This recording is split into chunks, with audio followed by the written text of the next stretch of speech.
Fox News, where classes will be remote today. As those pro-Palestinian protests keep raging right now on the California campus, right after the day after they clash with pro-Israeli students. Police are there.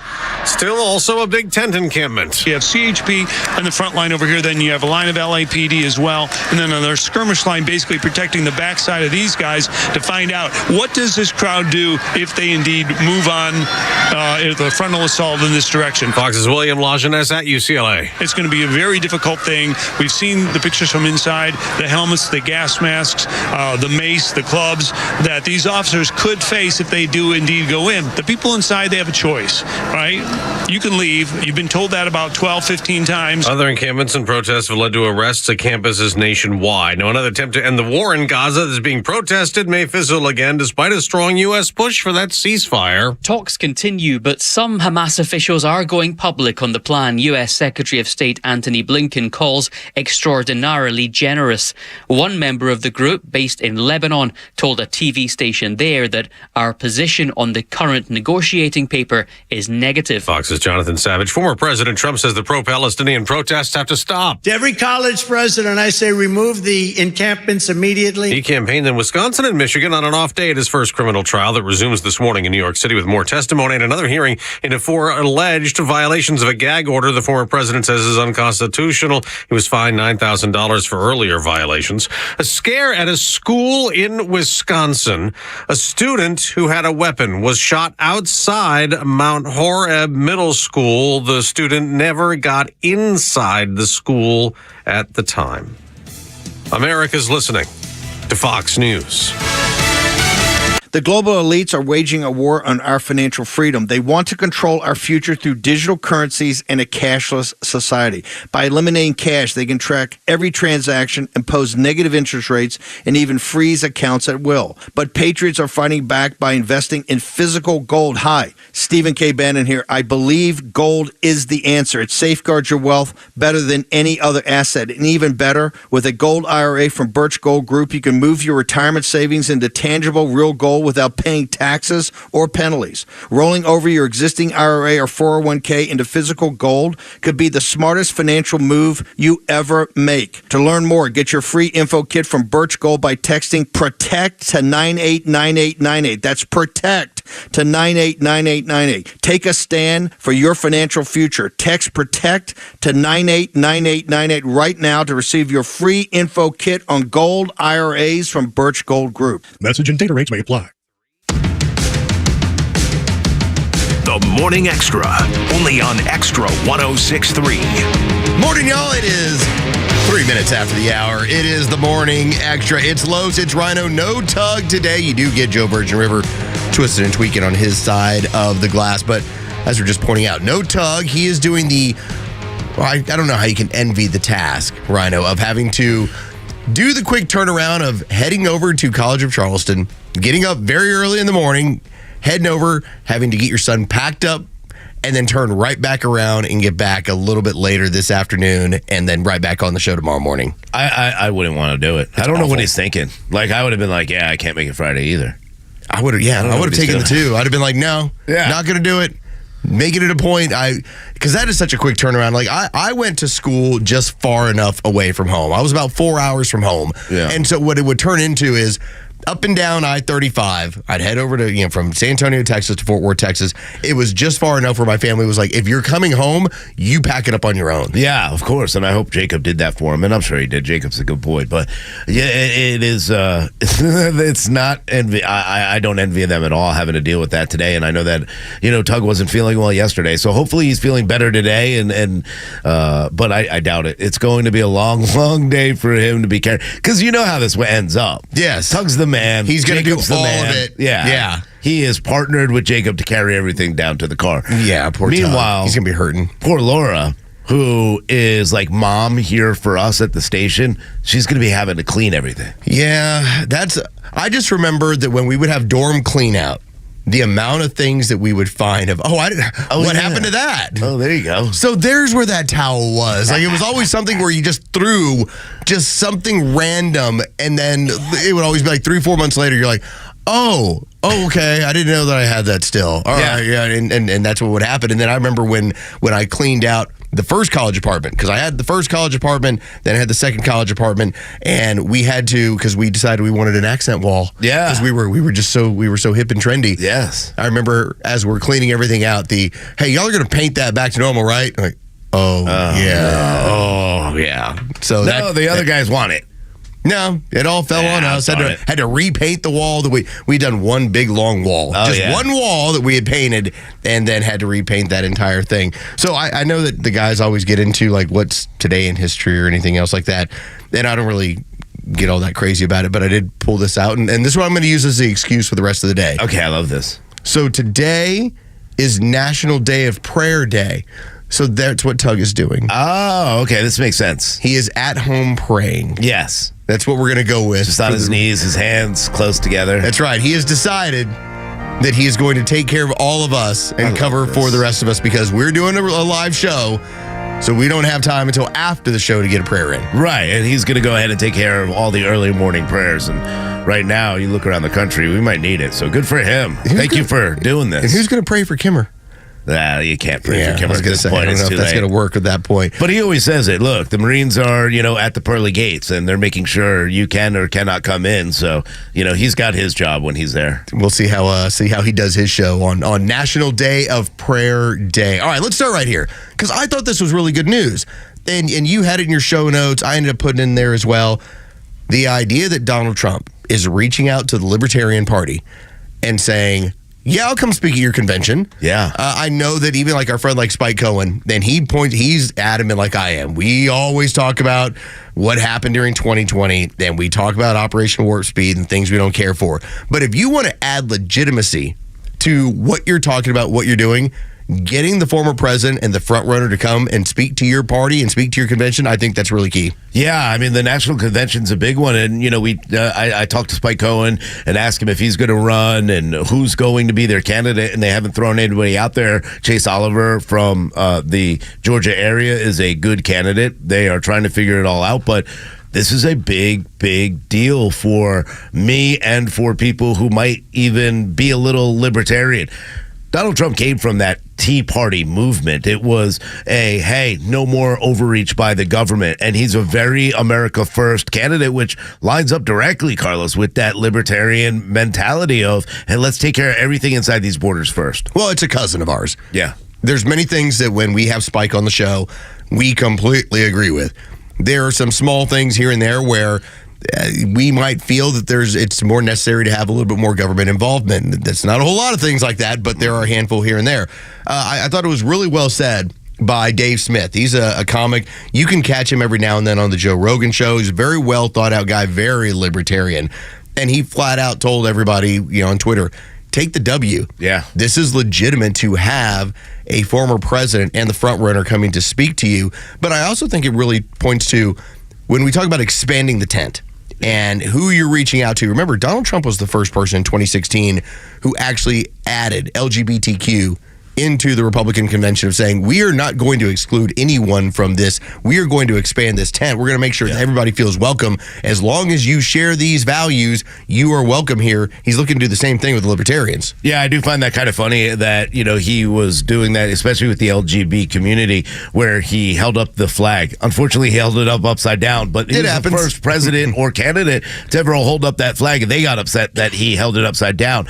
But the same thing with the Libertarian Party is they are ready to go. They are ready to make America first. Spike Cohen this morning put up a really good tweet about Donald Trump, and it was a video of Donald Trump going through talking about you can close the border. As the president of the United States, sovereignty is important. You can close the border. And he did it over and over and over again. And I think that's a big deal to the Libertarian Party. Let's close the border. Let's take care of America first. No more wars overseas. Donald Trump talked about that yesterday in Wisconsin as well, saying, hey, we got to get out of these wars. We're funding wars. The corrupt Biden family is doing that. These are very libertarian ideas. And I think he can gain a lot of votes from that. See, I think the libertarians, where they are very strong and very smart, they're not caught up in the catnip. The catnip right now is what is on Fox News and what is on CNN and what is on MSNBC. Here are all the stuff going on these campuses. Look what's going on at UCLA. The libertarians are still going, look what's going on at the border and look at my grocery bill. Yeah. And so I'll finish off with Dave Smith, what he ended up saying right on his tweet. He says, "This isn't an endorsement of Trump. It's an endorsement of relevance and a desire to engage with the real world. If you care about liberty, that's something you ought to support. Take the W." Saying, you're getting the ear of somebody where you can remember, Donald Trump is influenced by who's around him and who's talking to him. When he's on the campaign trail, that's when he's at his very best. When he gets around people and they start saying, here are our concerns, I think that's when he does his very best work. And the fact that the libertarians now get a seat at the table, I think that's a great thing. Oh, I think it's a really good thing. And again, these are people who believe in personal liberty. Guess who else believes in personal liberty? I mean, these are those kind of things. He doesn't care. He's talked about abortion and the way he felt about it. He also talks about economic liberty. Again, that's a big libertarian. This is a big win. Now, of course, if I'm Chase Oliver or any of the ones that are going to be running for president or being a part of the debates, I'm probably not happy that they're bringing Donald Trump there. But otherwise, I think it's a very good outlet for him. I don't think it picks him up 20, 30%, but I think it does give him another 7 to 9% easy. Well, if we're talking about, and we looked at the data over the past week, where the polling shows that if it's a head-to-head matchup, Trump is up anywhere between 3 and 6 when it comes to taking on Joe Biden. If we expand it to 5, that's where he wins by 9. Oh, yeah. All right, this is where you find a way to make that 11. Because this is really going to be about picking up all those other votes in order to make this where it can't be close enough to play any games. You can't rig something where you're going to lose by 11% across the country. Yeah, there's no way that right now, based on the attitudes, if the election were to take place today, Joe Biden's out. I mean, it's a done deal. We saw, and we were laughing yesterday about a video that we saw with the pro-Israel groups and the pro-terror groups, one side at Alabama. Yeah, Tuscaloosa's campus. I knew exactly where it was at, too. Yeah, and I was like, I've been there. Isn't that great? And both of them come together. This is why I love the South. Both of them come together for one moment just to say F Joe Biden. I mean, that's the mentality of this entire left. The kids at UCLA, they're not voting for Joe Biden. These kids are going to stay out there. They're not going to go to the polls for Joe Biden this year. And that is going to be a big drop in numbers. And I think Donald Trump, he's not going to pick any of these kids up. Well, they're not going to go vote for him, but he's going to pick up a lot of other votes everywhere else. This could be a landslide. But let's talk about that, because you right now have the highlighter is out. Again, the catnip is out there. Look at what the tyrannical minority is doing on college campuses. This by no means is reflective. And I think we should all learn our lesson from 2020.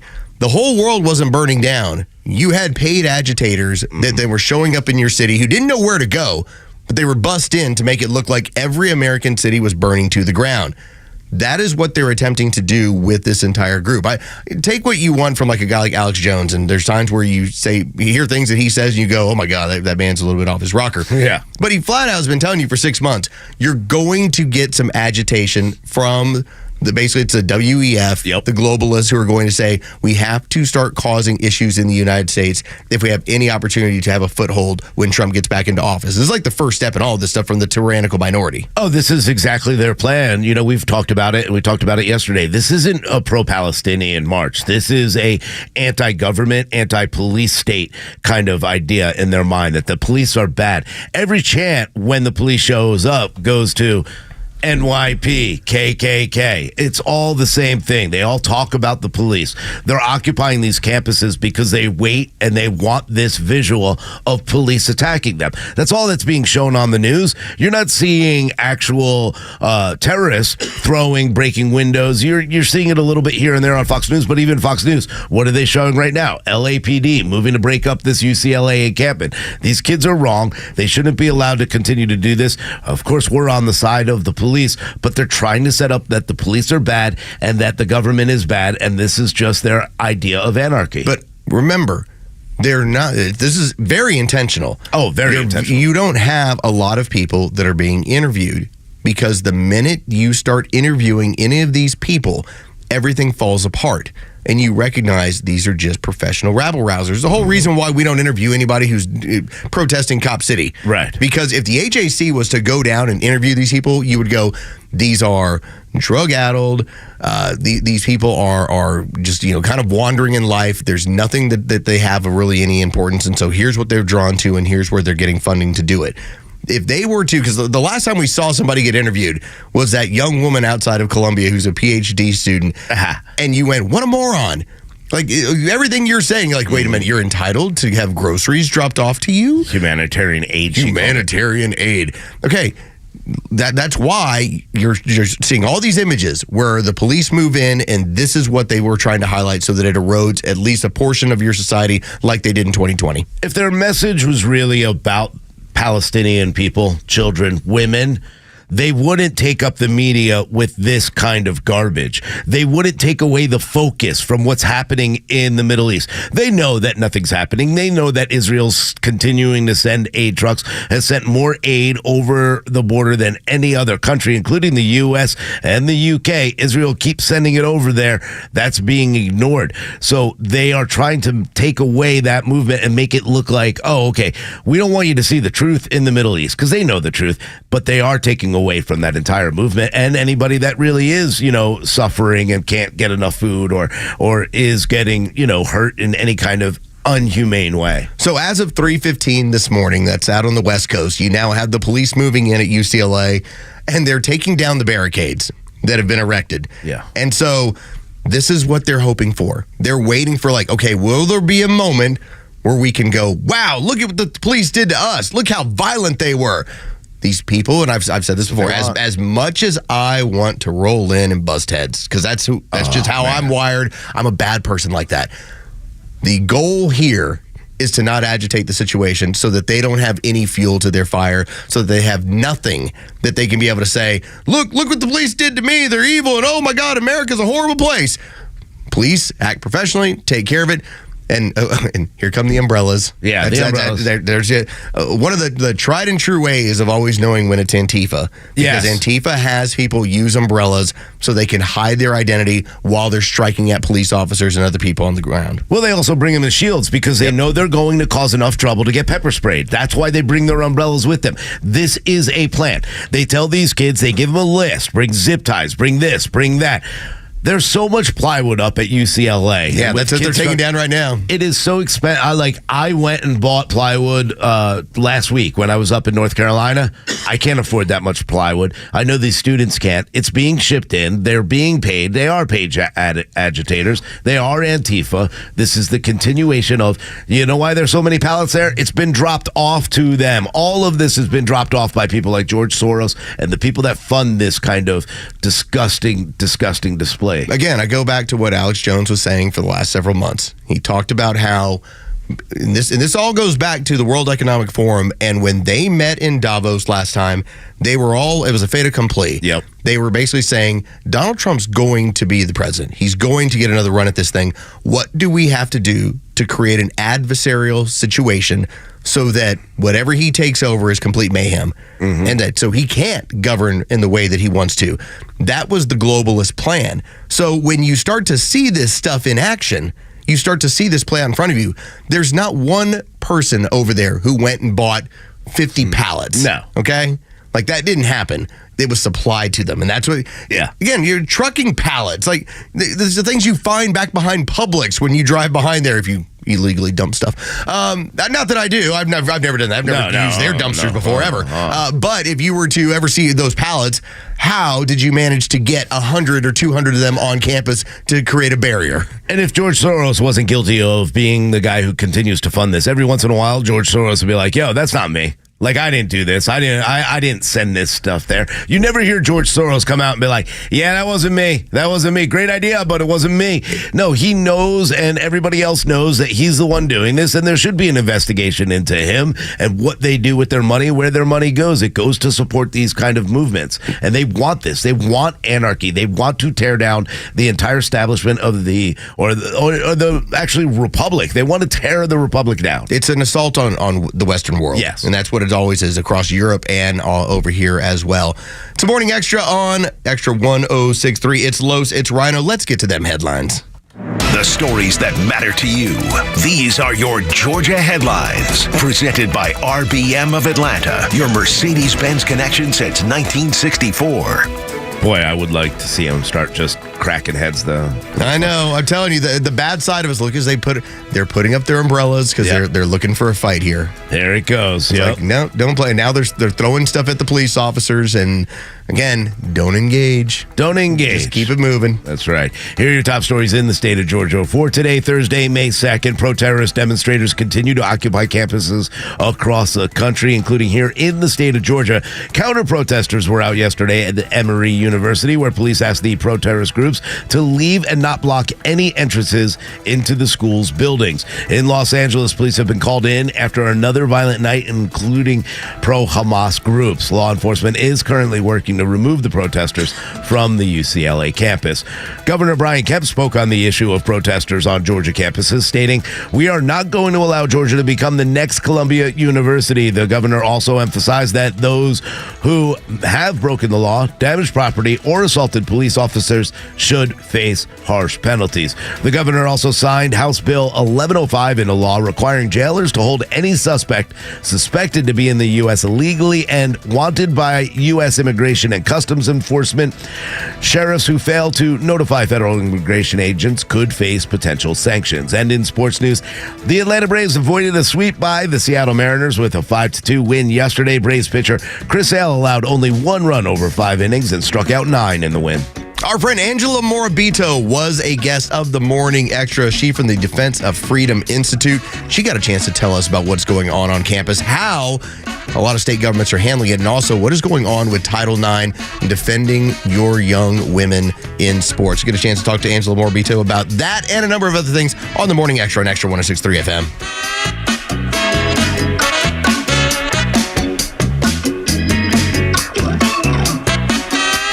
The Kimmer Show is only live on Extra 106.3 every weekday afternoon on your drive home. These are all professional protesters or wannabes who are just swept up in the social media, cell phone, let's all meet today and then start screaming and yelling stuff. They have no idea what the actual causes are, but they're swept up in this thing. I still can't understand it. I don't know where they all came from. They can't really, truly believe what they're screaming and yelling. The Kimmer Show, every afternoon from 3 to 6 p.m. on Extra 106.3 and the Extra app.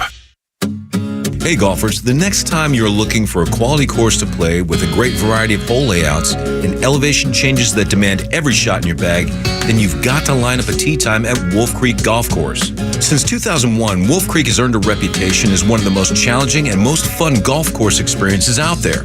Wolf Creek is conveniently located just 10 minutes west of the Atlanta airport and only 15 minutes southeast of downtown Atlanta. When you play golf at Wolf Creek, you'll find beautiful natural scenery and excellent turf from the tee boxes to the fairways to the greens, with top-notch Bermuda grass in tournament condition. After your round, Wolf Creek offers a patio area for your group to enjoy a 19th-hole gathering. Golf Digest selected Wolf Creek previously as one of the best golf courses to play in the Atlanta area. To book a tee time, please visit wolfcreekgc.com or call 404-344-1334. That's 404-344-1334. wolfcreekgc.com.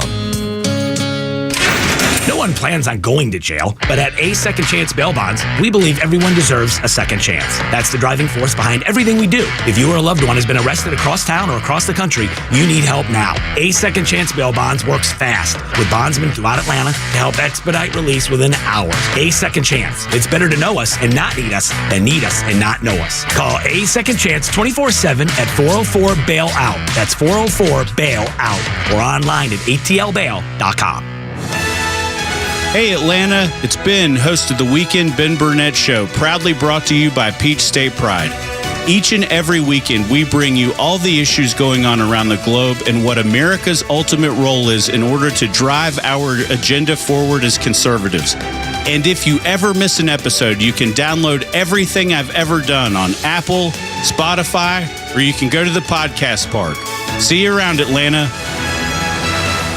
Millions of guys suffer from erectile dysfunction. That's 1 in 4 men. And I can tell you, I'm one of them. If you or someone you know suffer from ED, Peyronie's disease, or PE, here's 38-year emergency room doctor and founder of Total Body Therapy of Georgia, Dr. Eric Deal. Patients who enter my office are often frustrated, hopeless, depressed, and embarrassed. I understand the problem, and I'm going to help you fix it. There are lots of competitors that don't have the credentials that I have. When you go to other clinics, you're not going to see a board-certified physician with the experience that I have. When you come to our clinic, you're going to see me. There's just not one therapy that can solve these complex issues. I'll do a complete history and physical prior to any treatment that we use. Take it from me, Dr. Deal. When it's not hard, it's really hard. Call Dr. Deal for your free one-on-one evaluation and resolve your ED, Peyronie's, or PE issues. Total Body Therapy of Georgia, 404-777-1911, 404-777-1911, online at stopmyed.com.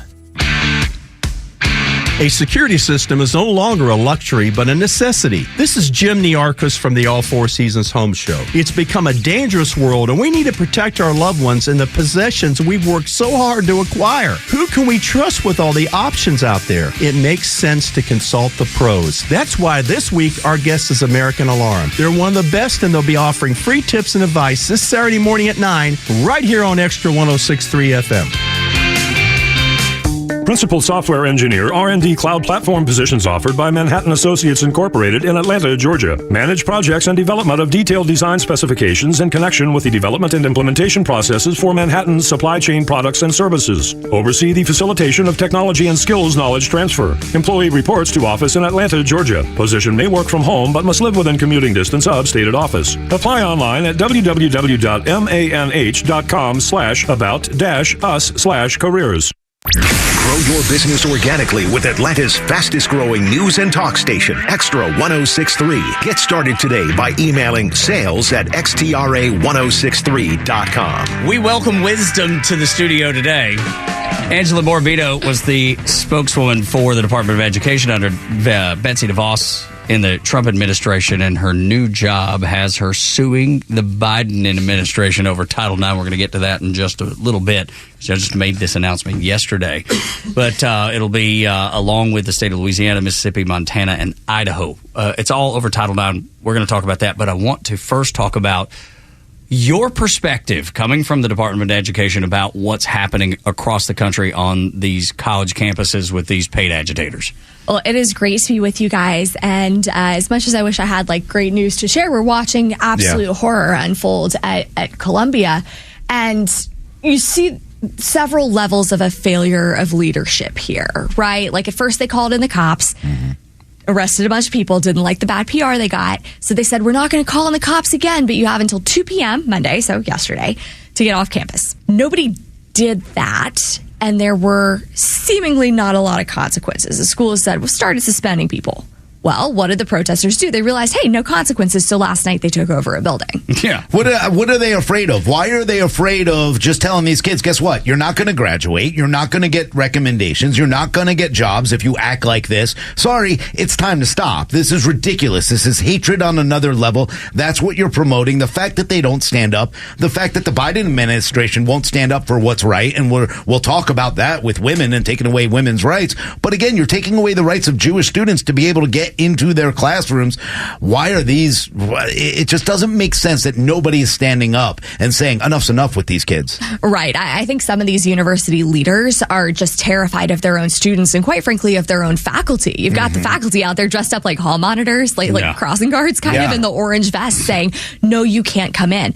But it's ironic that they're so afraid of bad press because there's nothing worse in terms of what a university would look like. That's not good press. Two-thirds of the country, two-thirds of America says this is or unacceptable. Two-thirds of the country disagree with it. And two-thirds of the country is absolutely right. And this could not be happening at a worse time from the perspective of people at these elite colleges, because tomorrow, May 1st, is the deadline for incoming freshmen to decide where they want to go to school. And if you got admitted at Columbia, chances are you got admitted at a bunch of other great places too. So why would anybody decide to go there unless they condone this madness? I don't expect you to agree with me on this, but I mean, wink if you want to. But I love this because I love watching this crazy far and left go after their own institution. institutions and tear them apart. All I've said is handle this with kid gloves. Let them all do what they're going to do. Watch them all tear each other apart, and then we'll be there at the end to go, how about you let the adults back in the room to let handle us this fix sort it. of stuff? Yeah, look, I agree with you on this. But these kids and everybody else, there's two different coverage. We're seeing coverage on Fox News, and I just brought it up at UNC. Fox News says, hey, these kids are throwing stuff at police officers. They're attacking police officers. And then you go to CNN and MSNBC, they say, here are these poor kids getting zip-tied, and these are just students, and they've been demanded to vacate, or else they're going to have to deal with the fact that they might get suspended or expulsion from the university. They're playing the game for these kids, saying they're the victims. It's completely ridiculous. And I'm sad for two groups of people here. First and foremost, Jewish students and faculty who have been terrified to leave their dorms or go to their offices. It's unacceptable. Absolutely. It is so unacceptable. Absolutely. And I'm also sad for the kids who, quite frankly, have nothing to do with this or wish they could have nothing to do with this. This is the same group that graduated high school in 2020. That are losing. I brought up a story from USC. Girl that went on social media and she was ranting and raving, and rightfully so, that she lost her high school graduation and now USC has canceled her college graduation. So this is two sets of milestones. They're losing two crazy people. You had the COVID crazies, and now you've got these pro-Hamas crazies. I think they're the same, though. It's the same group of people that are crazy. But I will not call them pro-Palestinian anymore. No. I don't think they actually care about people in Palestine. I think they care about terrorizing their Jewish peers. Not only that, look, I don't even know if it's that deep into the Jewish part with these students. You know what these students want by taking over this? They want the cops to fire on them.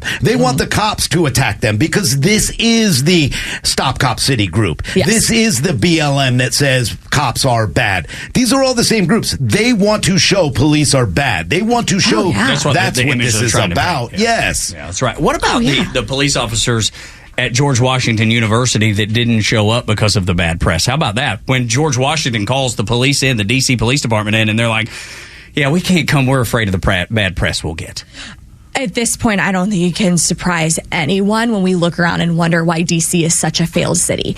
Why the place where... And they want to make it a state. Oh, my gosh. I mean, the place where I lived for most of my adult life, I go back now and, was trying to make a late-night candy run to my local grocery store, and it's terrifying. And there are people yelling at you on the sidewalk. There's a security guard who stands there, does nothing, and I'm just one kind of random woman trying to get her late night candy fix. I'm not trying to live there anymore. It's impossible. But then you've got the opposite, right? In New York, where you have the NYPD gave a press conference last week where they said, we are at the ready, but we can't move on private campus property until the university president calls us. But they were basically saying, hey, President Shafiq, call us. We're ready. Yeah. And she won't do it. Angela Morabito is our guest on the Morning Extra, and I keep going back to this. When you see what happens on these college campuses, and when these people move on, there's just communist paraphernalia all over the place. And so, as much as I will call it anti-Semitic, I'm going to really call it anti-Western. Because a lot of it, at its core, when we talk about it's the same people. It's the same people that show up for climate change. It's the same people that show up for trans movement. Same people that show up for Antifa and BLM and everything else. It's the same groups of people. They've just put on a different hat. And ultimately, their one goal is collapse of Western society. Yeah, absolutely. I think that is such a good point. And it also bears asking the question that seemingly no one in the mainstream press will do, which is why do they all have matching tents? Right. But not only that, can we talk about that too? Yeah, I was just about to bring that up with you. Not only do they have matching tents, okay, these are the same kids who can't pay their debt back. They can't afford to do anything. But yet every one of these signs is professionally printed. Every one of these banners is professionally printed. A minimum banner of 4 foot, 3 foot by 4 foot is over $215. I know, I've done the research and I've done this. The little signs that they carry, also hundreds of dollars. Who do you think's paying for this? George It's Soros. not these kids. George Soros. Well, most of the protesters are agitators, not students. Even now, the there are kafiyas are being handed out to them. Right. They're the hangers-on. I feel like at least the students that are getting involved are the hangers-on that have no direction in life. They don't have maybe they don't have a good family life. Maybe they don't have sports or activities to keep them focused on the things that matter in the world. So they're looking for some sort of belonging, and they find it with these agitators. But Angela, you've been around this, obviously, done this professionally. that it seems like there's a certain type of student who gets lured into this and believes it with all their heart because the amount of indoctrination they have gotten. Or tell me if I'm wrong. I just know that when I was on campus, we would have all looked at this and gone, well, that looks crazy. I was in Texas, okay? So like we would not have any interest in any of this stuff going on. Oh, yeah, you're not wrong. I think there's a reason that these insane hostile takeovers are happening at places like Columbia, like George Washington. And you've got places like USC and UCLA that are just terrified of it. If the encampments were all just like evaporated today, and I don't mean like harmfully in any way. I just mean if they went home, if they magically disappeared, this same sentiment would regenerate on campuses really fast because you look at who they hire, who their faculty are, and you look at who they admit. So I think the short-term fix here is for college presidents to actually enforce their own codes of conduct and to allow law enforcement to actually do their job and enforce the law.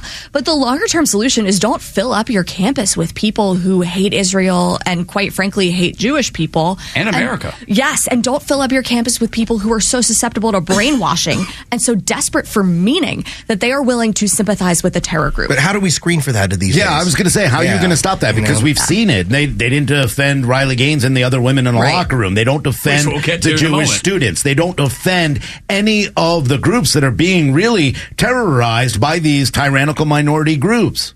Yeah, there has to be a systemic change. And I think a real model for that right off the bat is the University of Florida. They handed out a memo that said, you are more than welcome to exercise your free speech rights on campus. You are not welcome to harass, threaten, or intimidate anybody else or otherwise stop education from going on.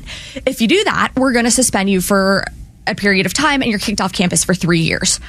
They don't have the problems that Columbia and GW have. You mean you're telling me that consequences are real and they work? Actions and consequences. It's like when you're rearing a child and you tell them no, and they do it again and you tell them no, and then there's punishment. Maybe as a very small child, it's time out, but then at some point when they get a little older, it may be a butt whooping, because that's what I got, and there was a handful of times I had to give my own kid a butt whooping. Oh, let's spank them. And it works. It was nothing to do with being, abusive. It was merely the way to curtail the bad behavior, and you're telling me consequences work.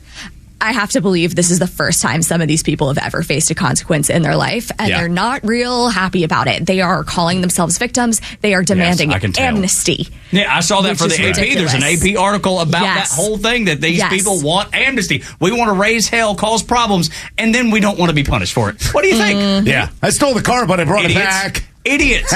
These people are idiots. How can you be such an educated idiot? Well, they got trapped. And I think that's what it is. These students got trapped because the reality of it is if you do put those consequences out, the students will stay out. But who's not going to stay out? Antifa and the professional agitators. But then again, you're only looking at 10 of them, and that's not a good enough movement for them. They need these kids to get sucked into this, to believe that they're also... these are paid actors. They look just like every other college student in order to bring these other kids in to think, oh, wait, you do go here, right? Yeah.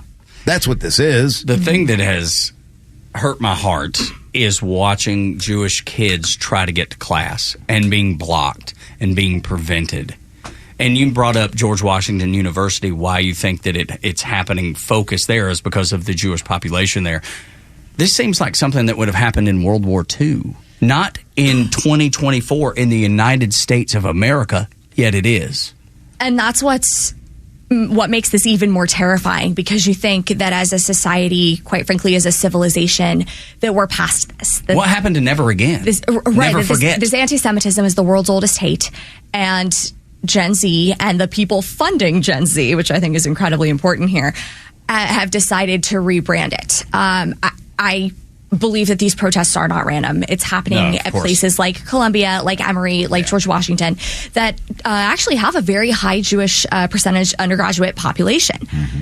These protests are being orchestrated in large part by outside groups that have found fertile ground in the minds of incredibly woke, radically progressive Gen Z. And they picked their targets carefully to do the maximum amount of harm. I also believe these kids have been coached. You watch any of them when they do get arrested, they scream bloody murder and they yell things into the camera because all their buddies got their phone cameras on, like you're hurting me, when they are very visibly not being hurt. Yeah, They're not being hurt.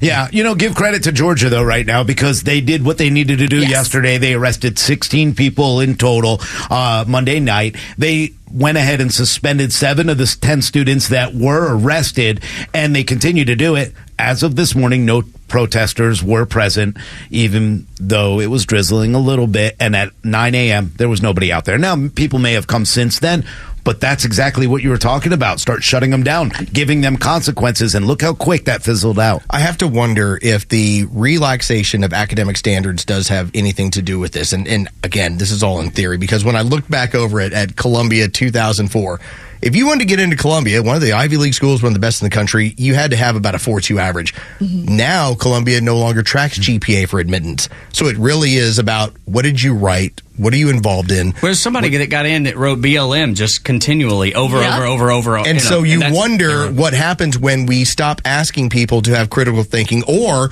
if we're saying, well, let's take a look at a different view of you to get you in here. I don't know if that's the cause, but there's something that has changed with these students. Yeah, college admissions has in some ways moved away from merit, quite frankly, in a lot of ways moved away from merit, and has become more of an ideological litmus test of, just like Tug mentioned, is all you got to say is BLM a bunch of times and they'll say, great. You're in. Have an Ivy League education. You're worldly. Awesome. Yeah. Can I do that online? Like get a doctorate just by saying stuff like that? Maybe. It seems like a strong possibility. I'm scared to find out because, you may be completely right. The answer is likely yes. Probably, yeah. It's like he's got a doctorate from Columbia by next summer. Yeah. Wow. So these kids also have no sense, not just of history, not just of moral decency, but also of irony, because what do they accuse Israel of doing? They say it's an illegal settler state. They're the ones with the illegal settlements. Israel has a right to exist. Yes. They don't have a right to take over campus and tell their Jewish peers that they can't get an education. So when all of this broke out on October 7th, because I pride myself on we're going to do the extra research, I listened to 26 hours of a podcast that went through the entire history. And again, from a non-political view, it was just, here's the history of this entire region. And by the time you reach the end of it, I feel like I probably invested 24 hours more than this kid did. Yes. In finding out, here's the entire historical area and here's what's going on. And the problem is, they would all look at that as like a sucker play. Why would you have to listen to that? Why would you have to do that much research before you? Oh, I was just told this was bad. It's like, and I listened. I mean, you can go back through the history of Israel and understand that the Israelis, the Jewish settlers there, along with your Muslim settlers there, whether you want to call them the Palestinians or anybody else in that region, looked at each other as cousins. They looked at the British as the evil. Yes. They were like, the British are the ones pitting us against one another. We're actually cousins and friends here. The British were the ones who gave Israel the right to get their land back. I want to make sure that we say that for 3,000 years it belonged to the the Jewish people. So, but it was Britain who did all of this, and if you want to blame anyone, blame them. Blame them for causing the hostilities in the area. And again, if you told that to any one of these people on one of these campuses, they would be like, what are you talking about? They have no no clue. They're all very proud graduates of the TikTok School of Law. Yes, very much so. They think they're experts on everything, when in fact, just like you said, they've never learned history. Rhino, it is a school. I got to get that before they go out of business here. And what's so bad about it is, if you were to ever explain to them that you had people from other countries, namely like Jordan, that actually owned the land, and basically flat out said, we're selling it back to the Jews who want to come into this area. And what was happening is, we're kicking off these Palestinians off the land. Well, that was the problem. It's like, you were undersold by your Muslim brethren. They're the ones who sold the land out from under you and told you had to go. Morning Extra on Extra 106.3, 9 o'clock hours, brought to you by Southern Exteriors, 8779 Southern. SouthernExteriors.co is the website. When we come back with Angela, let's get into the topic of Title IX. And the press release that the Defense of Freedom Institute has shared with us, that they've teamed with the states of Louisiana, Mississippi, Montana, and Idaho to file a lawsuit against the Biden administration over those new Title IX rules. We'll talk about that next on Extra 106.3, Atlanta's only conservative news and talk station.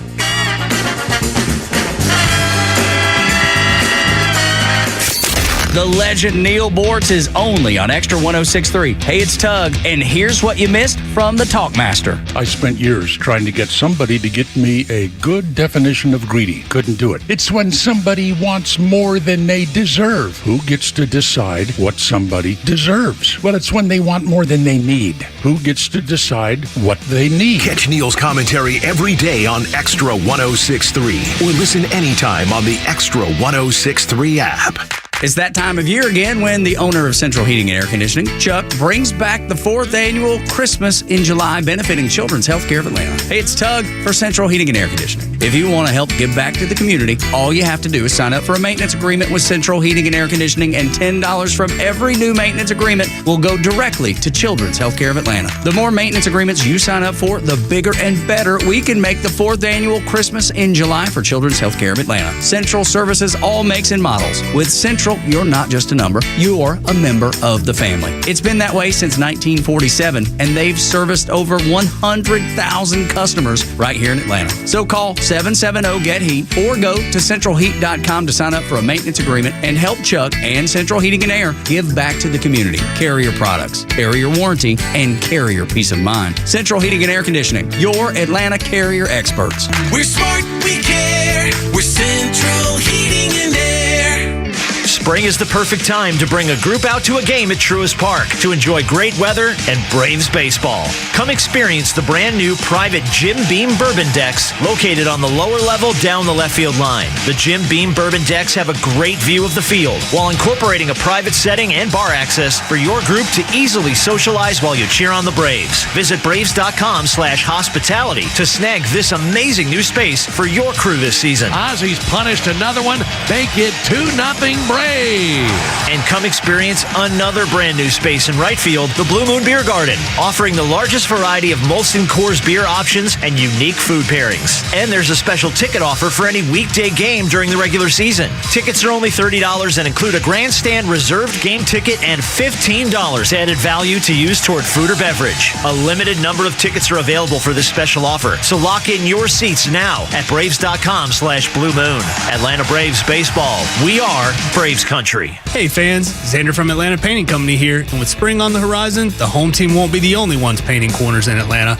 This spring, save 10% off all exterior projects and get a free color consultation. We understand how valuable your home is to protect your investment with our industry-leading warranty and unmatched customer service. Don't just take our word for it. We have over 900 Google reviews telling you why we are the painters you can trust. Ready to get started? Visit us online at atlantapaintingcompany.com to schedule your free home consultation. The Atlanta Painting Company. Painters you can trust.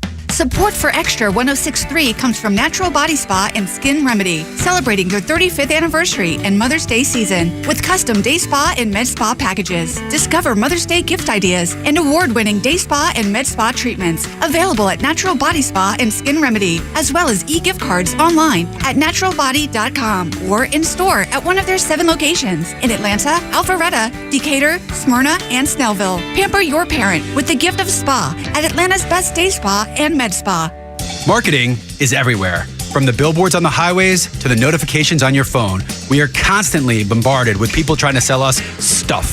What makes good marketing? Are you doing enough in your life personally and professionally to market yourself? You have questions, and the Marketing Madmen have answers. Tune in every Saturday, now at 4 p.m., right here on Extra 106.3 to get practical marketing advice from expert guests who are shaping and reshaping the business world. They say marketing is a madman's game. Join the Marketing Madmen every Saturday at 4 p.m. to find out why. Senior Principal Software Engineer, R&D, Cloud Platform positions offered by Manhattan Associates Incorporated in Atlanta, Georgia. Manage multiple projects in connection with the development and implementation processes for Manhattan's supply chain products and services. Manage development of detailed design specifications for multiple areas of a software system or database. Employee reports to office in Atlanta, Georgia. Position may work from home but must live within commuting distance of stated office. Apply online at www.manh.com/about-us/careers. The legend Neil Bortz is only on Extra 106.3. With daily commentary you'll hear throughout the day. And he's on live with the Morning Extra every Tuesday morning at 7:30. Atlanta's only conservative news and talk station, Extra 106.3.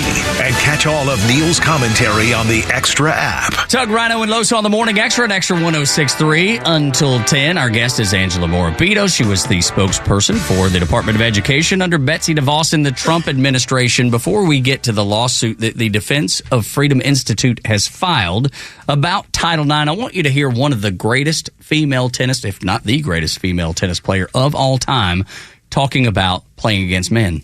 Men's tennis and women's tennis are completely almost two separate sports. So I'm like, if I were to play Andy Murray, I would lose 6-0, 6-0 in 5 to 6 minutes, maybe 10 minutes. Because it's true. It's honestly, true. It's a completely different sport. The men are a lot faster. They serve harder. They hit harder. It's just a different game. And I wouldn't do Billie Jean any justice. So Andy, stop it. Yeah. I'm not gonna let you kill me. Interesting that she would put it that way, being one of the greatest of all time. I was going to say, that's the greatest tennis player I think I know. Yeah, I can't think of anybody else that would compare to her on the women's side of sports. But the way she talked about playing Andy Murray, when she said it's a different game altogether, it leads us to the Department of Education's new regulations unlawfully contradicting the text and purpose of Title IX by expanding the law which prohibits discrimination in educational programs and activities on the basis of sex to include gender. Defense of Freedom Institute has teamed up with the states of Louisiana, Mississippi, Montana, and Idaho to file a lawsuit over this with the Biden administration. What is your role in this, Angela? So the Defense of Freedom Institute filed this lawsuit really to save Title IX. Because what the Biden administration's doing here is taking a law that protected the civil rights of women for 50 plus years now and is actually using it against us. They have decided that they can define what words mean, and they're now saying that, a law that says on the basis of sex, well, sex now includes gender identity. No, it doesn't. Yeah. Sex is biological. Gender identity is a relatively recent concept, but the Biden regime, quite frankly, is so desperate to appease the very, very far radical left that they are now eroding due process and harming women in every level of education. So women, they want you to talk about reproductive rights and rights of women, except for the right to their own privacy in locker rooms. Right. And that's my biggest problem with this Title IX, reversal at this point, is that these young girls don't have a right to their privacy anymore. Yeah, so under this new rule, which would take effect on August 1st, schools are not allowed to stop a boy from entering the girls' restrooms if he says, I believe I'm a girl. Same goes with locker rooms. Same goes with, think about like showers in the locker rooms after, sports games and stuff. It's incredibly harmful to women. And I think the biggest tell of just how bad it is what they're doing is you've got the Department of Education saying that repeatedly misgendering or mispronouncing somebody could create a hostile environment that amounts to sex discrimination. But a little girl having to change clothes next to a boy in the locker room somehow doesn't create a hostile environment. They're ridiculous. See, this is the part that I enjoy the pushback from state of Texas, state of Oklahoma. Yes. Who else is joining this where they're just flat out saying we are not going, because we're in a point of lawlessness anyway. It's just what's happening. You constantly have this administration that's pushing stuff across that ends up being defeated at the Supreme Court level. It's non-constitutional. At what point do we start saying, hey, our state's not going to pay any attention to what you're trying to do? We're going to keep this as protecting our women in our state.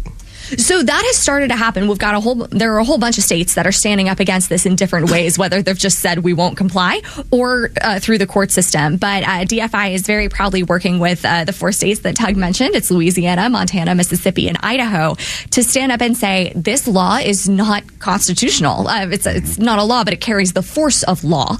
So when schools, states, whoever decides to go against what Biden has decided, they are risking their federal funding. Doing the right thing could have a really hefty price. And part of the goal with this lawsuit and in overturning this rule, getting rid of it, is to make sure schools don't have to pay that price for doing the right thing for their students. Angela, what is the likelihood that y'all win? Oh my gosh, I wish I had a crystal ball. I mean, I'm very optimistic about it. I believe that Biden's regulation is so completely radical and illegal on its face. It violates the entire purpose for which Title IX was written. I'm just curious. Totally. But imagine you get this in an election year. Right, but That's the game. I mean, I believe that the rule is so obviously illegal that it's going to go away and that we will win in court. Well, I can't, you can't promise. Right. I can't promise that. It's got to go through the justice system is two tiers. That's exactly which right. means we have no justice system. Rhino, you're not wrong. You're exactly right. That my fear is that the weaponized DOJ will do whatever Biden and the administration says to do, including throw this lawsuit out or do something detrimental to this lawsuit, knowing that it is a political hot potato because the majority of the American people, the majority of American citizens, do not support men taking advantage of women in the realm of sports, but in the realm of privacy too. It gets talked about with sports a lot. But and I'm glad, Rhino, that you brought in the whole locker room thing, man.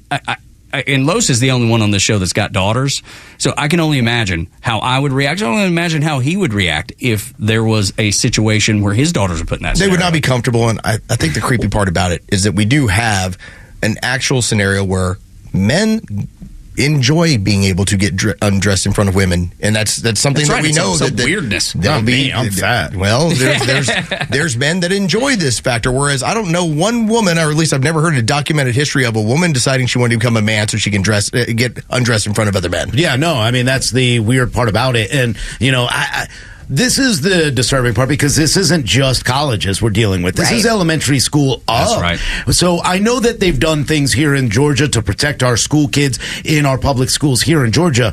But where are they in this lawsuit? Where is Governor Kemp and everybody and Chris Carr joining and saying, no, we need to make sure that our schools won't lose any federal funding because we're not going to stand for this? So the state of Georgia is part of a separate lawsuit. They are standing up against this. They're just doing it in a way that's different from what I'm working on. Okay, good news.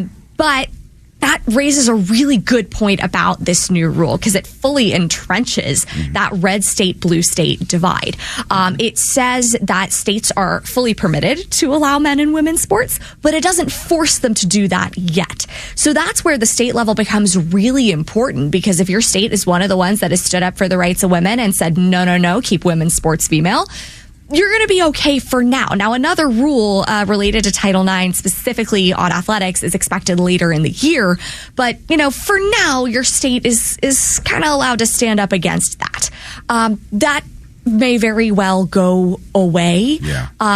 But the Department of Ed has effectively said, you could have a boy on your swim team, on your volleyball team, whatever, and even if you file a complaint, we don't believe that's a Title IX violation. Oof, man, I tell you what, Angela, you'll have to come back as this lawsuit moves forward. Keep us updated on how it's going because it's so incredibly important. And Los has already has said it so many times, and you just echoed it too. Local. Yes. It's so important because all of that's going to fall in a local jurisdiction, most likely. So please come back. Thank you so much for spending time with us this morning. I don't know how she always makes time for us, but she does, because by the time she's done knocking out our show, then it's on to the next TV studio, the next place, Rhino. But I know. Angela still is I'll go hang out with my guys. She said she'd come every week. I was like, come on. You can come in anytime you want. That'll be an abusive relationship on our part. We'll be like, come on in. Let's go. Let's keep talking about it. All right, when we get back, the stuff that's going on campus, it's been predicted. And we'll get a chance to talk about that as the Morning Extra continues right here on Extra 106.3 FM. The legend Neil Bortz is only on Extra 106.3. Hey, it's a camera. How's it going? Here's what you missed from the Talkmaster. Just remember, Bragg's predecessor and the federal government looked at these facts and said, nothing here. We're not going to prosecute. But Bragg had made his promise to get Trump. So here we are with this ridiculous case. Can't be over soon enough. Catch Neil's commentary every day on Extra 106.3 or listen anytime on the Extra 106.3 app. Help Special Olympics Georgia cheer on the Flame of Hope as it makes its way to Emory University for the 2024 Special Olympics Georgia State Summer Games. The Flame of Hope will be escorted by the local law enforcement torch run officers. Be on the lookout for the torch run going through Atlanta and ending at the opening ceremony for the Summer Games on May 24th. Want to get involved? Support a Special Olympics Georgia athlete today by adopting a duck at duckrace.com/Atlanta. All proceeds will help provide meals and housing for the Georgia athletes. That's duckrace.com/Atlanta. Get ready for unfiltered conversations on The Janelle King Show, where we tackle the topics that you won't hear at your family gatherings, but they're absolutely crucial for a strong republic. Don't miss us live every Saturday at 3 p.m. and every Sunday at 9 a.m. right here on Extra 106.3. But if you can't tune in, that's okay. You can catch new episodes every Tuesday on the Podcast Park or wherever you prefer to get your podcasts. Join us for these discussions, and I can't wait to meet you there. Senior Services Project Manager PSO positions offered by Manhattan Associates Incorporated in Atlanta, Georgia. Coordinate all aspects of a product or service offering for a client from inception to installation. Installations may involve acceptance of capitalized equipment or enterprise software systems, or system integration or consulting projects or engagement. Employee reports to office in Atlanta, Georgia. Position may work from home but must live within commuting distance of stated office. Apply online at www.manh.com/about-us/careers.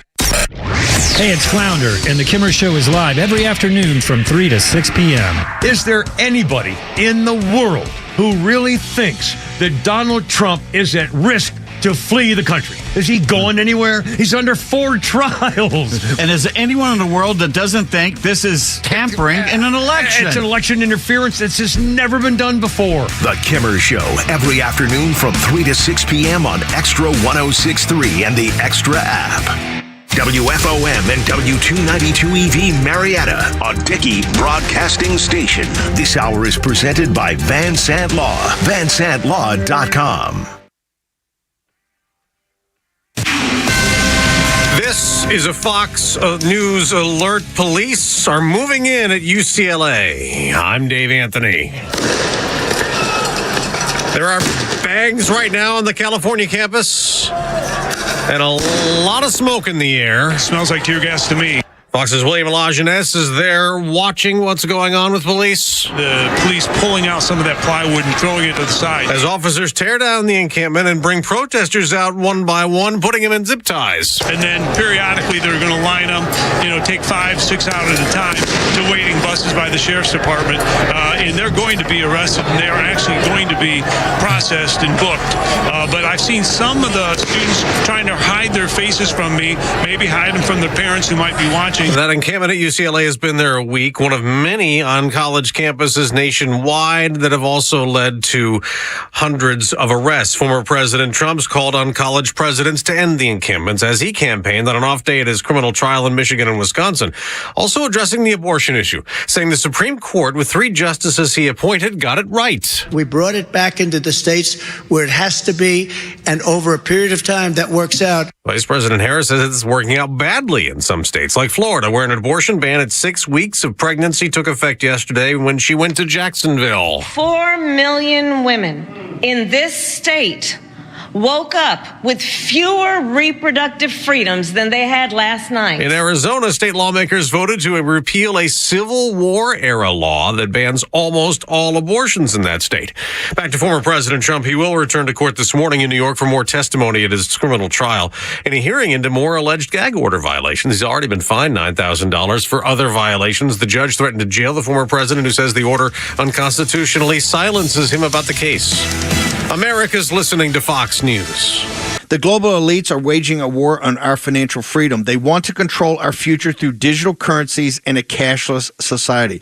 By eliminating cash, they can track every transaction, impose negative interest rates, and even freeze accounts at will. But patriots are fighting back by investing in physical gold. Hi, Stephen K. Bannon here. I believe gold is the answer. It safeguards your wealth better than any other asset. And even better, with a gold IRA from Birch Gold Group, you can move your retirement savings into tangible, real gold without paying taxes or penalties. Rolling over your existing IRA or 401k into physical gold could be the smartest financial move you ever make. To learn more, get your free info kit from Birch Gold by texting PROTECT to 989898. That's PROTECT to 989898. Take a stand for your financial future. Text PROTECT to 989898 right now to receive your free info kit on gold IRAs from Birch Gold Group. Message and data rates may apply.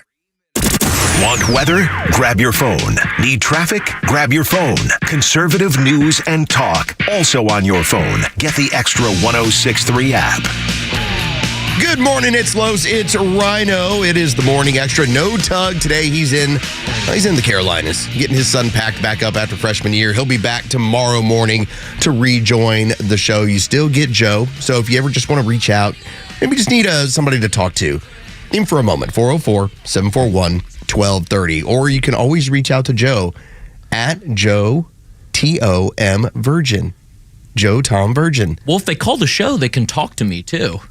But they don't have to actually be on the show if they don't want to. They're just calling to talk to Joe. Yeah, ask him advice. Not on how to dress. We're working on that still. That's going to take some time. That's going to take some time, but he's got plenty of other great advice that he can give you at any time. Health advice, whatever. That reminds me, by the way, you can always reach out to me at Front Office Los or reach out to Rhino at Rhino Xtra. That's with an X, 1063. So for the upcoming national volleyball tournament we have in Dallas, they have these dress-up days. Like when we're down in Florida, they have a Hawaiian shirt day, and so you'll wear like a Hawaiian shirt or stuff like that.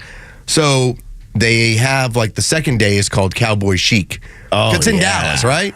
And so I started looking up this particular outfit with the bolo tie and the vest and the cowboy hat. And I showed it to my wife last night, and she was disgusted with me. And why? I'm just saying that I'm going to play this thing up. I'm going to wear Cowboy Chic. Like, if there was an overalls day, you would wear the overalls. You'd had nationals because there's a lot of stress. It's very frustrating to watch the girls play that level and not be freaked out. So I try and lighten the mood a little bit. I like it. The cowboy hat, the bolo tie. It looks like big old belt buckle. Red Dead Redemption or whatever the name of that video game was. Like Red Dead Redemption? Yeah, that's a badass outfit. I mean, the vest is super cool. It's like it's a fake suede. Yeah. But that's what it is. It's like a light brownish grayish fake suede with a dark brown cowboy hat, a big old belt buckle with a steer on the front, and a bolo tie with a steer. Yeah, that's perfect. So I think that's perfect for Cowboy Chic. That's what I'm going to go with when we... Don't listen to her. She don't know. She asked me, she's like, what do you spend on this thing? I go, it's like $36. She goes, it looks like $36. Come on. No, it doesn't. It looks like $1 million. Last year they had tutus. Yeah. And I wore one. I was the only dude rolling around in a tutu, but I was wearing a tutu. Can you get a holster with like 2 fake 6-shooters? See, I thought about that too. That'd be cool. Like a pair of chaps with a pair of 6. But again, I don't know. Cowboy Chic. Yeah. A lot of it looks like if you were to look up, like, it's true. Get on your Google machine or get on your DuckDuckGo and look up Cowboy Chic. This is not the working man's cowboy. All right, this is not what Rhino looks like when he's on the ranch and doing work. Right. This looks like when you're going out and you're trying to look nice as a cowboy. Yes. But it doesn't look cowboy at all. Like you're going to a nice dinner. Like in Dallas, Fort Worth, like you're going out for a nice dinner after like getting all the cattle back down the street. Let's go. I would say that if you were a gay cowboy, that's what Cowboy Chic looks like. Okay, that's fair. That's more along the lines of what it would look. It's very flamboyant cowboy. So that's kind of what I'm going for. Like when, what's his name? Little Nas, isn't that his name? It's like Little Nas X, okay? Yeah, with like the black and the sparkles. I mean, he made that super gay. Like, I'm looking at it right now. That's Cowboy Chic. Yes. Like, that's shirtless, where it's like half camo, half like Texas flag on the sleeve. I love that, the sleeveless vest. You should roll with the sleeveless vest. Look, that's Cowboy Chic where, look, it's got cats on it. Kitty cats. Yeah, again, that's it. Again, that doesn't look like strong that's a tug cowboy shirt right there. Now tell me that's not a tug shirt. That is a total tug shirt. Screenshot that and put that up on the Twitters and ask people. That's a tug shirt right there. It has a pair of cats, like on kind of like just off the lapels. It's like almost on the chest, half on the shoulder, and both cats have cowboy hats and like the cowboy scarf. Like, it's kind of like a rugged cat. This is going to be kind of perfect. A cowboy scarf?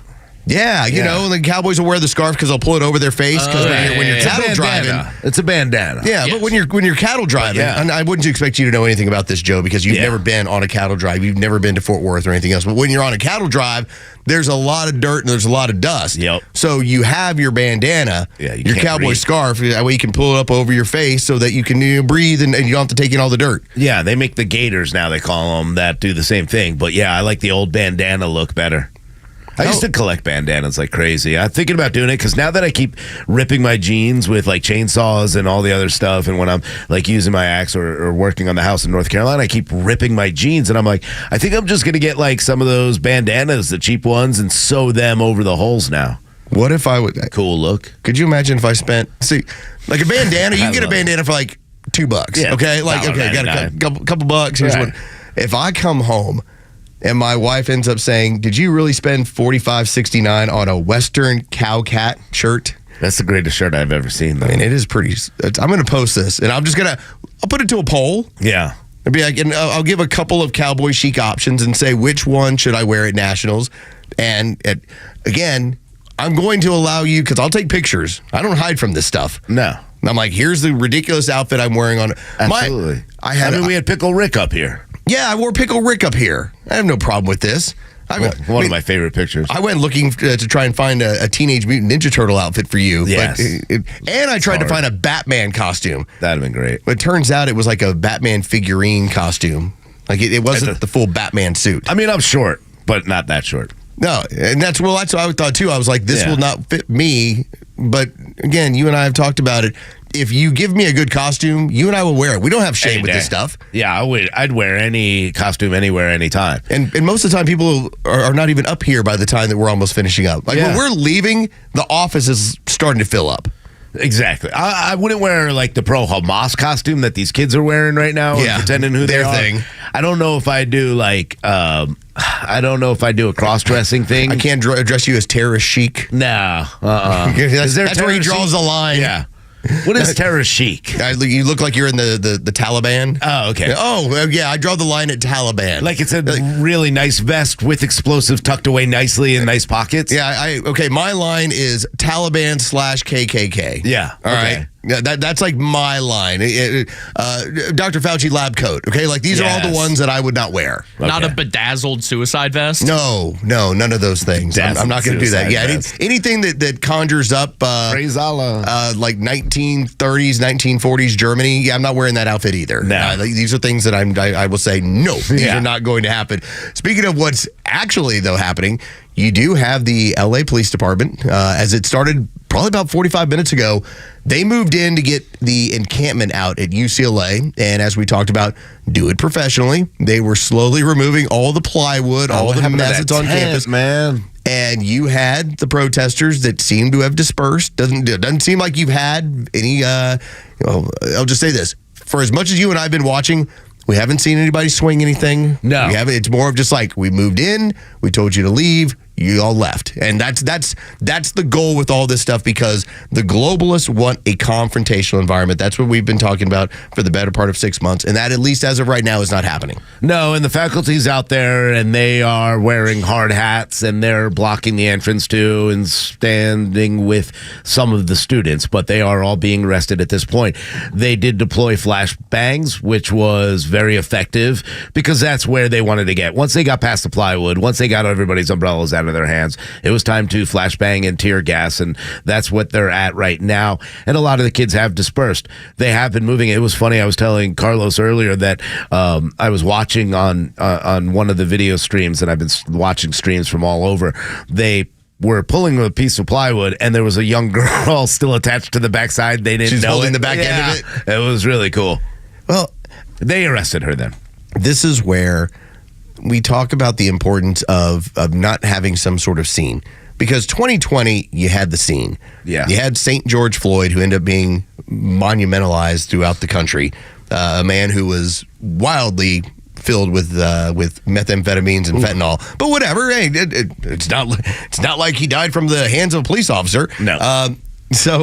But they had that iconic moment, and that created a fervor, and that created this movement that caused people to say, well, like I think about Mitt Romney when he was marching with BLM. BLM is a socialist communist organization. Yes. I mean, they talk about being trained Marxists, that's who they are. They don't believe in Israel's right to exist. And so here's Mitt Romney to show that I'm down with the struggle. I'm going to march with you guys. They're trying to create that kind of a moment right now. That's what they want. Yeah. If you don't give it to them, you can't get it. And so all these people are waiting for that sort of moment they want to create. And fortunately, with all the police officers throughout the rest of this country with what they've been doing, you haven't had that moment on one of these campuses, a Kent State sort of moment. No, and I don't think you will. I mean, I think police are doing and being very careful. Earlier this morning, they went to get involved with the crowd. The crowd started acting up. They backed off and let them calm down. And now they're going in and everything seems to be working in the right direction. And they're starting to get these kids out in front of the school. But again, this is not about the Gaza Strip. This is not about the Palestinian people. This isn't even about Israel. This is about law enforcement. When I watched yesterday, I watched a lot of the videos and the streaming of some of the press conferences that these children are holding, because that's what they're acting like, as children. And one of the girls who, of course, she had her keffiyeh around her face, and she obviously was not Middle Eastern at all. And she went on to tell everybody that this is more than just asking for divestment from Israel. We're actually asking for, and we're proving that these cops in UCLA, in Los Angeles, have always been targeting black and brown people. That was the message that she put out there. She didn't talk about anything that had to do with the Middle East. No, of course not. And that's the bigger picture here. This is about destroying a pillar of your society, just as they were able to do in 2020. Think about the damage that did. Think about the long-term damage of defund the police. And who did it hurt? It hurt minority communities, in typically in lower income areas. The crime has gone insane. And yet you had these politicians that thought, oh my God, these people, they're pushing for less police, so let's give them less police. That is where you saw the impact of your vote and the impact of this momentum that was caused by these sort of things. And again, too, this takes away from what we should really be getting into, which is we don't have a border that's currently being taken care of, and our government is printing and spending at such a crazy rate that I'm having to figure out how to pay for groceries on a regular basis. This is all the catnip. This is all, here, watch this. Look at all this craziness going on. Yeah. But just not talking about what we're spending. Yeah, stop talking about what the government's doing. I mean, I'm sure the House and the Senate are sitting back going, love this. We could probably pass a bunch of stuff. No one will pay attention. Look at them fight with each other. That's perfect. Yeah, this is perfect. Let them continue to fight. Let's keep letting them do this. But the problem also is that, look how many police are out there. How many people in LA right now need the police to be dealing with emergencies or maybe some of the worst days of their lives or mornings of their lives going on because police are not able to respond to 911 calls at this time. This is a very selfish, childish movement. They're going to continue on this. They're not going to leave. They're not going anywhere. They are about to be out of school. They'll use the whole summer. You think that this is going to be another 2020 summer? This is what they are going to do. It's just going to transition from the campuses to now the streets, and that's where the problems are going to start to become really big and escalate to the point where they're going to be able to get the police to look in a bad light. Well, it's going to pull away from the whole student thing because every single one of these situations, whether it's been in Austin, New York, and now we'll have this in LA, every single time that you have a number of people are arrested, we've been able to say a majority of them are not students at the university. Yeah. And many of them, when you look at them, you go, that ain't student age people. Like, these are adults that are here to cause trouble. These are your professional agitators. And so I'll be curious to see what happens with UCLA. Are there more students than not? But typically, if you just go by what happened in Austin, you had 77 arrests. I believe there was only 30-some of them were actually students there. Yeah. It's an overwhelming majority. And think about what happened over with the New York Police Department.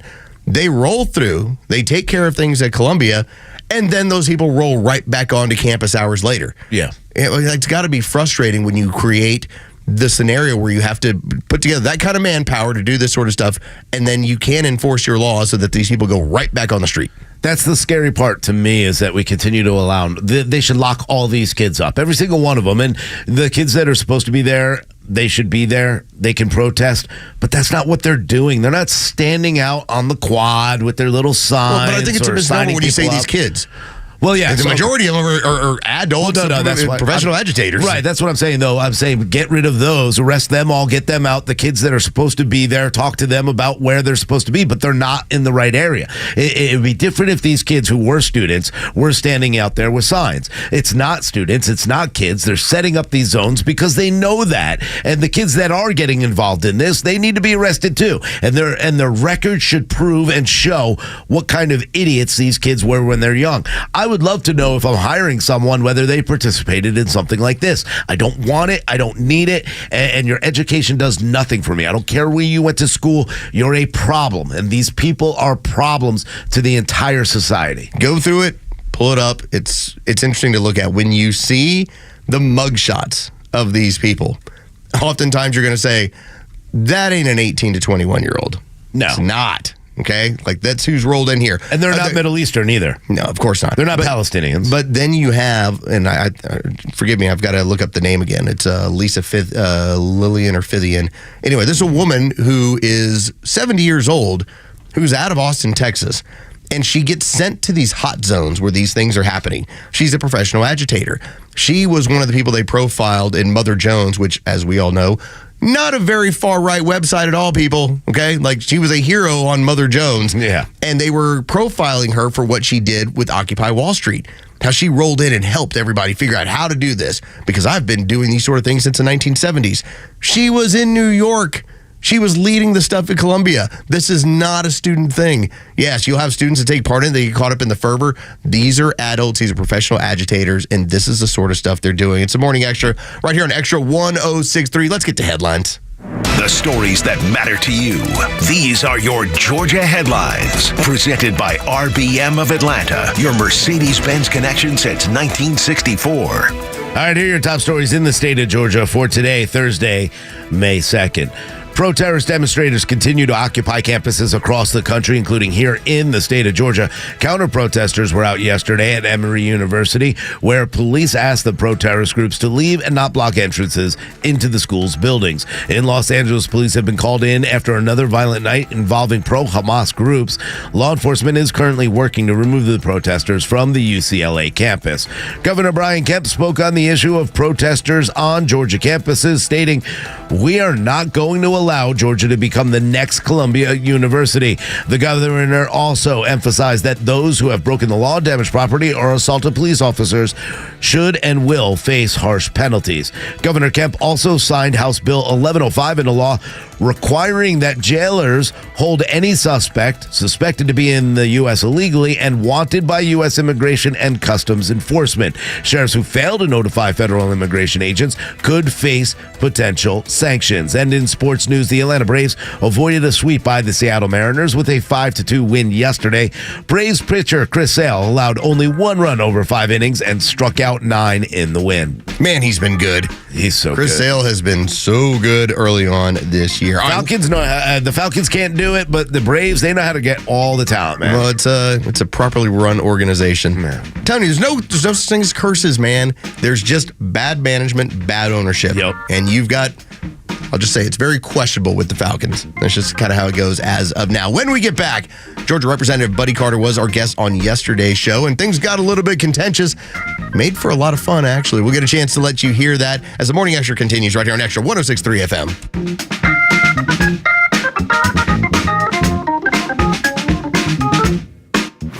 Stream Clay Travis and Buck Sexton, Glenn Beck, Fox News, and even NASCAR on Sundays, anywhere on the Extra 106.3 app. Download the app now and get 24/7 access to the live stream, the latest news, and everything you need to know about Atlanta's only conservative talk station. Download the Extra 106.3 app for Apple or Android and check out even more great original content at thepodcastpark.com. Hey Atlanta, it's Ben, host of the Weekend Ben Burnett Show, proudly brought to you by Peach State Pride. Each and every weekend, we bring you all the issues going on around the globe and what America's ultimate role is in order to drive our agenda forward as conservatives. And if you ever miss an episode, you can download everything I've ever done on Apple, Spotify, or you can go to the Podcast Park. See you around, Atlanta. Lee Brandt Jewelry and Watch Company, where quality and value make the difference. Locally owned and located in Sandy Springs, offering you the finest selection of unique diamonds, sapphires, rubies, and emerald jewelry, as well as other fine gemstones. Lee Brandt Jewelry and Watches has been servicing Rolex watches for over 30 years, and their Rolex-trained watchmaker will service your watch in their state-of-the-art Rolex service center in their store. Lee Brandt uses only genuine Rolex parts, and their estimates are free. Drop by Lee Brandt in the Trader Joe's Shopping Center in Sandy Springs or visit LeeBrandt.com. I enjoy a good night's sleep, and I like to breathe while I'm sleeping. My wife appreciates that, too. That's why I wear a CPAP. You want the right machine. You want expert advice. You want all the supplies that go with it. You get it all at CPAPs, etc. in Alpharetta. Machines, masks, tubing, filters, cleaning supplies, all of it, and they ship nationwide. Walk-ins, by the way, are welcome. CPAPs, etc. Alpharetta, CPAPsetc.com. A security system is no longer a luxury, but a necessity. This is Jim Niarchos from the All Four Seasons Home Show. It's become a dangerous world, and we need to protect our loved ones and the possessions we've worked so hard to acquire. Who can we trust with all the options out there? It makes sense to consult the pros. That's why this week our guest is American Alarm. They're one of the best, and they'll be offering free tips and advice this Saturday morning at 9, right here on Extra 106.3 FM.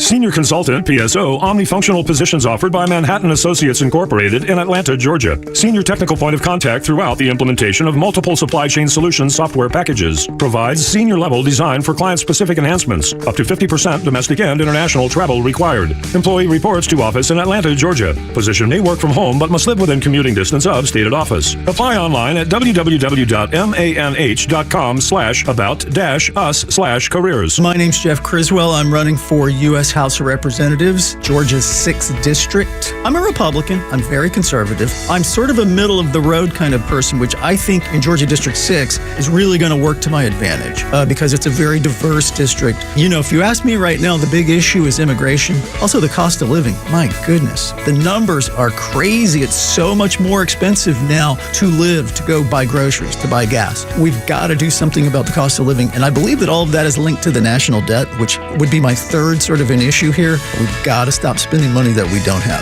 The reason I think people should vote for me is because I am brand spanking new to this business. I am going to bring a very new perspective to this. Go over to jeffcriswell.com. That's JEFF Criswell, CRISWELL.com. Hit that donate button. Help us out. By all means, we want to partner with you because we can win this district. This message is paid for by Jeff for Georgia 6. For hourly Fox News updates and the best in conservative news and talk, keep it on Extra 106.3 or download the Extra 106.3 app. Tug, Rhino, and Los on the Morning Extra, and Buddy Carter, Georgia's representative from the 1st District, joins us here on Extra 106.3. Thank you for taking the time, Mr. Carter, this morning. Well, thank you for having me. Yes, sir. Do you have a reaction to what's happening on campuses across the country, and what is your take on the way the University of Georgia has handled some of these things, and maybe even the Emory incident, too? Do you have a feeling on those you'd like to share? Well, certainly what's happening at Columbia, at UCLA, cannot be tolerated on our college campuses. And I will tell you, this has gotten the attention of Congress. We recognize the fact that they are getting a lot of federal dollars. And unless this stops and unless this ends, then there are going to be some changes and there are going to be some ramifications to this. So we're calling on the leaders of these universities. They've got to get this under control. You know, the speaker was at Columbia this past weekend and made it clear that they needed to get this straightened out, and the president needed to get it straightened out. It was my understanding that she wanted to negotiate with the protesters. Well, obviously that didn't work, and it's not going to. Negotiation is not going to be the answer here. They've got to put a stop to it. And now we see what's going on in UCLA. That's, anti-Semitism, hatred has no place on our college campuses, and certainly has no place in our society. I'm very proud of the University of Georgia. I'm very proud of Jerry Moorhead and his staff and the work that they did to quell the disruption that was happening there and about to happen there. I think it speaks well of our flagship university and the leadership there. So It's sad. It's not new. We've seen riots and protests on college campuses. I'm old enough to remember the late 60s and early 70s when we had these types of incidents. I can even vaguely remember Kent State and what happened there.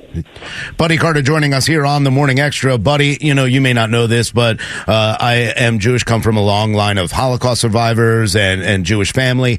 And the one thing that I see is reminiscent of World War II and the Nazi Socialist Party. And I know the Democrats call themselves Democrat Socialists. What was done here in Georgia, you're absolutely right. What Ron DeSantis did in Florida, saying we're going to cut off your funding if we allow this to happen, that's why nothing's happened.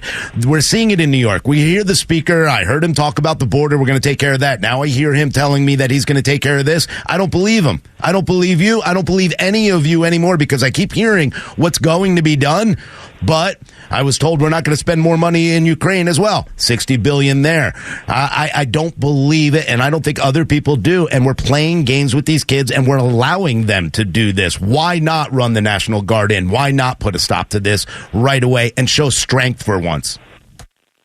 Well, your assessment is fair enough. I'm not going to say that you're entirely wrong. You're right. I was extremely disappointed in the Ukraine funding, although I did vote for it. I understand how important it is. But, we had been clear and consistent and tied it into the border security. And if we didn't get anything done there, they weren't going to get any funding for Ukraine. Well, obviously that didn't turn out. So understanding your frustration and understanding your questioning of whether, this is just talk or whether this is going to require action. I will tell you that I believe that this is different, and it's different in the sense that the border really did not have or had very, very little Democratic support. There's a lot of Democratic support here for this anti-Semitism. Now, granted, they do have some who are pro-Hamas and pro-Palestine on the Democratic side, but there are a lot who are pro-Israel. And I think that makes a big difference in this particular situation. Look, you alluded to the fact that this is very similar to World War II, and I have to agree with you. I mean, we've got an axis of evil here when you talk about Iran and Russia and China, and that's why the Ukraine funding was so very important, that we've got to stop Putin. We can't allow him to be successful. And I don't know whether you want to get into it or not, but the Ukraine funding was more than just, we're writing them a check for $60 billion. $40 billion of that was to go to replenish our weapons. So if we're feeding those, so basically what you said is you guys in Congress decided to write a check because you control the purse strings. We're the Republicans. We've got the money. You decided to go ahead and launder the money back to us to replenish our weapons. Our taxpayer dollars went to Ukraine for them to send it back again. What is the accountability? Who is the special inspector general? How do we know where that money's going, where the audit's going? Since we gave it away, we should be auditing, right? My money? Yes, and we are. That was part of the legislation. There has to be an accountability here. And I will tell you, quite honestly, I've been somewhat impressed with the accountability that we've had with these weapons, all the way down to the serial numbers on the weapons, making sure that that they're matching up. So, from that perspective, I'm not going to say it's perfect, but I hate to say this. Well, what about the humanitarian aid? What about the money, not the weapons? I know the weapons are going to be accounted for through the Pentagon. What about the money we're giving? What about the aid? Well, this is not humanitarian aid now. Let's make sure we understand. So no cash was given to them, correct? All $60 billion was in weapons? Yeah, no, $40 billion of it was in replenishing our weapons. There may have been, there was about $9 billion that I really was not happy with, and that was really where I struggled. Exactly where is that going to? But we've made it clear to Europe that humanitarian aid has got to come from Europe. Humanitarian aid, Europe has got to step up, and they've got to, and to their credit, a lot of the countries in Europe, including Germany, have stepped up, and they are providing humanitarian aid. They are the ones who stand to lose the most if Putin is successful. Buddy Carter is our guest on the Morning Extra, and I want to ask you about this because when you do look at what's going on these campuses, I don't have a problem with this, in part because I don't have an issue when it comes to watching communists go after communists. When I think about 2020, you had this BLM movement that grabbed the heartstrings of America. They didn't know who BLM was. They found out later down the road. But what I'm looking at is this is a situation where so many of Americans, a majority of Americans, look at it. They are pro-Israel. They don't agree with what's going on. And this is a perfect example of what happens when these children, these communists, start going wild. I don't, as much as I look at this and say this is an issue that's going on during an election year, I don't think this harms your side one bit at all. Well, two things bother me. First of all, any Jewish student in America who is on campus and is scared, is frightened to walk around campus, that's despicable. That should never happen in America. No student of any religion should ever have to walk around campus in fear. Certainly not a Jewish student, and I think that's happening. Secondly, let's keep in mind, none of us are naive enough to believe that there aren't some disruptors who are there who really aren't college students but have been sent there instead to cause disruption. And those are the ones that really I hope we get, and I hope we nail them.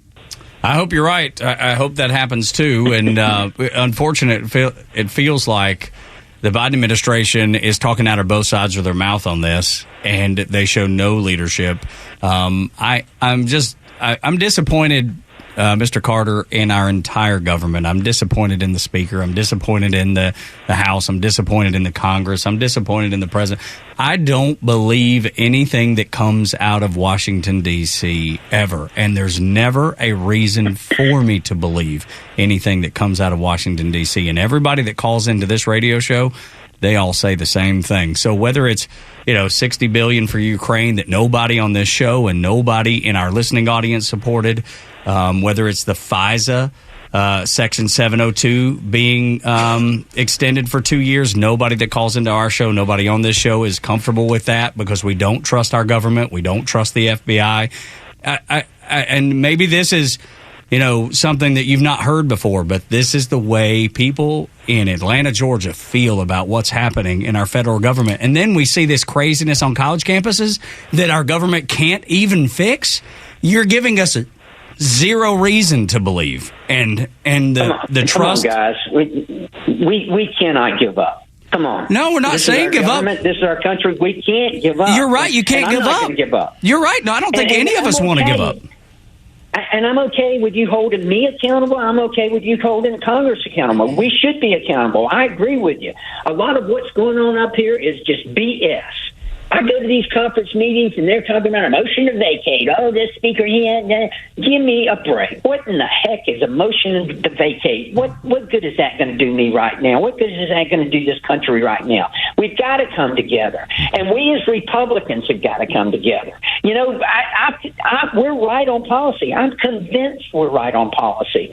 And I'm not going to stop. I'm not going to give up. I'm going to continue to work. We need to concentrate on delivering conservative wins for the rest of this session so that we can get back into the majority and deliver conservative wins and conservative policy. What are the conservative wins, buddy? Because what are the conservative wins? Because I'm going to tell you what I'm afraid of. I'm afraid that our border's been open so long and we fought over this for so long. There's no executive action that's going to happen. You guys know that. We have to secure our border because I'll tell you what's here. You see the kids that are taking over these campuses? They're not the problem. The problem are the ones that are being quiet, allowing this, waiting for it, waiting for the opportunity to hurt Americans again like they did on 9/11. What I'm worried about are the 250,000 Americans and families that lost children to fentanyl. That's a conservative value that our conservative listeners and people all over this country that are voting Republican want done. But we haven't won anything. We gave away $1.9 trillion in an infrastructure bill that is touted as bipartisan that we know is a climate change bill. That's not conservative.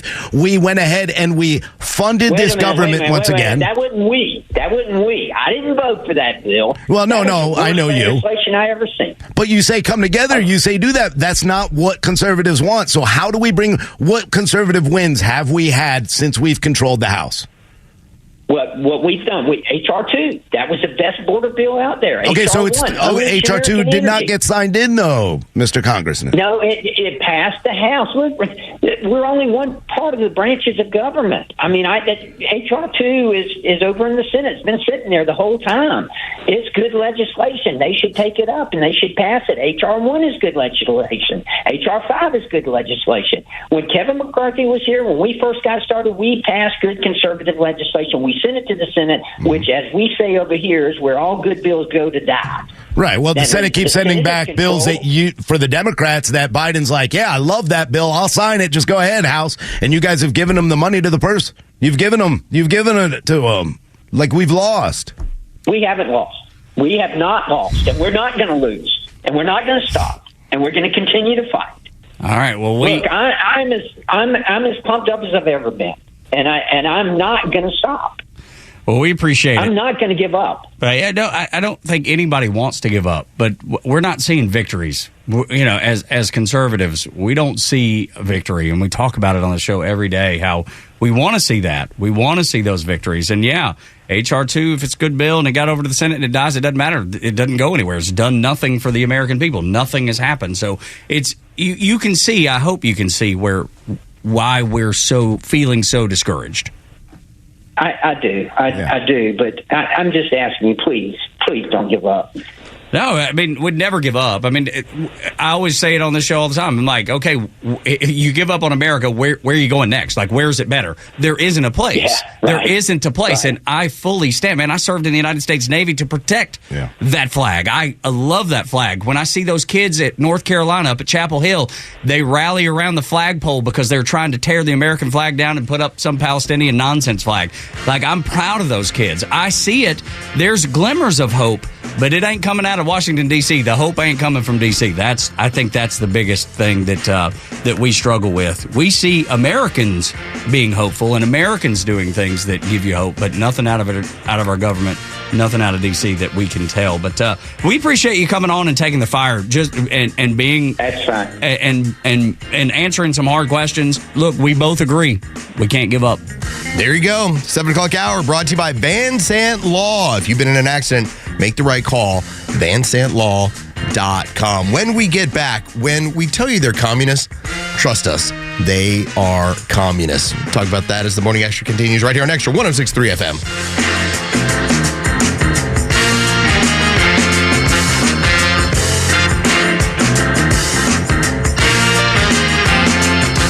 Atlanta radio legends collide on Extra 106.3.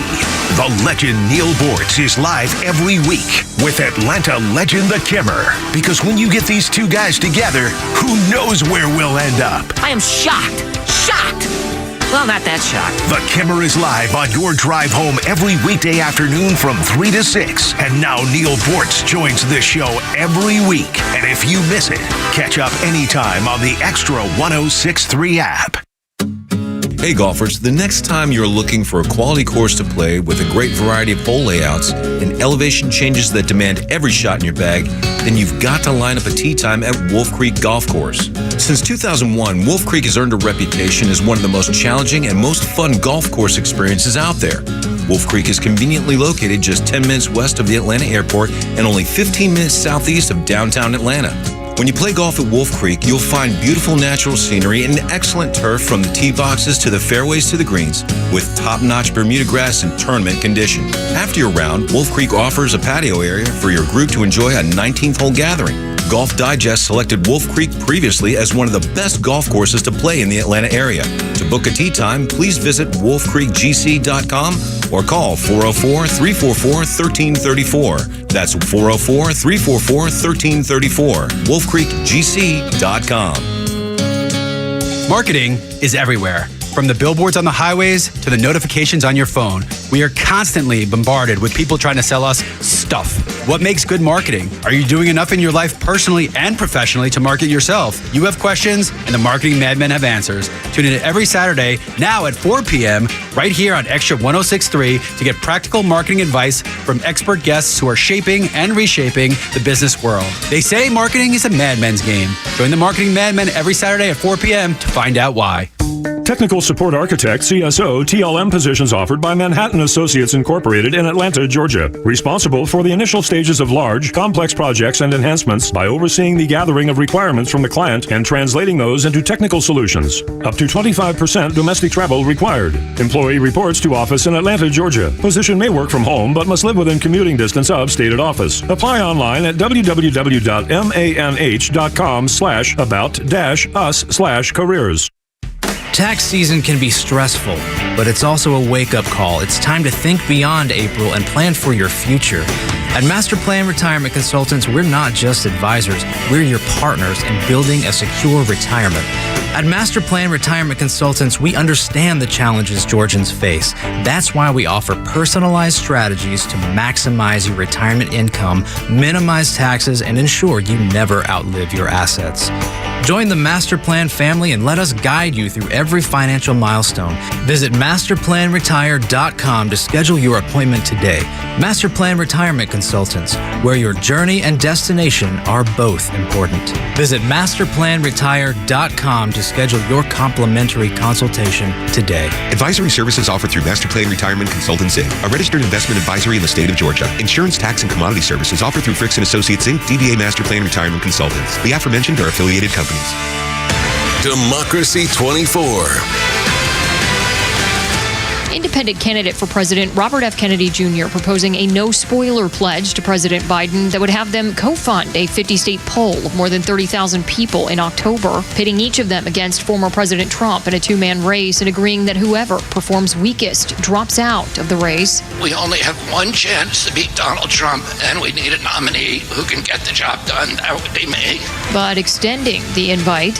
And I'm happy to make this same pledge with President Trump, because I can do better against President Biden than President Trump can. Saying he wants Americans to feel that they don't have to vote out of fear. That they feel that they can vote out of hope. Critics have slammed his run, including former President Trump, who called Kennedy's campaign a wasted protest vote, while more than a dozen members of the Kennedy family have endorsed President Biden for a second term. Kristen Goodwin, Fox News. The Morning Extra is on till 10 a.m. and the live and local conservative talk continues on your drive home with the Kimmer Show, 3 to 6 p.m. on Extra 106.3. Welcome back to the 7 o'clock hour of the Morning Extra is brought to you by Van Sant Law. If you've been in an accident, make the right call, vansantlaw.com. It's Los, Carlos Medina. It's Rhino, Scott Rhino. Also Joe, Tom Virgin River. No Tug today. He is getting his son moved out of the dorms. He'll be back on the show tomorrow, so he's making that quick trip to South Carolina. It's going to take like 10 hours to get out of there and then turn right back around and come right back to the show. So that's his plan for this Thursday. Again, the 7 o'clock hour is brought to you by Van Sant Law. So when we talk about how these are communists, they have basically nothing to do with the Middle East. They have nothing to do with Palestine. All the stuff that you're watching on your TV for the last couple of weeks, which is just, it's catnip. It's a distraction. It's not meant so that you don't think about what's going on with your bank account, what's going on with your money, and what your congressmen are doing, as we got a chance to hear from Buddy Carter earlier in the hour. So you don't think about that stuff. You've got to focus on this other stuff. Well, let me give you an example of this. So this was Johanna King-Slutsky. Now, she's the one who we played the audio yesterday and talked about how she was talking about how they need resources. They over at Columbia, they need food and water. It's your job to get it to them. You know, it's a human right. You know, we just need resources. Humanitarian aid, she called it. Exactly. Now, she's listed, if you go by her LinkedIn profile, as a video editor and full-service digital comms expert for progressive and leftist causes, PhD candidate at Columbia University. Now, you would say, all right, sounds like a pretty intelligent person, right? PhD candidate. She's going to be a doctor one day, right? Like Dr. Jill? Yeah. Like Dr. Los? Okay, not really a doctor or treating physician. Just, you know, you got a doctorate degree. All right, so here is what her area that she's doing her doctorate in. My dissertation is on the fantasies of limitless energy and the transatlantic romantic imagination from 1760 to 1860. My goal is to write a prehistory of metaboric rift, Marxist term for the disruption of energy circuits caused by the industrialization under capitalism. I'm particularly interested in the theories of imagination and poetry as interpreted through a Marxist lens in order to update and propose an alternative to historic ideologic critiques of the romantic imagination. Yeah. This is a person who's just a wild leftist. A Marxist. She's a Marxist. Communist. She's somebody who looks at everything from a Marxist point of view. In fact, she's doing an entire doctorate. Her dissertation is going to be on studying a period and rewriting it according to a Marxist view of it. All right, that's the very basis of what Marxism is. It's to remake the world into communism. And oftentimes that's by getting rid of your history. That's how it works. And so when you see these people on these campuses and you wonder, like as in our friend Clay Travis, hey, I'll pay for anybody to go over to Gaza and you can go and promote your, gays for this over there. See what happens. They're not interested in that. They have zero interest in that. In fact, if we were to have a hurricane that was to wildly do something and hit California, these people would be out there protesting for climate change. Of course. It's just whatever the current thing is, they're the cause heads. This is what they do. Yeah, and they block traffic. They'll do anything to get the attention of police. Again, they don't do this on the side of the road where they're supposed to be doing it. They don't do it in areas that are cordoned off for them to have peaceful protests. They do it to engage police because that's a communist idea. That's what they want. They want us to be in complete chaos. If they cared about these actual, movements or whatever they want to call what they're doing today, which is just supporting terror, they are lying. They all want a Marxist society, a socialist society. It's no secret that they call themselves a Democrat Socialist Party. There is a reason for that. It's what they want to move to, and they are trying it in every blue state they can and every blue area where they feel protected. So Johanna King-Slutsky ends up putting the last little touch on her biography, which says, I worked as a political strategist for leftist and progressive causes and remain active in higher education, the labor movement. This is somebody who firmly believes in this form of government, this form of labor, top-down control. Yes. This is who she is. And to think, this is what Columbia is turning out. And not just Columbia. You're seeing it around the country. If there's anything that's happened in the last 2 weeks, Rhino, it has caused, I think, parents to examine not just the type of education, because we've talked about that. I don't want my kid ending up with a degree in philosophy. I want something that's marketable, but where you send them. And it's what it's turned into? State schools in the South look pretty good right now. Yeah, they look really like good. University of Florida, you've gone up like 10 notches in my belt in the last couple of days. Even Georgia, University of Georgia is doing a good job kind of allowing these kids to peacefully protest and go out there and throw out whatever rhetoric they want, but keeping the Antifa movement away from that and the violence away from it. So we do have Alabama as well doing a very good job down in Tuscaloosa. They are separating the two. There is protests going on both sides, but there's no violence. And that's the good part, because we do have strong leaders here that are saying if you do get to the point, that's the responsible thing about what Brian Kemp, I think, said yesterday was, you have every right, and I stand behind your right to protest things that you don't agree with. Whether you're right or wrong, you have the right to stand out there and put up a sign or to yell and scream. But there are certain rules that when it comes to protesting, you cannot have a loudspeaker out there. Don't do it. Go out there and yell all you want. Don't have the loudspeaker. Do not block entrances. Do not block roads. Do not interfere with other people's lives. As soon as you do that, you will face really, really harsh penalties. And because of that, because of what Ron DeSantis has told people in Florida, you're not seeing it. Well, there is a yin for a yang. And these people are the minority. Okay, this is a vocal minority. They're not a majority. Because the majority, and we've talked about it on this show, especially when it comes to young men, they are pushing to be much more conservative. The opposite is happening with women, and we'll get into that at a certain point. But if you want to just have the update on this story. So at UNC Chapel Hill, you had the Pi Kappa Phi fraternity who basically decided, you're not going to take down the American flag. That was their standpoint. Yeah. Do what you want. You want to protest. You saw this at other universities. People were pulling down the American flag and putting up, whether it was the Palestinian flag or a gay rights flag or anything else. That's what they were doing. They decided, we're standing our ground. Yep. We're going to be chill. You're not going to take this flag. And so that then caused, and here's the fun part about it, because they had a GoFundMe. And it was about throwing them the biggest rager party possible. Yes. This launched yesterday. And it was, people were trying to get it out there to make $15,000 so that they could have a big keg party. All right. As of this morning, they're at 334,172. It's now turned into a goal of $350,000. It's not just about the party. It's about, okay, where can we start donating this money to? Yes. This is what happens when regular kids have been raised right. I was going to say, as much as you want to hear about this woman Slutsky, then you have these young men that said, you protest, don't touch our flag. And I think you're seeing a lot of that, even though it's not going to get the attention that those young men got. Even Seth Weathers, our friend from Ultra Right Beer, they are working with those kids too. They want to be a part of the Rager and throw it with Ultra Right Beer. Hopefully that goes through. That'd be a lot of fun. But yeah, we're starting to see now that a lot of these kids are starting to stand up against this because they realize how ridiculous it is. They understand that Joe Biden is not the answer right now, and they need to start changing this woke ideology and getting these people out of their campuses. Because again, like we've brought up many times, this is Antifa. This is your anarchist. These are the people and the socialists, the communists, the Marxists that want to tear this country down, and they want to do it from the university system. The fun part was when you read the GoFundMe, it said, because when I saw it, it was at the time, it was like $1,200. They were trying to get to $15,000. Then it got to $5,000 very quickly.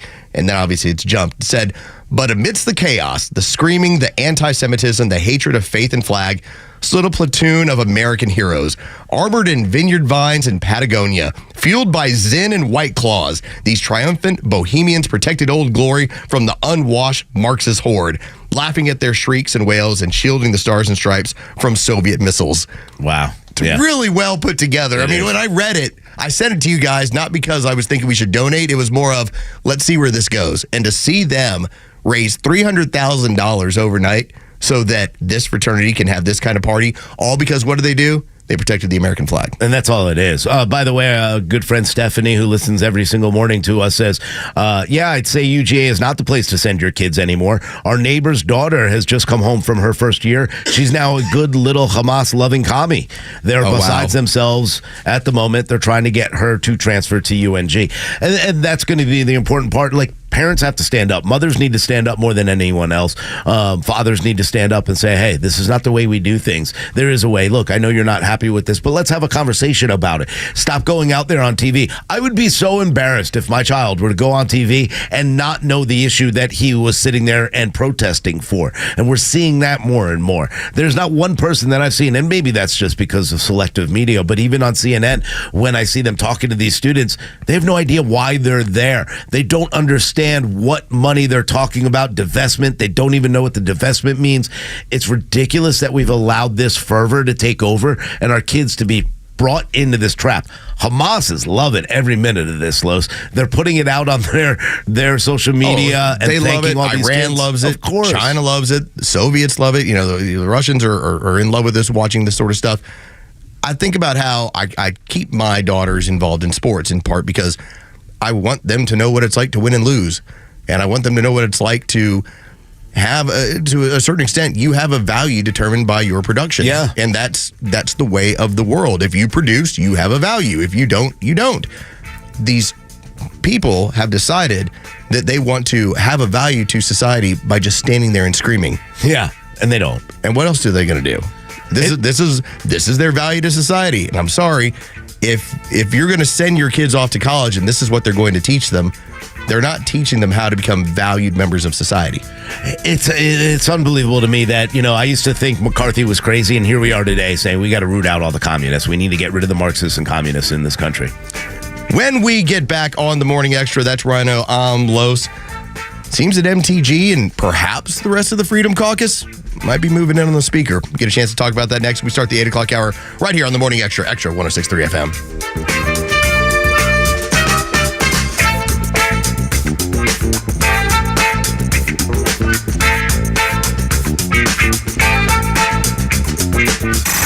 It's time for the Bortz Report, exclusively on Atlanta's only conservative news and talk station, Extra 106.3. Well, how about some random thoughts, random subjects on today's commentary? Loving this story, a passenger that became physically aggressive on the United Airlines flight from London to Newark, forcing a diversion to Bangor, Maine, has been ordered to pay $20,638 in restitution to United Airlines. I love it. He's already spent a good amount of time in jail. Maybe bankruptcy is in his future. Moving on, abortion looks like it's going to be a big deal in this year's election. I love these signs that say, my body, my choice. Sorry, ladies, there is another body involved. But I have this question. A couple of years ago, abortion advocates, abortion promoters were talking about abortion up to the time of birth. In fact, in some cases, they were saying the mother should have the right to have the baby killed even after it is born and breathing on its own. Now, these people are upset that states have put a 6-week limit on abortion. Is it possible that these states, Florida included, are just reacting to the absurdity of killing a baby even after it's born? Iran University is now offering scholarships to all U.S. students who are expelled over campus protests against Israel. What a wonderful idea. I would love to see the American students protesting against Israel take them up on this offer. A little word of warning, though. If you're gay, you're likely to be thrown off the top of one of the school buildings. Fine with me, make it a pay-per-view event. And in California, after their $20 minimum wage for all fast food workers, they're worried that robots making hamburgers are going to lead to income inequality. Oh, Neil Bortz, Extra 106.3. Looking for bold discussions on vital issues? Tune in to The Janelle King Show every Saturday at 3 p.m. with an encore episode every Sunday at 9 a.m. right here on Extra 106.3, where we dive into kitchen table topics that are essential for a strong republic.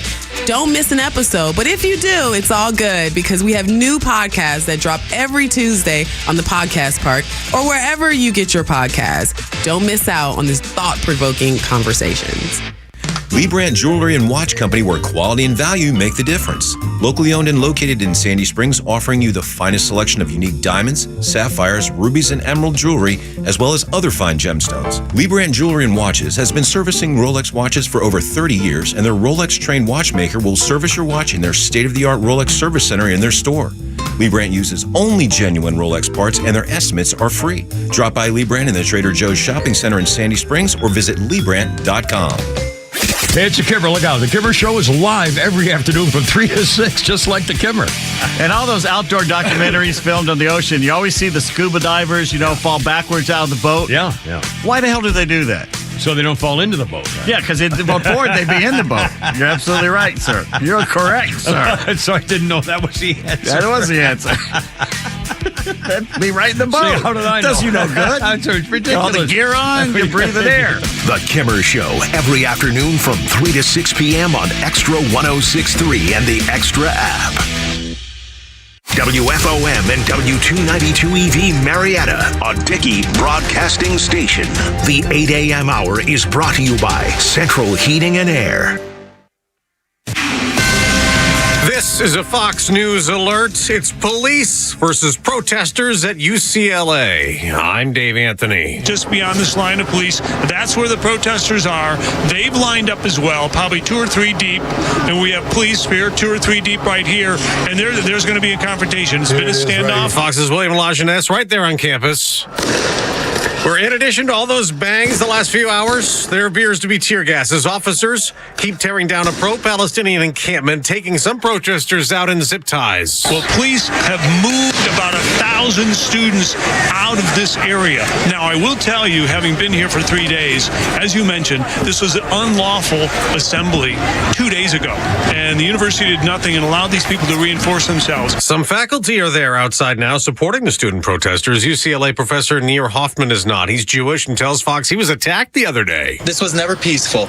Jews were not allowed to go in to the campus. Jews were not allowed to go into the library. Jews were not allowed to go to classes. There are no in-person classes today. UCLA says it'll be remote learning only. Former President Trump, campaigning in Michigan and Wisconsin on an off day in his criminal trial, called on all college campuses to take down encampments. Vanquish the radicals and take back our campuses for all of the normal students who want a safe place from which to learn. As for the war in Gaza, which these protests are all about, Hamas appears to be giving a thumbs down to a new ceasefire proposal with Israel. The terms haven't been confirmed, but they appear to center on a 40-day truce with around 33 Israeli hostages being released in exchange for hundreds of prisoners held by Israel.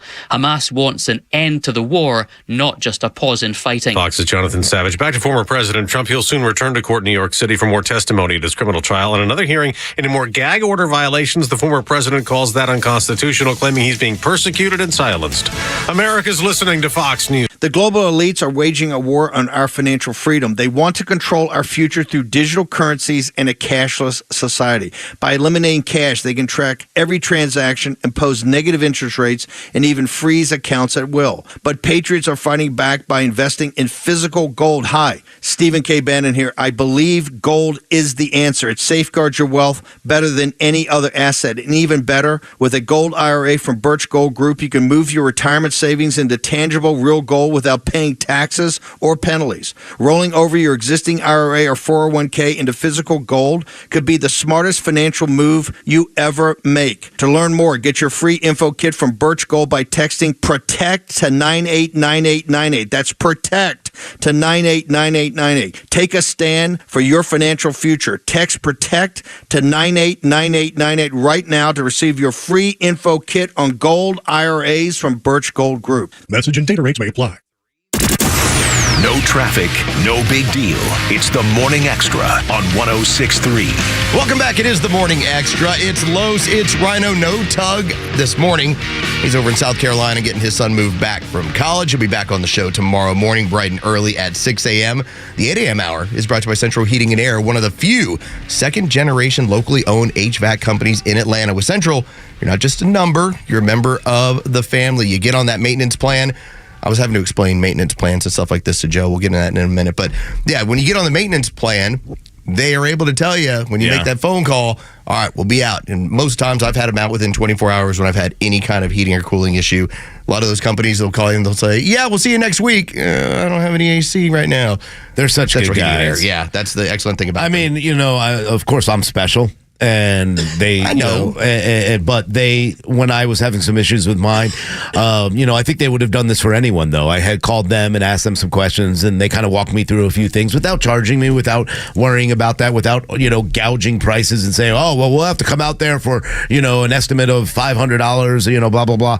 So that's what I love about those guys, is that they're willing to work for their customers and make sure that their customers are comfortable at all times. And that's the thing. With that maintenance agreement, if you do need to get any sort of repair, then you do get the discount on that as well. Yeah. And so that's why I've had them well before I was on this show. I think we've been part of their maintenance plan for probably about 5 or 6 years. That's so awesome. It's always been more than useful to us. Again, Thanks, Central Chuck. Heating and Air. Yes, thank you, Chuck. Thank you to everybody over at Central Heating and Air as they bring you the 8 a.m. hour. By the way, I was explaining regular maintenance, home maintenance to Joe Tom River. And Joe Tom Virgin River was basically like looking at me like, what are you talking about? I go, well, I had the exterminator coming over today at 3 o'clock.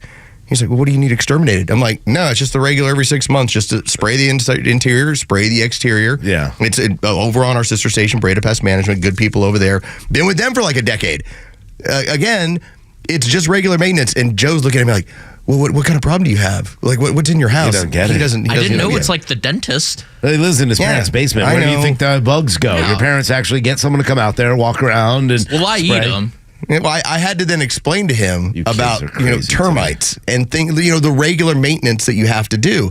And what I'm realizing now is that it's going to be our job to help raise Joe. Like, we're slowly getting Joe to kind of see things, a little bit more in the middle. But outside of that, then when baby Huey goes out in the world, we're going to have to help him. We're going to have to explain to him like regular maintenance on stuff and who to call with what and how to turn the water off to your house if you have a leak. Like these little things that we all take for granted that we know how to do. Yeah. Joe's not there yet. No, not at all. You'll get there, Joe, though. One day, this economy will be turned around. Donald Trump will take office. The economy will get better. And then you'll be able to, hopefully in the future, all buy your a dreams. home. Yeah. All your dreams will come true, Joe. Here's what I'm going to tell you. Go back to school. Go back to a community college or somewhere you need to go. Go to church. Get married.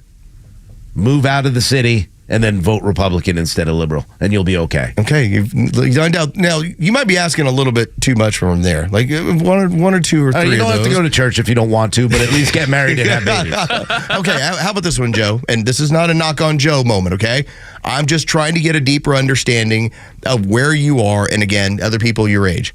Because you live in the era of rideshare. Like Rhino and I, when we were your age, there was no rideshare, okay? Like, oh, yeah. Like, the coolest thing was when you could call a car service and they would come pick you up if you had too much to drink. Right. And they'd bring two people, one to drive you in their car and bring somebody to drive your car home.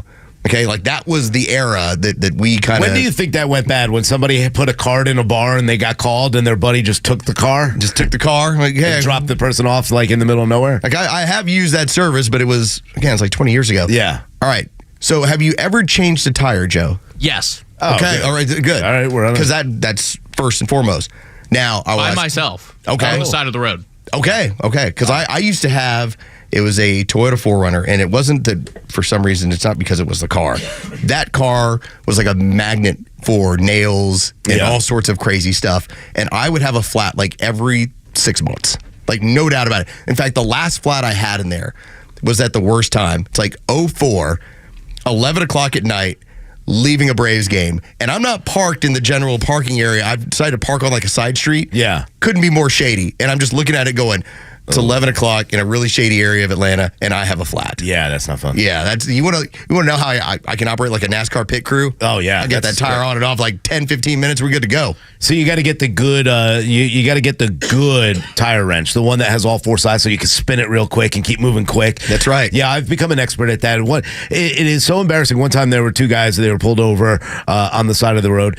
They may have been partners, let's say that, and they kept looking and go, "We don't have a spare. We don't have a spare." I go, "Yeah, it's in your trunk." It's in and your they trunk. go, "No, it's not. Look, our trunk's empty." And I go, "No. You see this little hole right here? Pull Put this your finger in latch there, here." pull that." And they're like, "Oh my God!" And I'm like, "Yeah, we got you. Come on, let's get." But this it done. also is the era because I'm an advocate for if one of my daughters was to have a flat, I'd be like, "Here's the number you call." Wait for them to come out and take care of it. Don't do it on the side of the road. That's right. It's a different time period. So the fact that you've done it, Joe, cool. That puts you several places ahead of where I would think other people your age are I at. did it just out of pride, too, because my mom was like, "Call AAA." And I was like, "No, I'm a man. Okay, This see? is my duty."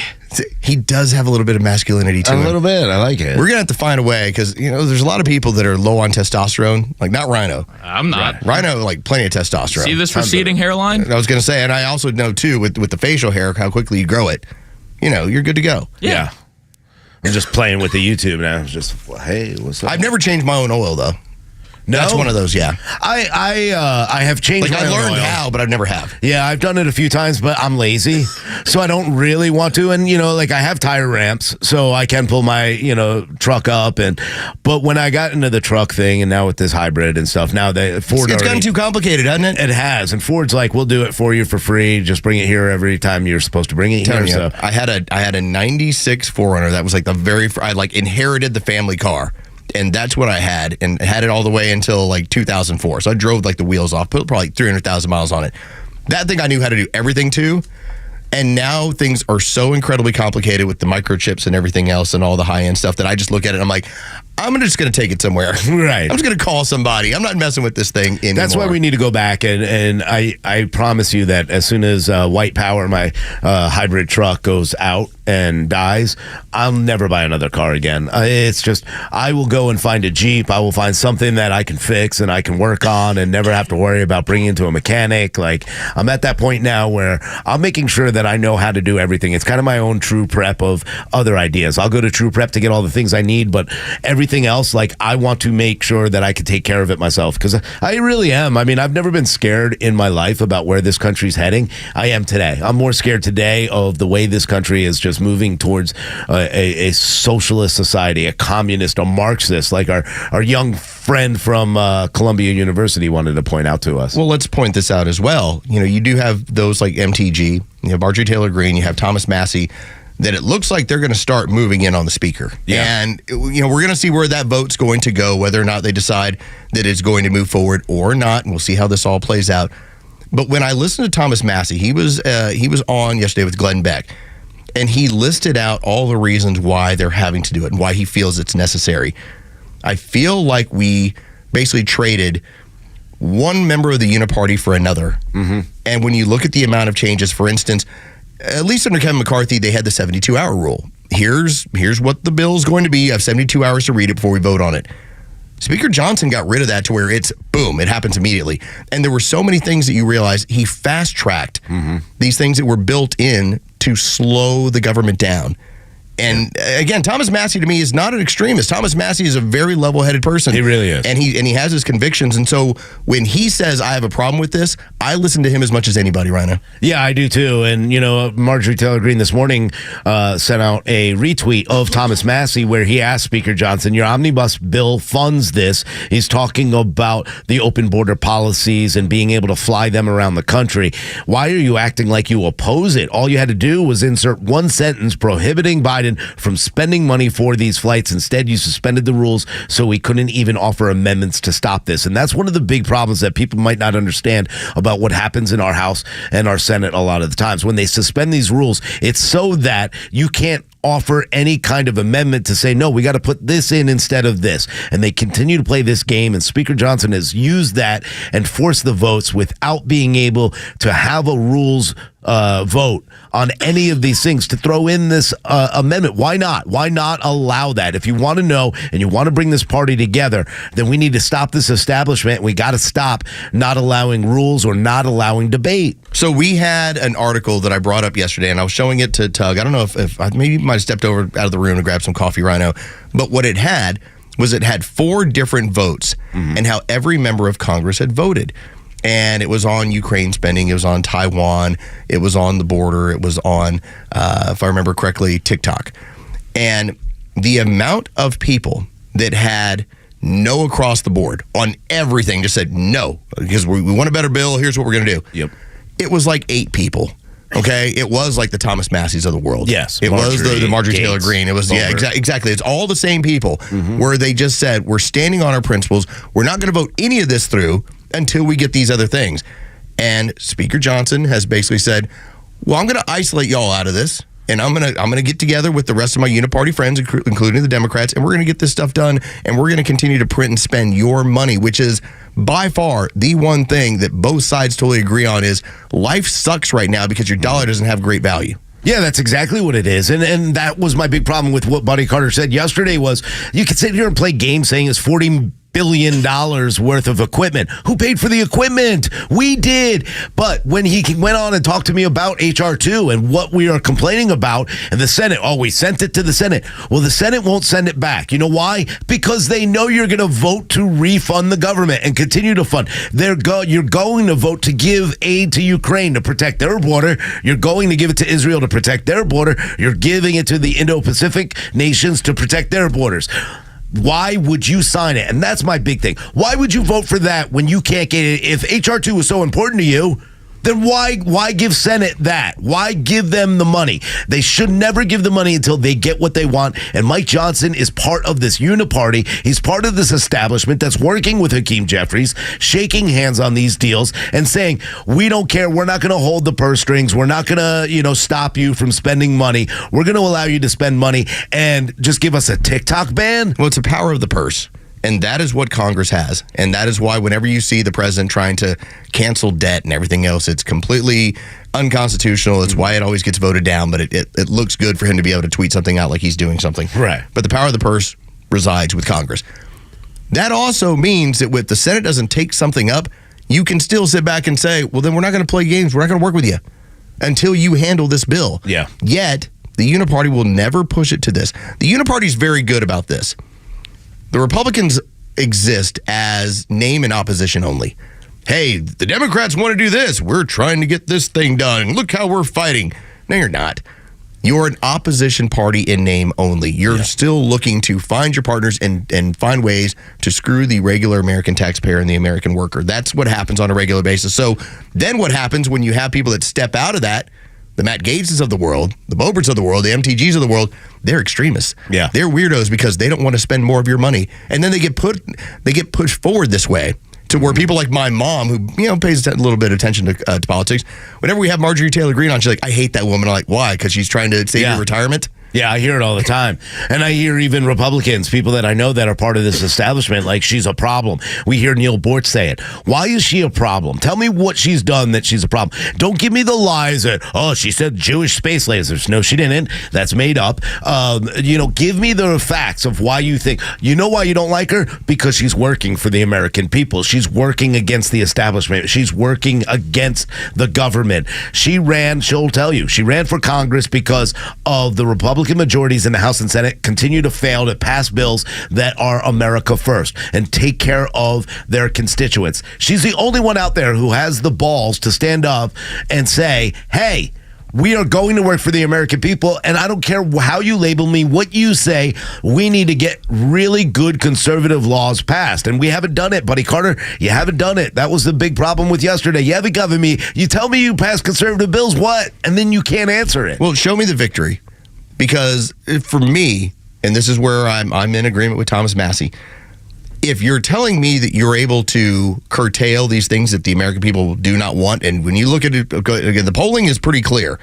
We're at about a 60 to 67% range of everyday Americans who don't want to fund anything in Ukraine any longer. Yes. Okay, the majority of Americans don't want it. And yet, what is Congress doing? What is the Uniparty doing? Sending them $61 billion. And that's just the start. Wait till they want their next installment. There's already an article in Reuters as of earlier this week. Hey, $61 billion ain't going to be enough. We need more. And then by the time we're done with here, then America, you have to rebuild this country. And so that is where you start to get the skim. Yep. That is where politicians make their money. So they're proliferating a war that they know they're going to make money on the back end of it when you have to continue to proliferate this war. Then you got to rebuild the country. Yeah, you've got to. It's a skim. This is how this works. It's the same game. And the only people that are telling you about it, then you get told to the worst people in the world. Matt Gaetz won't play ball with us. Well, good. I'm glad he won't. Yeah, and that's the whole thing. Like, I don't care if you don't pass anything. I don't care if you hold up the entire Congress from moving on any bill because you don't have a speaker anymore. Yeah, but you're an extremist. I am an extremist. Apparently, stop spending my money is an extreme view. Right. I'll wear that because I want every American, every single American. I don't break it down by color, race, who you sleep with, I want you to be protected. I want you to be able to have the right to own a firearm in your house to protect you from the criminals that do have them, that continue to run around with them. I want you to have the right to live a life and not worry about what's going across this border or who's coming across this border and who is going to disrupt your life by blowing up a building or blowing themselves up on a bus. That's what I care about. What I care about is not spending all our money and not creating wars. Yeah, I am the hippie conservative party. That's fine. I am the extremist. I don't care. I love this right now. I love the fact that we have a Marjorie Taylor Greene, that we have a Lauren Boebert, who just now, yesterday walked in and ripped down a Palestinian flag. She has balls too. These are the kind of people that I want on my side. 8 a.m. Hours brought to you by Central Heating and Air, one of the few second-generation locally owned HVAC companies in Atlanta. With Central, you're not just a number, you're a member of the family. Let's get to headlines. The stories that matter to you. These are your Georgia headlines. Presented by RBM of Atlanta, your Mercedes-Benz connection since 1964. All right, here are your top stories in the state of Georgia for today, Thursday, May 2nd. Pro-terrorist demonstrators continue to occupy campuses across the country, including here in the state of Georgia. Counter-protesters were out yesterday at Emory University, where police asked the pro-terrorist groups to leave and not block entrances into the school's buildings. In Los Angeles, police have been called in after another violent night involving pro-Hamas groups. Law enforcement is still working on removing the protesters from the UCLA campus. Many arrests have already happened. Governor Brian Kemp spoke on the issue of protesters on Georgia campuses, stating, "We are not going to allow Georgia to become the next Columbia University." The governor also emphasized that those who have broken the law, damaged property, or assaulted police officers should face harsh penalties. Governor Kemp also signed House Bill 1105 in a law requiring jailers to hold any suspect suspected to be in the U.S. illegally and wanted by U.S. Immigration and Customs Enforcement. Sheriffs who fail to notify federal immigration agents could face potential sanctions. And in sports, the Atlanta Braves avoided a sweep by the Seattle Mariners with a 5-2 win yesterday. Braves pitcher Chris Sale allowed only 1 run over 5 innings and struck out 9 in the win. I can imagine what can be and be unburdened by what has been. Thank you, Kamala Harris. Thank you. Just wanted to put that out there for everybody. All right, when we get back, it is the Morning Extra. Well, the tyrannical minority, they're on display every single day right now on your television. We'll talk about that next as we continue the Morning Extra right here on Extra 106.3 FM.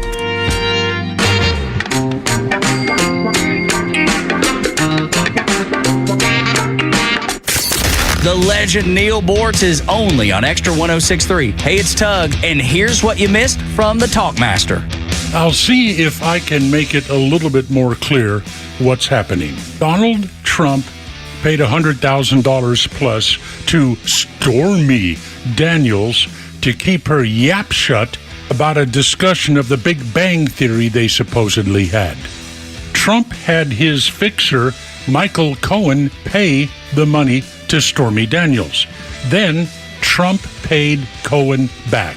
Are you following this so far? Catch Neil's commentary every day on Extra 106.3 or listen anytime on the Extra 106.3 app. All right, you see the uprisings we see all over the country, and yes, it's ridiculous. Yes, it's crazy, but it is one of those times where what if the infrastructure, what if you can't protect yourself? What if all the police are tied up in these protests and someone comes to your home? Do you have an AR-15? Do you have a firearm that you are ready to protect your family? Well, there's one place you can start making sure that you're prepared in case of any kind of emergency, and that's True Prep in Marietta on Cobb Parkway. They're locally owned and operated. I want you to go by there. Go visit them and tell them that I sent you over there. Say, Rhino sent me over here. I need to learn more and more about what it's like to start prepping. I'll tell you right now, they've got some great things going on, and they have a great event coming up. They have many great events coming up, to be honest with you, but these are the important parts. The fact of the matter is this: you need to be prepared, whether it is freeze-dried food, water filtration, first aid kits, bug-out bags. They have classes for you. So make sure that you go and check out their classes, and you can do that online. They have workshops all the time, and these are things that can actually save you. So if you're new to prepping, they have an Intro to Emergency Preparedness class. This Saturday, it's going on at noon, and then a follow-up class after that at 2 o'clock, a bug-out and get home bag class. Learn how to pack a bag so that you will be safe, your family will be safe. They're also a really big part of the community. In fact, on Tuesday, May 7th, they've got a tactical civics meeting they're hosting right there at True Prep. It's a beautiful new building. You got to go check it out in Marietta on Cobb Parkway or online right now. Go check their event calendar out and see some of the great workshops they have coming up. And that's at trueprep.com, TRUprep.com. Prepare today for a worry-free tomorrow with our friends at True Prep. A security system is no longer a luxury, but a necessity. This is Jim Niarchos from the All Four Seasons Home Show. It's become a dangerous world, and we need to protect our loved ones and the possessions we've worked so hard to acquire. Who can we trust with all the options out there? It makes sense to consult the pros. That's why this week our guest is American Alarm. They're one of the best, and they'll be offering free tips and advice this Saturday morning at 9 right here on Extra 106.3 FM. Hey Atlanta, it's Ben, host of the Weekend Ben Burnett Show, proudly brought to you by Peach State Pride. Each and every weekend, we bring you all the issues going on around the globe and what America's ultimate role is in order to drive our agenda forward as conservatives. And if you ever miss an episode, you can download everything I've ever done on Apple, Spotify, or you can go to the podcast park. See you around, Atlanta.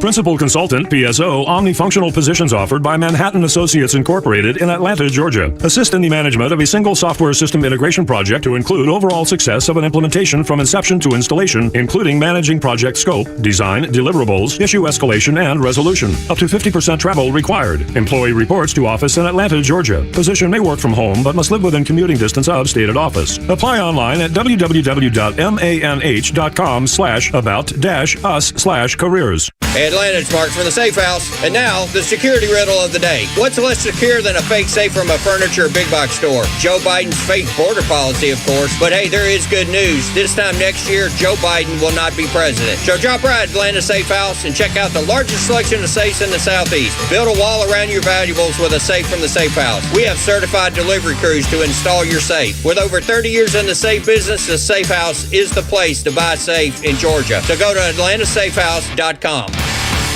From now until Mother's Day, Solomon Brothers Jewelers is offering an exclusive deal. Receive a complimentary Big Green Egg Grill with any qualifying jewelry purchase. It's the perfect opportunity to fulfill Mom's wish list with the stunning pieces like a diamond tennis bracelet, diamond stud earrings, or a timeless eternity band, all crafted to last a lifetime. Plus, while you're treating Mom, why not treat yourself too? Take home a Big Green Egg Grill courtesy of Georgia Spa Company. But wait, this deal isn't just for Mom. Whether you're celebrating a birthday, welcoming a new addition to your family, or simply want to show someone special how much you love them, this offer is for you too. Our incredible showrooms guarantee that you'll find the perfect gift for your mom or loved one at just the right price. So visit us anytime now until Mother's Day at any of our 3 locations in Buckhead, Alpharetta, or Peachtree City and find the perfect gift for any occasion with the extra gift for yourself of a free Big Green Egg Grill online at SolomonBrothers.com or on Instagram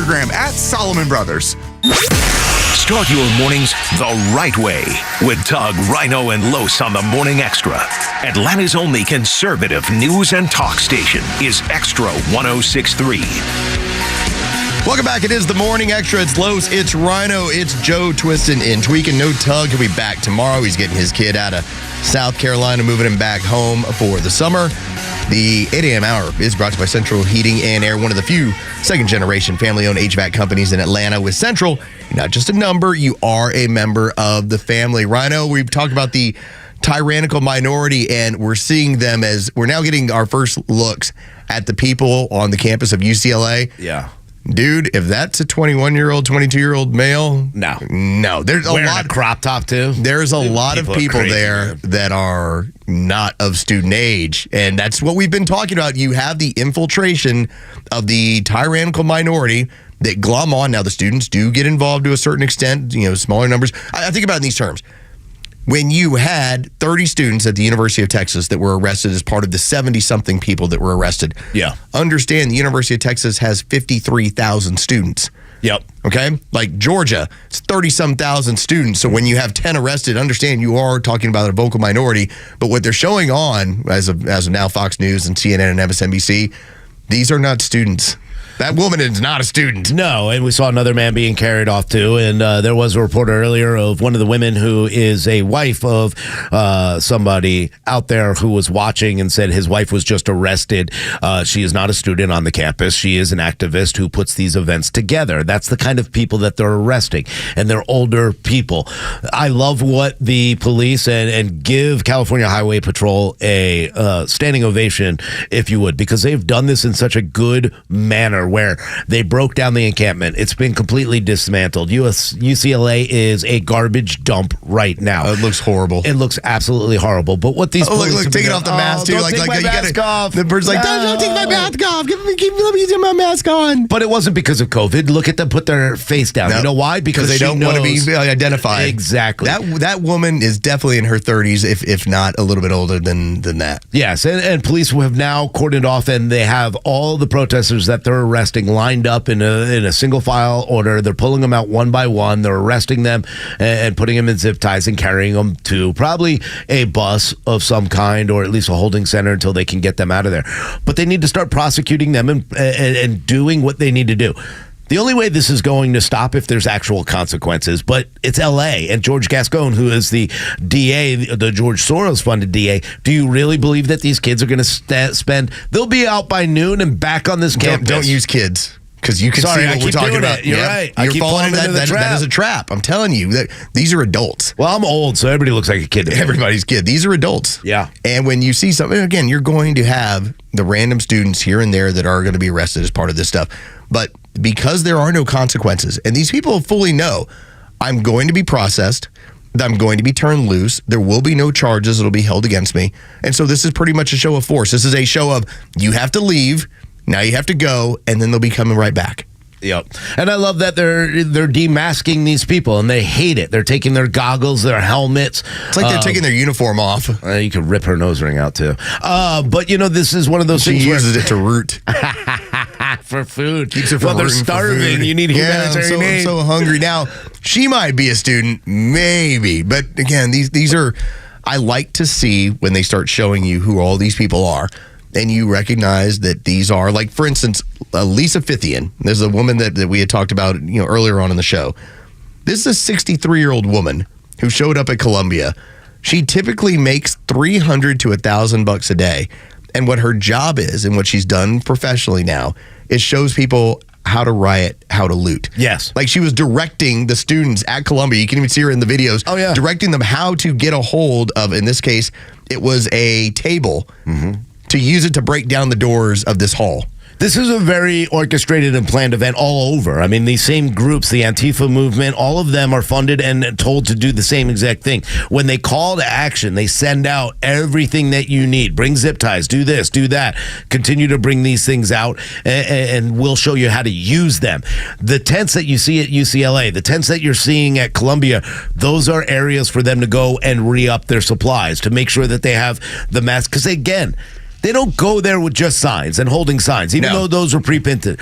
They go there and they make sure that they have masks, they have defensive shields, because they know they're going to be the ones that start the issues. They're going to start the problems. It is what the tyrannical minority wants.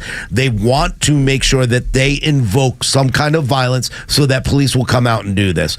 And you know what? The parents of these kids that are actual students, I know they're going to fall into it. Some of us have fallen into that when we were younger. Everybody's going to do walkout because they want soda in the gym, whatever. Why can't we get big Snickers bars? Right. Sometimes you jump on these. Now, that young lady might be a student that's on Fox News now. I love that they're taking off their masks in front of the camera, showing who they are. Yeah, and that's been kind of the fun part about this, is to when first off, their parents should be charged for damages. If you're telling me that you're going to go on campus somewhere and you're going to be part of a protest, I'm going to ask you this first question. Why do you have goggles? Right. If you're taking part in a peaceful protest, it's not going to rain. What's the umbrella for? What's the umbrella for? What are the goggles for? And of course, you always have your N95. You got to make sure you have that, because you never know. Maybe that COVID bug will get you, because I was about to say like 20 years old and perfectly healthy, but no, like some of these people, they do have to mix in that salad. What I would point out is that you do have like these handful of students here and there, and the rest of these people are adult professional agitators. I wish we could turn the sound up, because I would like to hear some of the people that they are interviewing, and they're zip tied and they're going to jail. Yeah, I mean, they're smiling on their face. But you know what? This is the problem. There are no real repercussions for what they do. Yeah, no consequences whatsoever. That's why I'm saying, if they are students, their families should be charged to clean up the campus, because they're the ones who destroyed it. What a mess, too, man. It is disgusting what they've done to this campus. These are the people who, by the way, will go and talk about Earth Day, and this will be their next plight, and yet they're littering. It's all plastic bottles everywhere. I hope that they get charged to the full extent, but we know that they're going to be treated with kid gloves, and they know that. That's why they're smiling when they get arrested. They know they're going to be let go. But I do like the California Highway Patrol, that they have made it a point to walk these people out in front of the cameras, and they demask them, they take off their goggles, and you get to see their face, because they know, I know, those in the listening audience know, there will be no legal repercussions here. It's going to be on the private sector. It's going to be on your companies out there to say, I don't want that person in my building. Yeah. I don't want if I know who you are and you apply for the job here, I have no interest in making sure that you're hired here. Yeah, and I hope that, every face that's taken, every mugshot should be put out there for every employer to look at. Even if they get off within 30 minutes to an hour, or they're let go in one way, or just be given a ticket for what they've done. They're parading them, Rhino. Look at them. I love They're this. parading them. They're showing you right in front of everybody. Respectful, too, which is what I love. They haven't made anybody take off a keffiyeh if they didn't want to take it off. They have made them remove their masks, but any kind of religious garb that they feel they need to wear, they've been respectful about that, which is really good to see. Police are not falling into the trap. Look at that dude. Don't tell me that that's a student. Dude's got more gray in his beard than I do. That is a 45, 50-year-old man. Oh, he might be 53. Yeah, that is not a student. If it is, it's a professor, and I don't know if that's a professor over at that university. But let's finish off this segment talking about this, because I was thinking about when you had James O'Keefe, and he had the video that people are trying to corroborate it and find out. It was a contractor who works for the CIA, and the CIA, he was talking about hidden video with a woman about what the three-letter agencies have done between the CIA and the NSA to interfere with Donald Trump and to spy on him, and how they've been doing it since 2016, and they've continued to do it. When when the CIA was asked about it on the record, they didn't deny that this person had worked for them. So that was where they left it, but nobody's commented from there. So if you want to go check out this video, again, just look up James O'Keefe and look at the newest thing they have on the CIA. This is going to be one of those singular moments where we're going to look back and we're going to look at Donald Trump and go, that could only happen, I think, once in our lifetime. To have a private citizen who had the kind of wealth that he did, who decided to then run for office, and to have the highest people in government trying to take him out every step of the way. Yeah. I think, and I know we can always talk about, hey, you can talk about John F. Kennedy and, hey, the CIA have him killed. Okay, that his family believes that. I believe it. Okay, his family. That's why I'm afraid for Donald Trump at this point, because I think Donald Trump, more than anything, is a polarizing figure to the left. To us, he's doing what we want as America first and taking care of the citizens and speaking for the people. And right now he's speaking for the people as a citizen.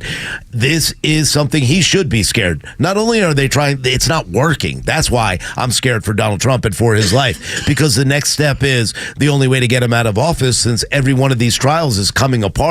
God forbid anybody tries to make an attempt on his life. Well, the contractor talked about how Donald Trump will not be president. He's like, we've done the math on it. It's not happening. And so you go, well, what do you mean you've done the math on it? Like, what exactly are you saying that as a representative of the CIA has done to make sure he's not going to be president? He then went on to point out the fact that they spy on his ex-wife. Like, they spy on every aspect of his life in order to figure something out. And so I think about, like, when you look at our intelligence agencies, and like one of them is very well known is what the FBI had on Martin Luther King. Mm-hmm. They were essentially encouraging him to kill himself. They're like, we have all this data on you. Yes. You're a cheater. You've done all these bad things. This is what we want you to do, and this is why you're going to do it. We're having this singular moment again where somebody who's actually been president, hasn't been an agitator, hasn't been a street communist, hasn't been just a senator, somebody who's been a president still has the NSA and the CIA who basically did not give him all the information he was supposed to have, who basically treated him as like, hey, he's this crazy cowboy, and we've got to get rid of him as quickly as possible in order to continue to do our business. It's scary to think of. And I think that's why he's gaining so much support, because we've seen it happen with our Jan 6 defendants. You watch as these kids are taken away, or these adults are taken away, and then they're let out the next day. Meanwhile, we got people from Jan 6 who peacefully protested at the Capitol. Not the ones that broke windows, not the ones that attacked cops or did any of that. I'm talking about the ones that went in there and took some pictures. They were escorted by police. And they're still in jail. They're still dealing with the legal repercussions of their actions. But here we go. We've got men. Here's another man. He's definitely a professor, because the professors have been wearing the orange vest. The orange vest. So this is someone, they're interviewing them now. They will be let go. They should be prosecuted the same way they did any of the protesters, because this is public property. This is a government organization. It is the Morning Extra right here on Extra 106.3 FM. When we get back, well, the silence is deafening, isn't it? That's coming out of this White House. We'll let you hear from the smartest person at the White House about why they're saying nothing. We'll talk about that next. We continue the Morning Extra right here on Extra 106.3 FM.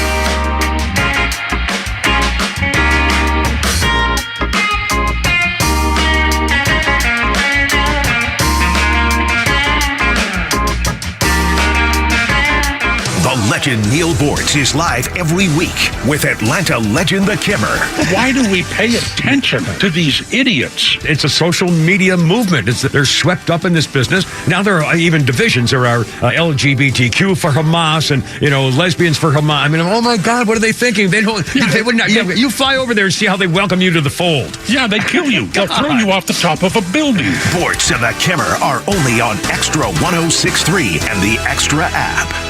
Marketing is everywhere. From the billboards on the highways to the notifications on your phone, we are constantly bombarded with people trying to sell us stuff. What makes good marketing? Are you doing enough in your life personally and professionally to market yourself? You have questions, and the Marketing Madmen have answers. Tune in every Saturday, now at 4 p.m., right here on Extra 106.3 to get practical marketing advice from expert guests who are shaping and reshaping the business world. They say marketing is a madman's game. Join the Marketing Madmen every Saturday at 4 p.m. to find out why.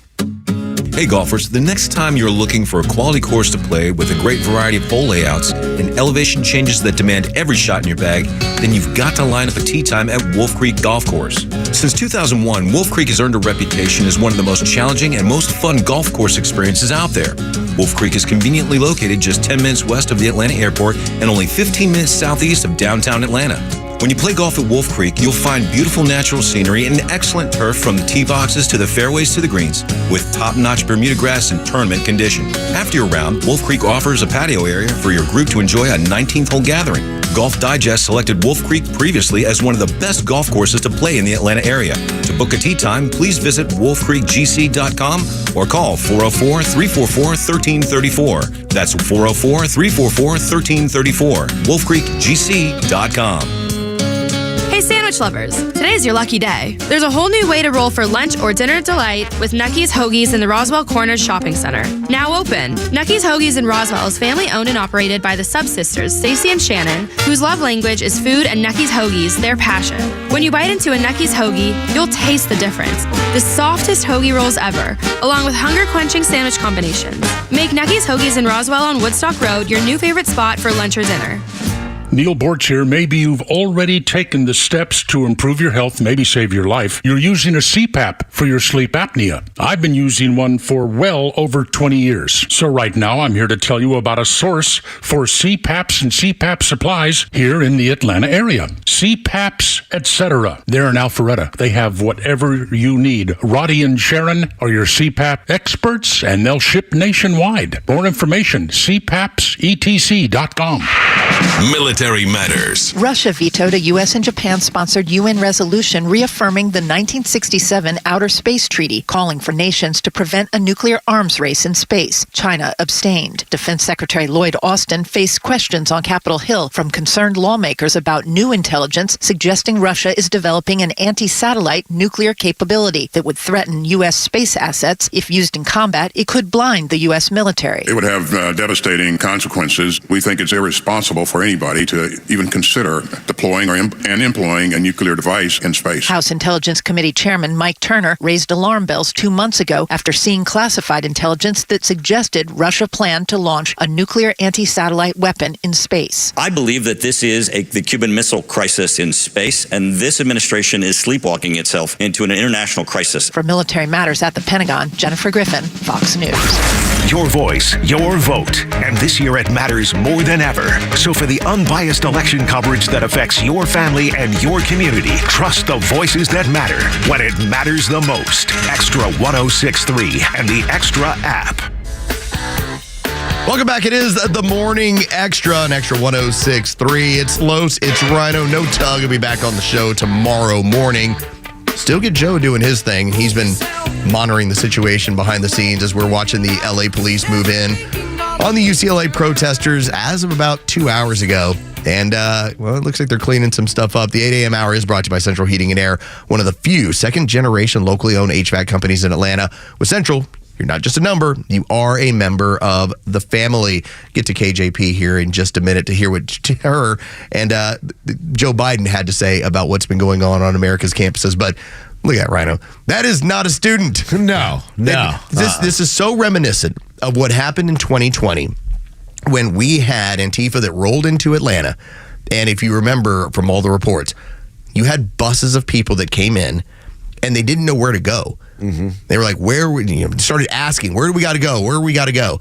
And they went looking around in the downtown area. And one of the things they didn't understand was how much the businesses there were black owned, black operated. Right. So as they decide, all right, we're going to start smashing up some windows. We're going to cause some problems around here. Well, that's where you end up having like Killer Mike of the world being like, can you please stop? Like, these are our establishments. Yeah, that's the big problem. But that's what Antifa does. They roll into these areas. No, they roll into these areas as professional agitators. They're paid to do so. And as we keep looking at these people, maybe like 1 out of every 10 or 12, you and I would say, okay, that's student age person. Right. We see one young man, and we were joking. I joked with you and said he was like, dude, she was so hot. She told me to come down here. She told me to come down here, bro. Like, give the line. I was trying to hook up, man. You know I don't get laid. You know I don't get laid. Look at me. He's like, look. Rhino is doing Mystery Science Theater 3000 as we're watching these people. Like, dude, man, she told me to come on down here, and I got all this zip tie on me. You know I don't get laid, man. Bro, I can't get laid. Look at me, bro. I had to come on out. I had to do whatever you tell me to do. But it's every single one of them. Rhino has something to say about them. Yeah. And again, I laugh because this is what it's now come to, that these professional agitators are doing this. And yes, some of them are students, but the more we get a chance to really look at them, and what, if you don't know, on Fox News right now, California Highway Patrol has a line, and they're basically making sure to walk every person past the cameras so that you get a look at who these people are.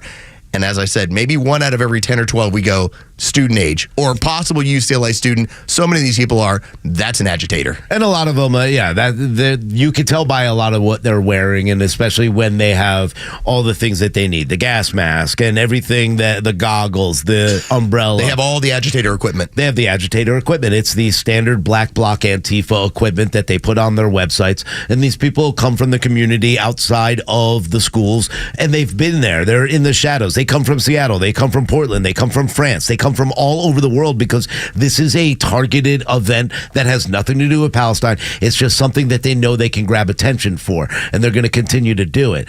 There is no way whatsoever that these people are students anymore. And some of them, yes, like we said, they are.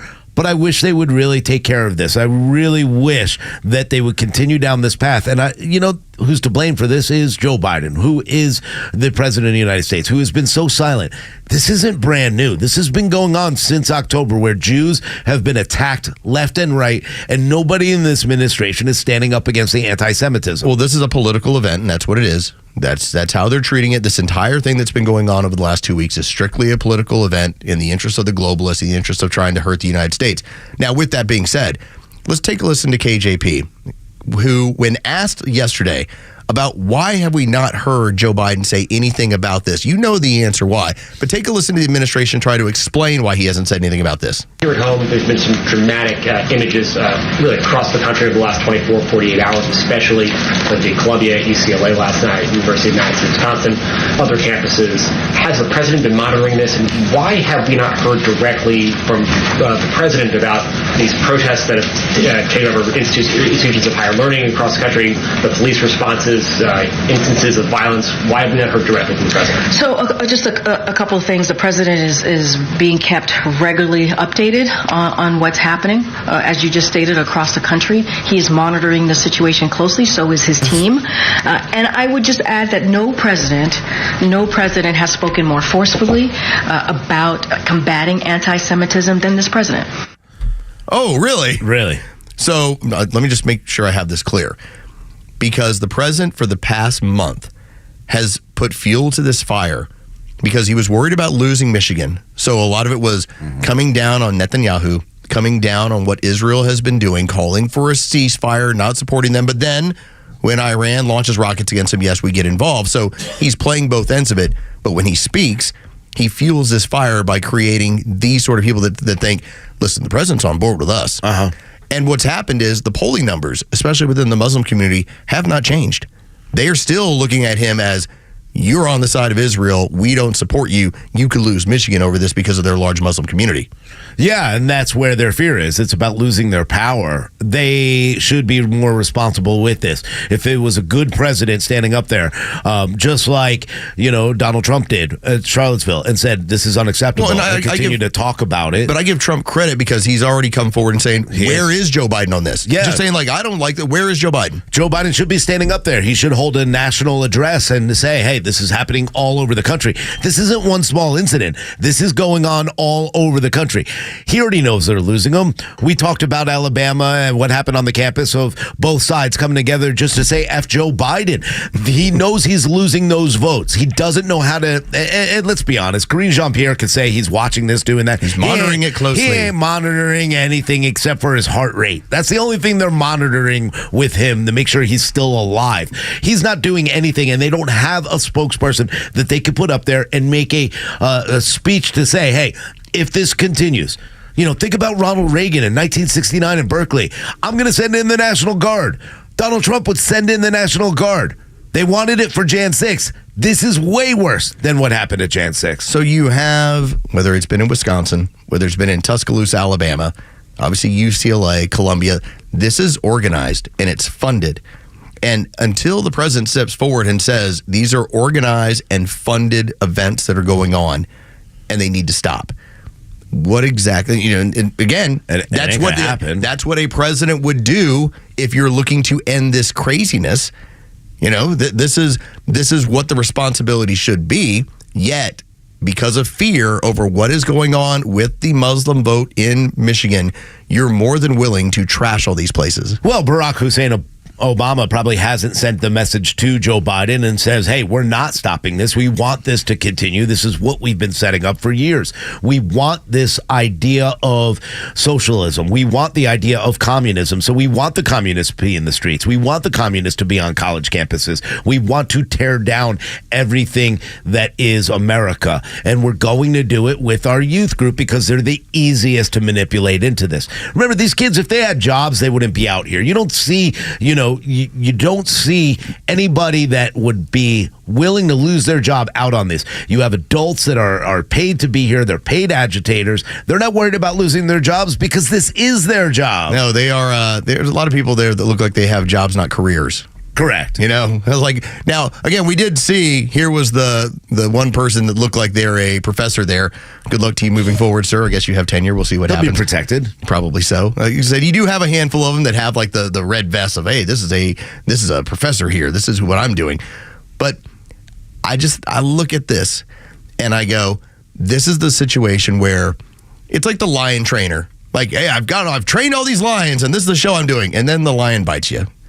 This is what happens when the elites have their street agitators. That's what these people are. They're street agitators. They serve the purpose of the Democrat Party. Antifa is the militant arm of the Democrat Party. And then they go too far and the Democrats are going like, oh my God, how do we get them to stop? You can't. Because at a certain point, that lion decides you're the food. They think that you're not communist enough. That's what's happening right now. So the reason why Joe Biden and the rest of them can't say anything about it is because these are their constituents. These are their brethren. And they're sitting back saying, why are you trying to eat us? Well, it's stupid for them, though, in reality, because I think everybody that's watching this thinks it's ridiculous. Everybody who's watching it, I don't care if you're a Democrat or a Republican, you know that this is a distraction from the truth of what's really happening in this country. So now the media is going to be obsessed with it. It's going to be everywhere. And Joe Biden won't come out and make a message. I think that's a losing strategy for the Democrats. He should come out and say, hey, I don't condone any of this. I condone peaceful protesting. This is not peaceful. He could make a really good statement, but now I think people will stop and not vote for him because right now it looks like this country is a complete disaster, and it is a complete disaster under Joe Biden's watch. He has the scenario playing in front of him that is, it's very reminiscent of what happened in 2020 when you were looking to destabilize this country and make it look like it was complete mayhem. I guess my question is, to what means? Because this isn't, as much as they want to claim it, this isn't about stopping a war in Israel, okay? It's not. No. So is it about destabilizing Joe Biden? Is about making sure to, hey, y'all haven't done enough for us, so we're going, because again, this is what happens with the revolution. The communist revolution never ends, and the communists are always replaced by other communists. The best thing about communism, communists kill other communists. They look at them and they, like, if Rhino was a communist and I was a communist and I'm in power and Rhino looks at me and goes, you're not communist enough for me. Bang! Right. Now he's in there. Then it's the next one. Joe's like, you know what, Rhino, you're not communist enough. Bang! Now I'm in charge. Come on, Joe. That is the nature of communism. That is what's playing out in front of your eyes. Are these people are eating up this administration? They're making it look the way it is, and it's not going to help them. And the administration doesn't know what to do about it. Like, wait a minute. We've been trying to help you, street communists. We thought we were on the same side here. You would think. You're exactly right. And they turn on their own so quick and so easy, and it's fun to watch for us. Oh, I'm enjoying it. At the same time, like, I'm loving it. I'm loving it. But at the same time, I know that right now we're distracting from the economy. We're distracting for illegal immigration. So that's the scary part to me. And right now, I don't know what's happening in the House and the Senate because we're all watching this. Because we're all watching that. This is the distraction. I'm right there with you. You know when Meanwhile, they probably signed a bill that, like, we're going to get arrested when we leave today, we won't even know. I think about how when I go and stop to go grab some groceries, then I'll be reminded about how little this really matters to me. Like the other stuff that they don't want me paying attention to, that's what I'll be paying And attention I'm to. disappointed there aren't enough hot chicks in this getting arrested. Look at that one. Oh my no. God. Oh no. She needs a salad. Yeah, that one's rough. Well, she did say something on At the least camera. intermittent fasting. Man, stop eating. That was rough. To think that's what they got offended of when it was on Columbia's campus. They told them to mix in a salad. Yeah. And they're like, "Can you believe that you fat shame me?" I'm like, well, sometimes the shoe fits. Fat. When we get back, we always talk about the power of local. Well, this state showed you how it's done. Congratulations to them. We'll talk about that next on the Morning Extra, right here at Extra 106.3. It's time for the Bortz Report, exclusively on Atlanta's only conservative news and talk station, Extra 106.3. Well, how about some random thoughts, random subjects on today's commentary? Loving this story, a passenger that became physically aggressive on the United Airlines flight from London to Newark, forcing a diversion to Bangor, Maine, has been ordered to pay $20,638 in restitution to United Airlines. I love it. He's already spent a good amount of time in jail. Maybe bankruptcy is in his future. Moving on, abortion looks like it's going to be a big deal in this year's election. I love these signs that say, "My body, my choice." Sorry, ladies, there is another body involved. But I have this question. A couple of years ago, abortion advocates, abortion promoters were talking about abortion up to the time of birth. In fact, in some cases, they were saying the mother should have the right to have the baby killed even after it is born and breathing on its own. Now, these people are upset that states have put a 6-week limit on abortion. Is it possible that these states, Florida included, are just reacting to the absurdity of killing a baby even after it's born? Iran University is now offering scholarships to all U.S. students who are expelled over campus protests against Israel. What a wonderful idea. I would love to see the American students protesting against Israel take them up on this offer. A little word of warning, though. If you're gay, you're likely to be thrown off the top of one of the school buildings. Fine with me, make it a pay-per-view event. And in California, after their $20 minimum wage for all fast food workers, they're worried that robots making hamburgers are going to lead to income inequality. Oh, Neil Bortz, Extra 106.3. Get ready for Real Talk on the Janelle King Show, where we tackle kitchen table topics that are banned from family gatherings, but crucial for a strong republic. Tune in every Saturday at 3 p.m. and every Sunday for an encore episode at 9 a.m. And if you can catch us live, great. But if not, no worries. New podcasts drop every Tuesday on the Podcast Park right here on Extra 106.3 or wherever you get your podcast. Join us for insightful conversations that matter. No one plans on going to jail, but when it happens, it's important that you know who to call. Call A Second Chance Bail Bonds, where we believe everyone deserves a second chance. We handle bonds throughout Metro Atlanta, including from our newest offices in Cherokee County and Clayton County. In most cases, we can have you or your loved one out of jail in a matter of hours. A Second Chance. It's better to know us and not need us than need us and not know us. Call A Second Chance 24/7 at 404-BAIL-OUT or online at atlbail.com. The Kimmer Show is only live on Extra 106.3 every weekday afternoon on your drive home. Did you know that backyard play thing was once called the Jumpoline? I did not know that. That was until your mom bounced on one. Yeah, I saw, yeah. The Kimmer Show, every afternoon from 3 to 6 p.m. on Extra 106.3 and the Extra app. WFOM and W292EV Marietta, a Dickey Broadcasting Station.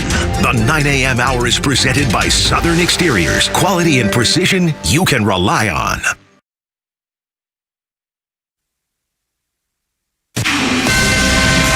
This is a Fox News alert. Another pro-Palestinian encampment taken down on another college campus. I'm Dave Anthony. It's at UCLA. I'm inside the camp. These are what's left of the tents. Most of them have been taken down by police as they came through. They pushed most of the protesters there. They pushed all of them out of this encampment. They're up against the wall. Fox's William Lajeunesse has been watching all this unfold the last few hours. And the cops are big. They got their vests on. They know what they're doing. And even though these guys are there with shields and things like this and helmets and their gas masks, boom, they were gone. And as dawn breaks now in Los Angeles, some protesters in zip ties have been unmasked, taken away, but not all of those demonstrators have been rounded up. They locked arms. They continued to chant, "Free, free Palestine." I think you can still hear that. A UCLA student, Eliana Jolkowski, just told Fox this morning that this continues and there have been chants of anti-Semitism.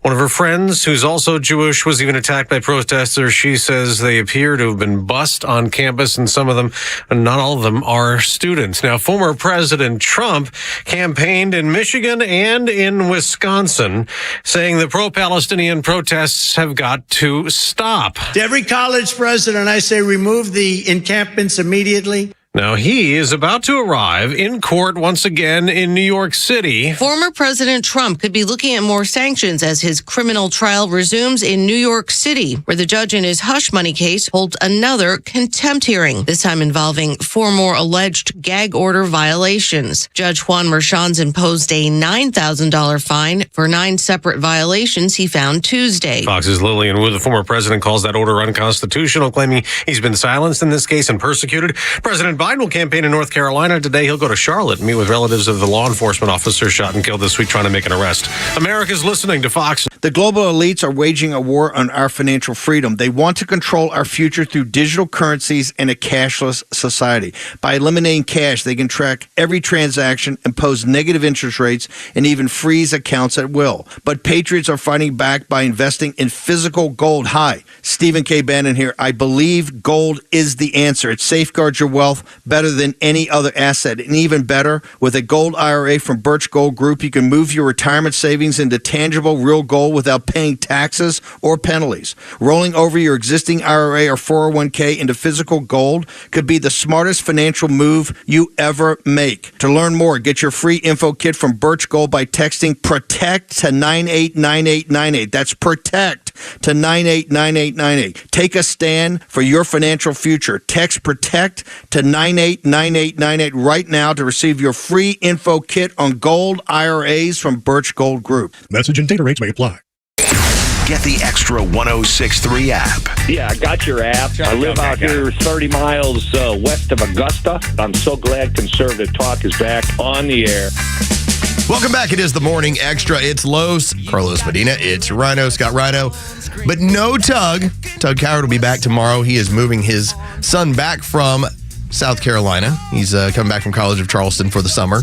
So, we'll do that process, and then they'll probably never have to do it again because I moved back during the summer freshman year. Yeah. And then I stayed the next 3 years in Dallas. I was like, I'll go work. Yeah, I mean, it makes sense. You start to realize that, hey, I want to have extra money for beer and other things and hang out. And I don't want to go back home where mom says you got to be home by 9:30, 10. I'm like, whoa, ma. I didn't really do a whole lot of class ends at 9:30. Well, I didn't really do a whole lot of running around. I remember what would happen is I would go work over at the Ticket, sports talk radio station there. And my first job during that summer was weekend overnights. So that would be, 11 to 6 in the morning. Yeah, Joe, you got it good. Trust me. No 11 kidding. to 6 in the morning was what my time shift was. On just the weekends? That was on Friday and Saturday. Yeah. Man, and then no social life. None at all. And then I would do, as an internship, I would work noon to 3, like 2 to 3 days a week. So interning noon to 3 at middays and then turning back around and doing 11 to 6 in the morning on Friday and Saturday nights, I didn't see what a woman looked like for a long time. No, especially in sports, right? Yeah. Luckily, when I was over at 790, we did all-night broadcasting for a while, and someone would always have to be there.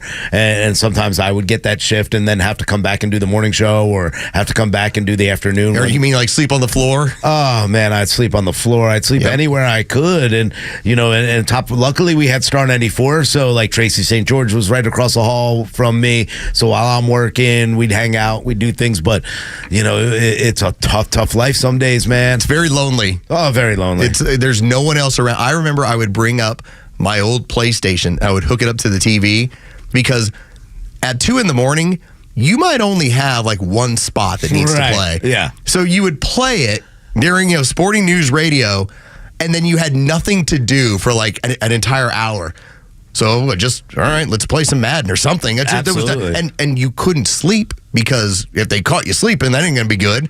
So it's just you had to babysit. And it was really, do you want to do this job? Because that was everyone's first job, weekend overnights. And if you do it, and if you get through it, then we know you really want to do this job. Yeah, I did it at Star 94 for a while. And like the good part was like I'd answer calls. Like just talk to people who would call somebody would call up randomly. Yeah. I remember you would have people would call drunk.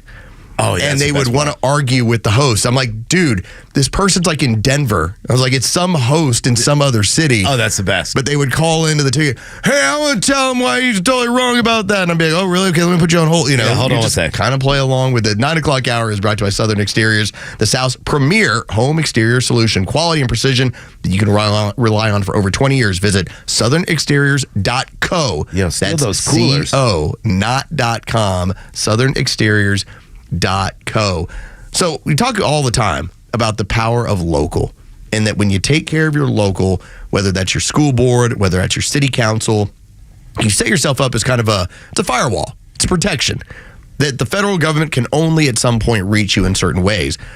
So you do that to start with. Well, in South Carolina, we had the story from a couple days ago that some organizations had been sending out letters as far as voter registration. Most notably, there were people that were here illegally getting them. Mm-hmm. And so it was, are they going to be able to vote? Or because South Carolina has some different restrictions, has some different laws as to who can vote and how they can vote. And it was recognized immediately by their citizens as, hey, this ain't North Carolina. We're pretty red here. Mm-hmm. We want to make sure this doesn't happen. Take a look.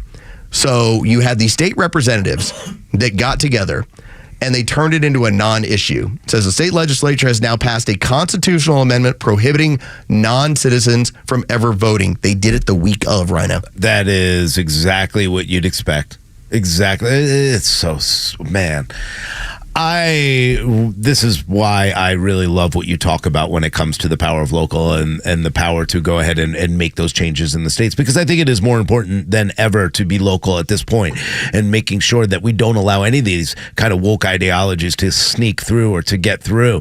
So this is why we need to get energized. This is why we need to call our representatives. That's why you need to call Buddy Carter next time that a vote comes up and go, hey, we're totally against you spending more money. We're totally against you allowing illegal aliens to vote. We're totally against, certain items that we need to have here, because once you do it here, then the next red state's going to follow if you get it done right. If you don't get it done right, they're going to find a way to do it the correct way. Part of that is, we were talking yesterday, there was a group that, and oh gosh, now I forgot what city it was, but they are seceding from the city. Yes. And I commented on it yesterday. It's in Louisiana. Remember. Yeah, sorry, Louisiana and New Orleans, Baton Rouge. Yes, they decided the higher income area has decided they don't want to drag along the other area, and so they will become their own 200,000 person city. And that's why it's important, because now we'll look at that, and people, Buckhead might look at that and go, okay, this is how they did it. They went to the Supreme Court saying they shouldn't have to deal with the crime or the money not being returned to them. So you'll learn from that. That's why those local votes are so important. So if you want to just talk about what South Carolina did in terms of the number of votes.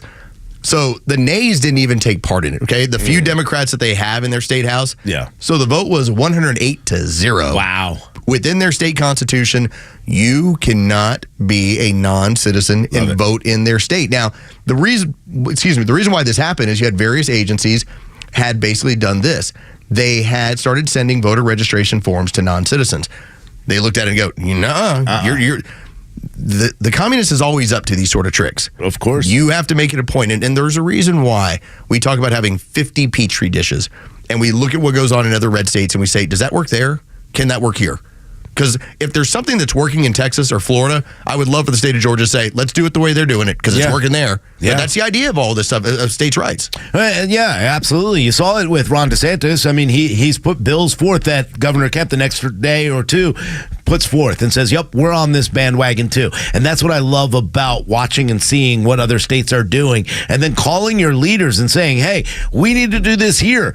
We did it with the immigration law. I know everybody's upset about the immigration law that Governor Kemp signed in, but we looked at what Florida was doing. We looked at what other states were doing. Governor Kemp said, hey, House Bill 1105, this is a good bill. We can go ahead and get this done, get it through, and I'll sign it. And he did. These are the kind of things that we need to continue down that path. I would love if we looked at Arkansas and Sarah Huckabee Sanders and what she's doing in education there and bring that here. That'd be great. But that's local. They're doing a good job. Let's keep it up. Well, you want to start seeing, especially when it comes to the education system, because you're going to have people that'll look across the entirety of the South and they'll go like, look how uneducated they are. At the same time, yeah, because we have a lot more rural than you do. That's fine. That's just kind of the nature of what goes on. You should be looking into, where is school choice working? And is that something that we can replicate here? Where are particular systems of education, of security, of defense? Where are these things working in these different communities, and can you replicate it in other places? And so I love what South Carolina did. South Carolina took it a whole step further than we did. Remember, we had a bill that we lost an all-star game over. And everything that was criticized about Georgia and what we did in order to help secure our elections became this, it's Jim Crow 2.0. Mm-hmm. Was never close. In fact, we had record numbers of people that voted in the next two elections. So it got thrown in their face, and as it turns out, it never stuck. Look at South Carolina did. They were like, no, we're not even going to mess around with this thing. If you're not a citizen here, you can't vote here. We shut them down. We shut them up with SB 202, and we continue to do it with good voting legislation, and we need to continue that and root out all this. Stacey Abrams is gone for now, and hopefully she stays out of Atlanta. I think she goes to a national platform sooner than later and rebrands herself. Well, whatever she wants to go. Isn't she the space commander in like Star Trek? They still think she's the one. They still think look, she might end up in California. She might end up somewhere out there and rebrand her and try to get her into a VP pick in the 8 years from now, 12 years from now, but who knows. But they stopped the fair fight. They stopped all these organizations that came here and cheated and found ways to manipulate the system. They've all moved on. They've all moved out. They've all closed down. They've all lost money. They've all been sued. I'm glad that we continue down this path because voting is so important. We need to protect it. I don't believe in our Secretary of State's office right now. I don't think he's going in the right direction with what we need to do. I think we need paper ballots. We talked about it yesterday with Fulton County and not uploading the votes that we need to upload. Not counting them. I mean, silly as that. It still needs to be fixed. There's a lot. The voter rolls need to be cleared out. We need to make sure that we can always have a forensic audit. The 9 a.m. hour is brought to you by Southern Exteriors, the South's premier home exterior solutions, quality and precision that you've been expecting for over 20 years. Visit southernexteriors.co. That's .co, not .com. Let's finish off this segment talking about this Trump case in New York and all this stuff going on with Michael Cohen and the legalese that is going on. It's for any legal observer, and I'm not an attorney, but everyone that I do follow is saying this is a circus and this should not even be in front of a court. And yet you now have a person like Michael Cohen who might be blowing this thing up on accident. Yeah, Michael Cohen's doing a good job breaking all this thing apart for Donald Trump and may have actually torpedoed the case against Trump. Trump, who of course has a ban on him from speaking to the media about any witnesses or anybody that has to do with this trial, including Michael Cohen, who is a perjurer, who is the star witness apparently in this trial, but continues to lie. Now he's been on TikTok and he's been talking about this case on TikTok, raising money, fundraising, and continuing to make money. When legal observers have seen this is a bad problem for the prosecutors, and they know that this credibility is shot. He is a convicted perjurer. He's fraud. The only defense he has is that he wasn't telling the truth when he pled guilty. But wait, so what is the truth? What isn't the truth? So this is what is so strange, and this is why it's a banana republic. This is how it is, okay? Let's just start from it's a banana republic. You can agree with me, you can agree with me if you want, whatever. If we thought this was an actual case, then having the star witness going on multitudes of networks and TikTok and talking about elements of the case would be thrown out. That's just very hard of it. That's what would happen. But because this is not a regular case. And because this is a banana republic, this is what's going on. Let's go out to Fox News real quick, because here's Donald Trump speaking about this. One day without being in this ridiculous show trial, Biden trial, I call it. But it was quite a day yesterday, and many of you were there, and I appreciate your being there. I thought the coverage was very fair. The economy, people are asking me about the economy. It's doing terribly, and interest rates are obviously not going to be able to be reduced prior to the election because inflation is roaring back. Gasoline's way up, other things are way up, and it's roaring back like they are very surprised. I'm not surprised, but they're surprised. I guess they're surprised. That's what they say anyway. So that's on the economy. It looks pretty bleak for interest rates, and I don't think there's any way they can cut them because inflation, remember, is a country buster. When you have inflation, that breaks countries. I mean, literally breaks countries, and we can't take that chance. So we'll see what they do. But it was sort of announced yesterday they can't do much with the interest rates. They'll have to remain very high, and it's very unfortunate. We had low interest rates. They have high interest rates. That's very unfortunate. All right, let's bring it back on over here as he's just talking about interest rates over and but this is what he needs to do, though. And I thought it was important last night for him to hit this. And he can't talk about the case. He made one quick mention, which I think was important, too. Yeah, I just love the fact that it's a $9,000 fine. And then you have Judge Merchan who's saying, well, you know what? I might have to consider jail. Okay. He's like, please do. Do it. He would love it. That man is like rubbing his hands together. Like, why don't you do to me what you won't do to any campus protester and any of these anti-Semites? Why don't you put me in jail for 12 hours? All right? Like, why don't you do something to me that we're not seeing around the rest of the country and see how that plays out? Yeah, it won't play out. That's the best part. I love this. Look, he just went back on Alvin Bragg, and he's talking about election interference. He doesn't care. He wants to be put in jail, like you just said. Let them do it. It will energize him. This man will win the presidency of the United States from a prison cell if they put him in jail. And we'll get to headlines in just about a minute, because there's something that I was going to get into in the next segment, and I think this perfectly kind of dovetails with what he's doing. And it's a theory. I'm going to give you a theory. Yeah. Right? Like every now and then on this show, like Rhino Rhino has conspiracies. Sure. Within conspiracies, really close to theory. Like I have things that I suddenly will go, and like for instance, when Rhino told me, hey, Donald Trump having this happen to him is going to do X. And one of them was, the black community is going to get really behind him because they're going to look at the persecution and they're going to say, hey, they're doing this to my guy. And I went, huh. And then it happened. I was like, so that theory was proven. That theorem worked out well. Yeah. We talked about the mugshot, how that was going to be beneficial to him. Mugshot's been beneficial to him. Perfect. So I have a new theory for you that I'm going to give you in the next segment as we talk about Donald Trump obviously getting a chance to get with the libertarians. Let's get to headlines. The stories that matter to you. These are your Georgia headlines. Presented by RBM of Atlanta, your Mercedes-Benz connection since 1964. All right, here are your top stories in the state of Georgia for today, Thursday, May 2nd. Pro-terrorist demonstrators continue to occupy campuses across the country, including here in the state of Georgia. Counter-protesters were out yesterday at Emory University, where police asked the pro-terrorist groups to leave and not block entrances into the school's buildings. In Los Angeles, police have been called in after another violent night involving pro-Hamas groups. Law enforcement is currently working to remove the protesters and has arrested over 100 people so far from the UCLA campus.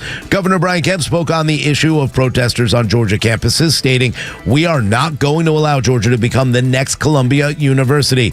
The governor also emphasized that those who have broken the law, damaged property, or assaulted police officers should face harsh penalties. And in sports, the Atlanta Braves avoid a sweep by the Seattle Mariners with a 5-2 win yesterday.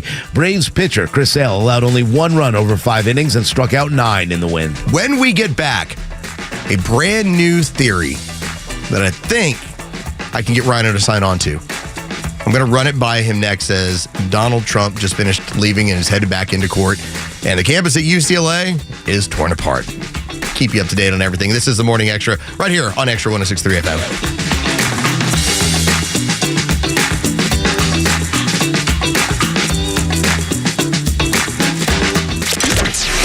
The latest breaking breaking news to the conservative voices you know and trust. Your best new follow on social media is Xtra 1063.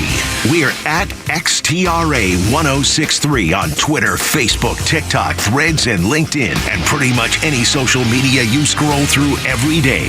And we drop exclusive giveaways, new daily content, and the latest breaking news from Georgia and across this great nation. Interact with your favorite Xtra personalities. Get the latest on our live events and so much more. Follow at Xtra 1063 across all your social media and keep up with Atlanta's only conservative voice. From now until Mother's Day, Solomon Brothers Jewelers is offering an exclusive deal. Receive a complimentary Big Green Egg Grill with any qualifying jewelry purchase. It's the perfect opportunity to fulfill Mom's wish list with the stunning pieces like a diamond tennis bracelet, diamond stud earrings, or a timeless eternity band, all crafted to last a lifetime. Plus, while you're treating Mom, why not treat yourself too? Take home a Big Green Egg Grill courtesy of Georgia Spa Company. But wait, this deal isn't just for Mom. Whether you're celebrating a birthday, welcoming a new addition to your family, or simply want to show someone special how much you love them, this offer is for you too. Our incredible showrooms guarantee that you'll find the perfect gift for your mom or loved one at just the right price. So visit us anytime now until Mother's Day at any of our 3 locations in Buckhead, Alpharetta, or Peachtree City and find the perfect gift for any occasion with the extra gift for yourself of a free Big Green Egg Grill online at SolomonBrothers.com or on Instagram at Solomon Brothers. Hey Atlanta, it's Ben, host of the Weekend Ben Burnett Show, proudly brought to you by Peach State Pride. Each and every weekend, we bring you all the issues going on around the globe and what America's ultimate role is in order to drive our agenda forward as conservatives. And if you ever miss an episode, you can download everything I've ever done on Apple, Spotify, or you can go to the podcast park. See you around, Atlanta. My name's Jeff Criswell. I'm running for U.S. House of Representatives, Georgia's 6th District. I'm a Republican. I'm very conservative. First moved to Atlanta, the Atlanta area in 1984. Within the last 3-4 years, I really felt a very strong urge that I believe is from God to get involved in politics. So there's 765,000 voters in this district. So I'm going to need to be able to use sort of some more modern strategies. And for that reason, I am reaching out to people. We need your support. I don't care if it's $10 or $100 or $1,000, whatever you're comfortable with. Also, if you want to volunteer, we could absolutely use you for a volunteer. And finally, a sign out in a yard is worth its weight in gold. If you want to put a sign up, go over to jeffcriswell.com. That's Jeff, Jeff, Criswell, CRISWELL.com. By all means, we want to partner with you because we can win this district. This message is paid for by Jeff for Georgia 6. Senior Principal Support Analyst, CSO, Omni positions offered by Manhattan Associates Incorporated in Atlanta, Georgia. Senior Project Manager responsible for overseeing the coordination of all aspects of new customer modifications and rollout from inception to installation. Oversee schedules and budgets to ensure quality products and timely services. Up to 50% travel required. Employee reports to office in Atlanta, Georgia. Position may work from home but must live within commuting distance of stated office. Apply online at www.manh.com/about-us/careers. Millions of guys suffer from erectile dysfunction. That's 1 in 4 men. And I can tell you, I'm one of them. If you or someone you know suffer from ED, Peyronie's disease, or PE, here's 38-year emergency room doctor and founder of Total Body Therapy of Georgia, Dr. Eric Deal. Patients who enter my office are often frustrated, hopeless, depressed, and embarrassed. I understand the problem, and I'm going to help you fix it. There are lots of competitors that don't have the credentials that I have. When you go to other clinics, you're not going to see a board-certified physician with the experience that I have. When you come to our clinic, you're going to see me. There's just not one therapy that can solve these complex issues. I'll do a complete history and physical prior to any treatment that we use. Take it from me, Dr. Deal. When it's not hard, it's really hard. Call Dr. Deal for your free one-on-one evaluation and resolve your ED, Peyronie's, or PE issues. Total Body Therapy of Georgia, 404-777-1911, 404-777-1911, online at stopmyed.com. Tug Coward, Scott Rhino, and Carlos Medina get your day started with Atlanta's only live and local conservative talk on the Morning Extra. Don't let's start. This is the worst part. Welcome back. It is the Morning Extra. It's Los, it's Rhino, it's Joe. No Tug. He'll be back on the show tomorrow after he completes getting his son moved out of College of Charleston, get him back home for the summer. We'll take you until 10 o'clock, then we'll turn things over to Glenn Beck. We're just enjoying more of the images of the people that are being removed from the UCLA campus. And it's been interesting to watch them. As the report that we had to open up the hour, if you're just now joining us from Fox News, was that of the people they interviewed, you had a number of them that said they were bussed in there and they were not students. Exactly. So that kind of confirms the report, at least what we were looking at, where we were saying, that's not a student, that's not a student. Fox News reporting, many of the people that have been arrested that they are hauling off right now, they're putting on buses. California Highway Patrol has been very good about this. Were bussed in and are not students. That is the part that we're not surprised about. Organized. It is organized. And I'm glad that Fox News, and probably the only ones, anti-Israel rioters. Let's call them what they are. They're rioting. They're rioters. I have seen some images that I've really enjoyed from this campus this morning. I've tweeted and retweeted a post of one of the police officers grabbing the Palestinian flag and throwing it. Just like, this is not flying here anymore. I love it. I love the fact that they've got these people zip tied, standing up. But I think the most important thing they did was perp walk them and walk them out. Yeah. Make sure they removed their masks, made sure they showed their faces, and put it on film for everyone to see. And I hope that makes its way to parents who go, that's my kid. All right, enough. Let's pull them out of school. They're not learning anything. They're dumber than they were when they left this house. And I hope that employers and school officials look at this and go, we can't accept this anymore. You have a right to protest. But this campus was destroyed. There's spray paint all over the buildings, windows broken. There's hate messages all over it. Are you proud of yourself as a faculty at UCLA for allowing that to happen, and you're blocking the police from stopping it? There's no reports of injuries on either end. You do have a lot of the images of the California Highway Patrol. They're in their riot gear and they're smiling. They seem like, hey, job well done, and good for them. It was a job well done. It was orderly done, as far as you're getting zip tied and you're going to get processed, and then we're going to put you on a bus, and then we'll take care of everything from there. We didn't see anybody swinging anything. It was basically a matter of they dismantled all the plywood and all the crates in front of the protesters. Then they started getting rid of the railing, and then they basically just moved in, and if you did not disperse, they zip tied you. That was just how it was going to go. And so that's how it played out. They did well. It looked very orderly, and that's what we've called for. Mm-hmm. Orderly. If you're going to break up this stuff where you are not supposed to be protesting, again, you have designated areas where you can. There's places all over campus where you can do that. You can take out. I can get with the city of Atlanta, send them an email, give them a phone call, and say, hey, I want to protest this. Where is the legal area I'm allowed to? And I can get a permit for it. I can protest tomorrow. But there are legal ways you're supposed to do this, and it's not supposed to interfere with the business of, in this case, the universities. So I have a theory to give you. I love it. I can't wait. All right, new theory. Because we just finished playing the audio of Donald Trump standing outside the courtroom in New York. And remember, he can now only say certain things about his First Amendment rights are being violated. He cannot talk about the court case. But what he's doing is basically giving you a daily presser. And then he goes into the courtroom. And he's in there all day. Yeah. Right? So while the Biden administration is celebrating, telling you, look at our campaign stops. Remember, last week they were celebrating how they were doing campaign stops, and Donald Trump was in a courtroom. Man, here's my new theory. The only time I think Donald Trump does damage to himself is when he's in the fervor of the crowd and he does a joke, or he goes a little too far, or he has that moment where you just go, oh, you didn't need to do that. Okay, he's having fun. He's a showman. Okay, that's part of it. But there's that it rubs some people the wrong way. Mm-hmm. People that do like his economy, people that want to vote for him, and they just go, man, you're a buffoon. Okay, keeping him off the trail, while I don't agree with it, but keeping it to where it's very regimented when he can do it, I think is actually serving him really well. And the more that Biden is on the trail, and people see how he is and watch what's going on, is hurting him. Having him in these courtrooms, I think is really actually helping him right now. I do. I agree 100%. It's like disciplined him. I'm glad you said it, and I'm glad you brought that up because I thought about it a little bit last night when I was watching, or yesterday afternoon when I was watching him as Wisconsin. I was like, he's so strong right now. Yeah, he's still throwing out his jokes. Yeah, but he's hitting the issues that the American people want answers to, and he's got answers. He's telling you not only what we need to do, but why we need to do it and how he's going to accomplish it. And he's been real strong there. So when they are just giving him that one opportunity to escape like he did last night, and he got to Wisconsin, he got to Minnesota, he was able to do what he needed to do right back to New York.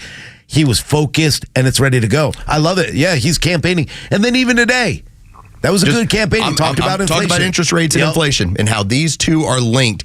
There is something about it because when he does, and God love him, the idea that this man has the energy to do 3 or 4 campaign stops in a day, and you've seen it, he'll go speak off the cuff for an hour. He'll just talk. And so, yes, he's hitting particular messages, but then he's just going to talk. And at times, I think he runs into areas where people go, oh, gotcha moment. Okay, let's make sure we air that. Oh, let's remind you that he's still Donald Trump.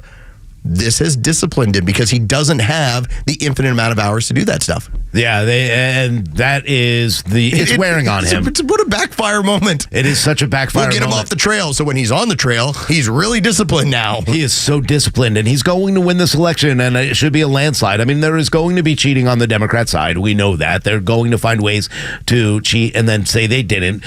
They will call this a rigged and stolen election themselves. They'll deny the election because I really believe the American people are seeing through their plans. The Democrats have lied so much, and it's funny because what they should really be doing is hiding Joe Biden a little bit more. They've done a good job hiding Joe Biden. I don't think we'll see him. We're obviously not going to see him in a debate. Trump's up for it. Biden will never do it. Now, if you ask Biden, he said he'd do it. Well, do you think anyone will let him though? Come on, no. Man. They don't want him speaking anywhere. The State of the Union was, if you just go back and take a listen to it, how fast he was speaking and how it sounded like the man was loaded up on something. Yeah. Cocaine? Maybe. Allegedly. I mean, they found it in the White House, right? I mean, there's nothing there's nothing where you go, it could be anything. We could do another song like they did with Hunter, like, gonna campaign high on cocaine. Joe Biden, you better watch your greed. I like how we're just going to take, you're going to take the Grateful Dead and be like, here's how we'll alter this. Here's how we'll alter But I feel that the more that Joe Biden gets out there, because remember we had the stops at like, hey, I'm going to stop over at this convenience store, and nobody cared. Yeah. Then, hey, I'm going to do an appearance. I'm going to talk, and there's like 12 people in the room. Every single time you put him out there, it's just worse and worse and worse. Yeah, like it worked for 2020 when it was in the basement because we could all say, oh my God, it's COVID and it's going to kill everybody. Yeah. That's why he's in the basement. You can't campaign from the basement this time around, but every single time you put him out there, it does worse for him. And the more that Donald Trump is restricted from being out there is actually better for Donald Trump. Like, what a weird theory. Like, the idea that you can't campaign the way you want to, and it's actually beneficial to you. They have a good opportunity to campaign now for Joe Biden, but they know that he's so weak and that he's not able to do it. If I was a Democrat strategist, I'd have him on TV every night talking about what's going on in these campuses and how it needs to stop, getting him in front of the people, talking about, extremism or whatever they wanted to distract from. Obviously, abortion is going to be their go-to because they can't talk about inflation. They can't talk about the economy, and they don't have anybody who could talk at the head of this at this point because Joe Biden can't do it. But they need to get him out there if they have any chance to win. They've already thrown this out the window. They know they've lost. They know they've lost this entire group of kids out there breaking things, and the youth movement that they thought they had. They're all going against it. They're all following along with Antifa and all the paid agitators, and they're going along with the fact that they will not vote for Joe Biden. He's in deep, deep trouble. All right, you have two things happening today. Yeah. Remember, this is a man who's campaigning. He's the president. He has two things on the schedule my favorite for today. Part of it. We should do this every day. So he is going to head to Charlotte, North Carolina. He is going to pay his respects for the 4 officers that were shot and killed there. Now, that's going to be a moment. It's his fault. That's 12:50. That's going to be a moment of, at what point will he check his watch? Can he act presidential? Can he act humane? Can he have that moment where he actually listens to people and doesn't just wander off? Okay, so that's going to be the first thing. I hope the police will be respectful, and I'm sure they will, but I bet they don't want him there. Then we're going to see this at 4:30. The president is going to deliver remarks on how his Investing in America agenda is rebuilding our infrastructure and creating good-paying jobs in Wilmington and across the country. That'll be the next opportunity at 4:30, where we'll go, oh my God, I can't believe he just said that. Or what? Is he going to talk about cannibals again? Is he going to tell you he drove an 18-wheeler? Because every single time they've put him out here in the past week, it's been something like that. No, he'll probably make a mention of, hey, talk about a little bit about what's going on here and say, I ate matzo ball soup. I grew up in Wilmington, too. I know Bernie Sanders. That's what anything is possible. You never know. Yeah. But so 12:50, that'll be your first one. 4:30. So pay attention to Twitter. I flew the first flight out of here. By 4:45, 5 o'clock, you're going to have another Joe Biden moment that's just going to once again point out why you can't. Mark the tape, Joe. There will be another Biden moment by 5 o'clock, 5:30 this afternoon that's going to prove why they can't put him out there in public. I used to fish off the coast here in Wilmington. I caught a 3,000-pound bass. I'm taking a look at it. Let's see. That's today. And as of right now, I've got to see what's on the schedule because like the last couple of days, he's had treatment days. Yes, these are treatment days. He's been at his home for treatment. This is the basement strategy for them though at this point. Let's see. Mayflower Hotel. President participates in a campaign reception in D.C. Yeah, not talking to the press. He's collecting money is what he's doing, and that's all they're going to do. The money, I don't care how much money. This is very similar to Stacey Abrams with me. I don't care how much. I don't care that she raised more money than any governor candidate in the history of the world. She still got her butt handed to her because your message has failed. You haven't done anything for the people of this country. You continue to sell this country to China. You continue to sell us out and give our money to other countries, and people are tired of it, and the unrest is ridiculously irresponsible. Isn't it interesting that even as a 40, 50, 60-year-old man, you even had Barack Obama who talked about, like, if you just give it to Joe, Joe will mess it up. Yep. And we decided to give it to him when he was 80 and had dementia. And we're surprised that he messed it up. All right, let's finish off with talking about this because we had it in the opening hour, and I thought it was interesting that you do have Donald Trump who's going to go and speak to the Libertarian Party in their convention, and he is looking to basically, it gives credence to what the Libertarians are talking about, but if you want to just say, here's an opportunity to maybe have some of these people that probably are going to vote for you anyway, but to secure that vote and to make sure, hey, I've got a pretty healthy margin here. Getting the Libertarians would definitely help because they typically carry 2 to 3% of the country. They really do. And I think they'll still carry it for Donald Trump at this point because everything I've seen, and Spike Cohen is a friend of ours and we know him really well. He's been putting up things about the excitement of this. I love it. It says, it has Trump hair. I mean, they're playing. It's like an outline of his hair and like he's coming to speak here. Yeah. So we'll see how they really respond to him. But I think it's a good time because he is the America First candidate and the Libertarian Party really does align with the America First. Now, I think there's going to be part of the faction of the Libertarian Party that says, why are we doing this? Why are we bringing in this man? All you're doing is bringing that back down to a two-party system if you bring him in to speak. The purpose of this is for him to lay out like why we're similar and why it's important now. And that's going to be really interesting to see how he deals with that at the National Convention. But I think, too, you're giving credence to a group that oftentimes doesn't feel like they get any. Yeah. And if you want to just say, I like your issues. I want to talk about them. I think this serves both of us. It can't be any more legitimate than a former president who's the current leader showing up at your convention and saying, you tell me what's important to y'all. Yeah, and I think that's important for them to stand up and tell him because I think they're going to realize it does align with us. You're not going to take our guns away. They may give him a really hard time about the COVID policies, though, that he has in place, and they should. And I'm very libertarian there. I would love to see the answers to that by him.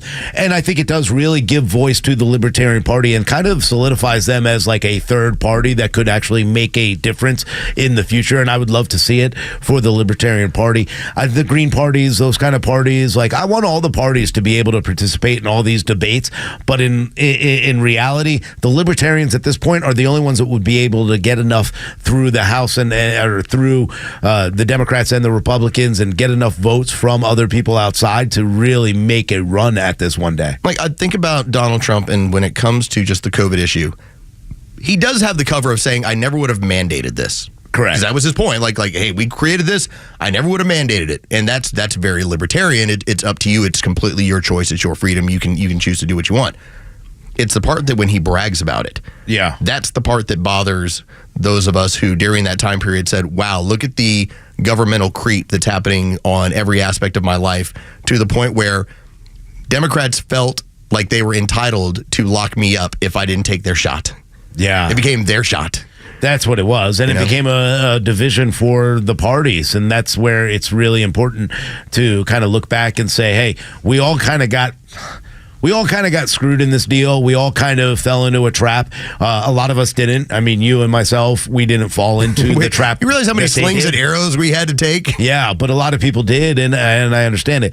This is something that is going to be very important to the Libertarian. Yeah, Spike Cohen even put up a 15, crossed out 30 days to slow the spread with Donald Hare. It matters. It does matter to them and so a lot. this is an opportunity for him to, if you want to talk about healing some wounds or sharpening the message, this is why when he gets out on the trail, when he is allowed to, I think that it helps him moving forward. All right, when we get back, so we finish off the Morning Extra, we have the official theme of the protesters, and it comes from a comedy from 2006. We're going to go way back. We're going to get in the DeLorean. We're going to go back to a time where people were not even offended. We'll talk about that next on the Morning Extra right here on Extra 106.3 FM.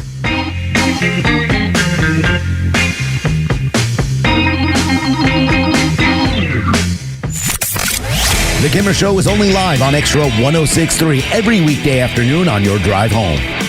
By the way, they're still showing the video. This went to break, but they're showing the video live still at Columbia, where the students are there. They have the tents, and now apparently the students are saying they are willing to negotiate. I think that's pretty funny, don't you? Negotiate? How about give them plastic wrist cuffs and off they go? Two words. My God. Fire ants. Smoke bombs, tear gas. I mean, I don't know what they're waiting for. Bag of fire ants. The Kimmer Show, every afternoon from 3 to 6 p.m. on Extra 106.3 and the Extra app. The Atlanta Braves are committed to telling the stories of players both on and off the field and are proud to present Always Believe, the Ozzie Albies story, presented by Harris Cherokee Casinos. Viewers get an up-close and personal look into Ozzie's life, including his upbringing in Curacao, the Ozzie Albies Foundation, and how he has become one of the most beloved and successful second basemen in Atlanta Braves history. Don't give up on your dreams. Keep working hard.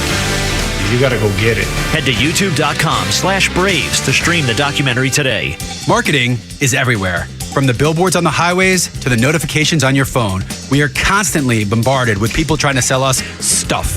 What makes good marketing? Are you doing enough in your life personally and professionally to market yourself? You have questions, and the Marketing Madmen have answers. Tune in every Saturday, now at 4 p.m., right here on Extra 106.3 to get practical marketing advice from expert guests who are shaping and reshaping the business world. They say marketing is a madman's game. Join the Marketing Madmen every Saturday at 4 p.m. to find out why.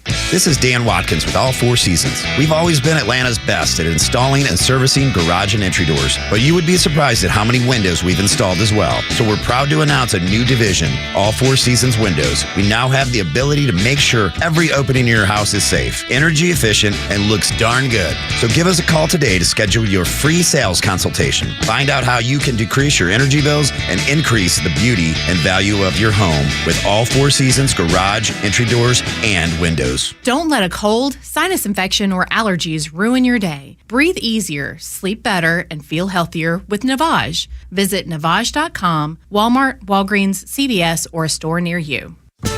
Extra 106.3 listeners are falling in love with Nucky's Hoagies in Roswell. Me and my wife now find our favorite sandwich place. That food over there was great. Yeah, those rolls are so soft and sweet. I mean, it was just melt in your mouth. It was, and the steak was tender and juicy and flavorful. I can't say enough about it. It was very, very impressive. It was so good. Make Nucky's Hoagies in Roswell on Woodstock Road your new favorite spot for lunch or dinner. Nucky'sHoagies.com. Get ready for unfiltered conversations on The Janelle King Show, where we tackle the topics that you won't hear at your family gatherings, but they're absolutely crucial for a strong republic. Don't miss us live every Saturday at 3 p.m. and every Sunday at 9 a.m. right here on Extra 106.3. But if you can't tune in, that's okay. You can catch new episodes every Tuesday on the Podcast Park or wherever you prefer to get your podcasts. Join us for these discussions, and I can't wait to meet you there. Being in an accident really bites. You need people around you that are going to make the whole process easier to deal with. I just described David Van Sant at Van Sant Law. He used to work for the insurance companies. What an advantage. He knows who to call, what to say, and they're not going to pull the wool over his eyes. Give him a call. Van Sant Law, 855-GA-INJURY, vansantlaw.com, 855-GA-INJURY. Services Project Manager, PSO, omnifunctional positions offered by Manhattan Associates Incorporated in Atlanta, Georgia. Coordinates all aspects of a product or service offering project for a client from inception to installation. Installations may involve acceptance of capitalized equipment or enterprise software systems or system integration or consulting projects engagement. Employee reports to office in Atlanta, Georgia. Position may work from home but must live within commuting distance of stated office. Apply online at www.manih.com/about-us/careers. The Morning Extra. Glenn Beck, Clay and Buck, The Kimmer Show, Jesse Kelly, Jimmy Fallon, and Guy Benson. The biggest lineup of conservative voices in the South are on Extra 106.3 FM and the Extra 106.3 app. Welcome back. It's the final segment of the Morning Extra before we send you over to the Glenn Beck program.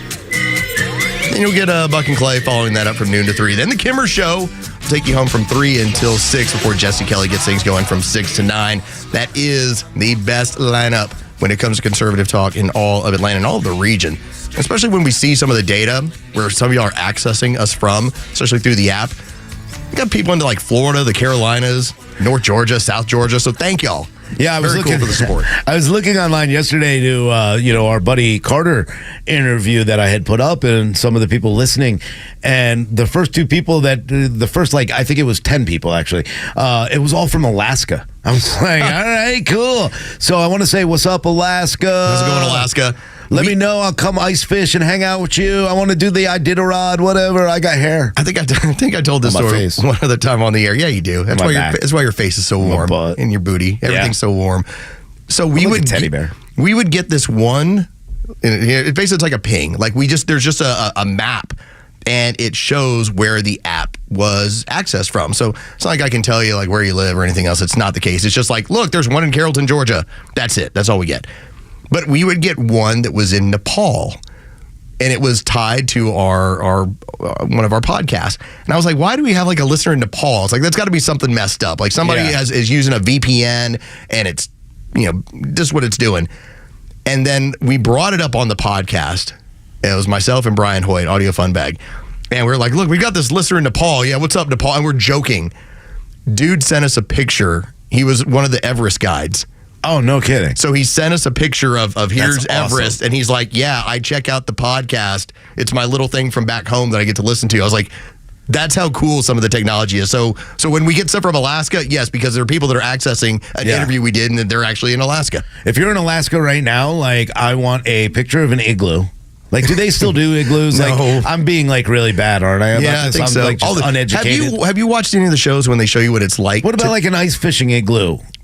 No, like, they don't even do that anymore. I don't think so. God, that's. But when you watch the shows of people who have to survive out there, man, when it's winter in Alaska, you better be like hardcore survivalist. Like you better, right? You walk into True Prep and they ask you questions. Yeah, that's true. Like that's how that needs to go. They still have those really cool like I don't even know what they're called. I'm gonna stop before I get myself in trouble. But if you're in Alaska, like take pictures and send them to us. Yeah, just let us know. Or wherever you are. You're our Alaska listener, and that's cool. Again, if you're in... Joe, don't touch your phone. No, right now he's like... I've been to Alaska. I don't want your Alaska pictures. I want real people who listen from Alaska or from wherever. Like, if you're in a cool place right now, I want you to take a picture, put it on Twitter. Did for you do me, a cruise? Carlos. Yeah. Okay. Alaskan cruise, that would be on the That'd be bucket cool. list. Yeah, I would like to do that. It was super cool. Yeah. I want to ride a whale. I don't want anything to do with a whale or an equine. I fear the horse. Do you really? Yeah, I don't care for them. They're big and they can bite big you. dogs. I know they're big, The smart one animal animals. I'm not afraid of. Is the equine? Yeah. That's No. the one? You're afraid of every other animal? Not really. it's the only one that I love. Like I'm like, yes, horses. Yeah, I don't want to hear about It's your so love weird. with horses, dude. All right, yeah, no. Maybe I was gonna say you can listen to that Neil Board segment that we did Yeah, the other day. I do not. Oh my god. Do stump rope. You know what? I'm just glad that we were able to stop Tug from looking it up. That was because great. It started to happen. All right, let's finish off this segment. We'll get a chance to do this. So I take us back. It's in a story time, but I take us back to the year 2006, where Jewish comedian Sacha Baron Cohen I love him. had the movie Borat. And Entertainment Weekly, I have the cover. I've got it right up in front of me. Yes. Asked the question, has this man made the funniest movie ever or simply the most outrageous, offensive one?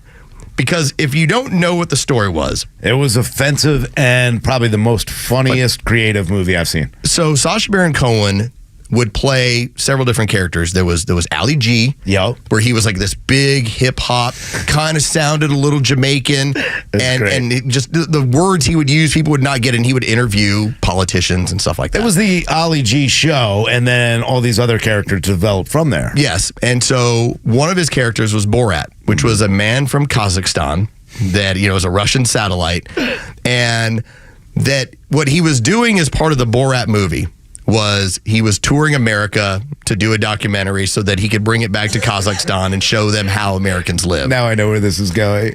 And so he does this one song. He goes into a country western bar in Arizona. Great. Oh my God. And if you want to know what the official song is of these campuses and all these protesters, here it is. It might be this song. In my country there is problem. Problem is transport. It take very, very long because Kazakhstan is big. Throw transport down the well. All the question marks, like, So my country can be free. So my country can be free. We must make travel easy. Then we have a big party. In my country there is problem, and that problem is the Jew.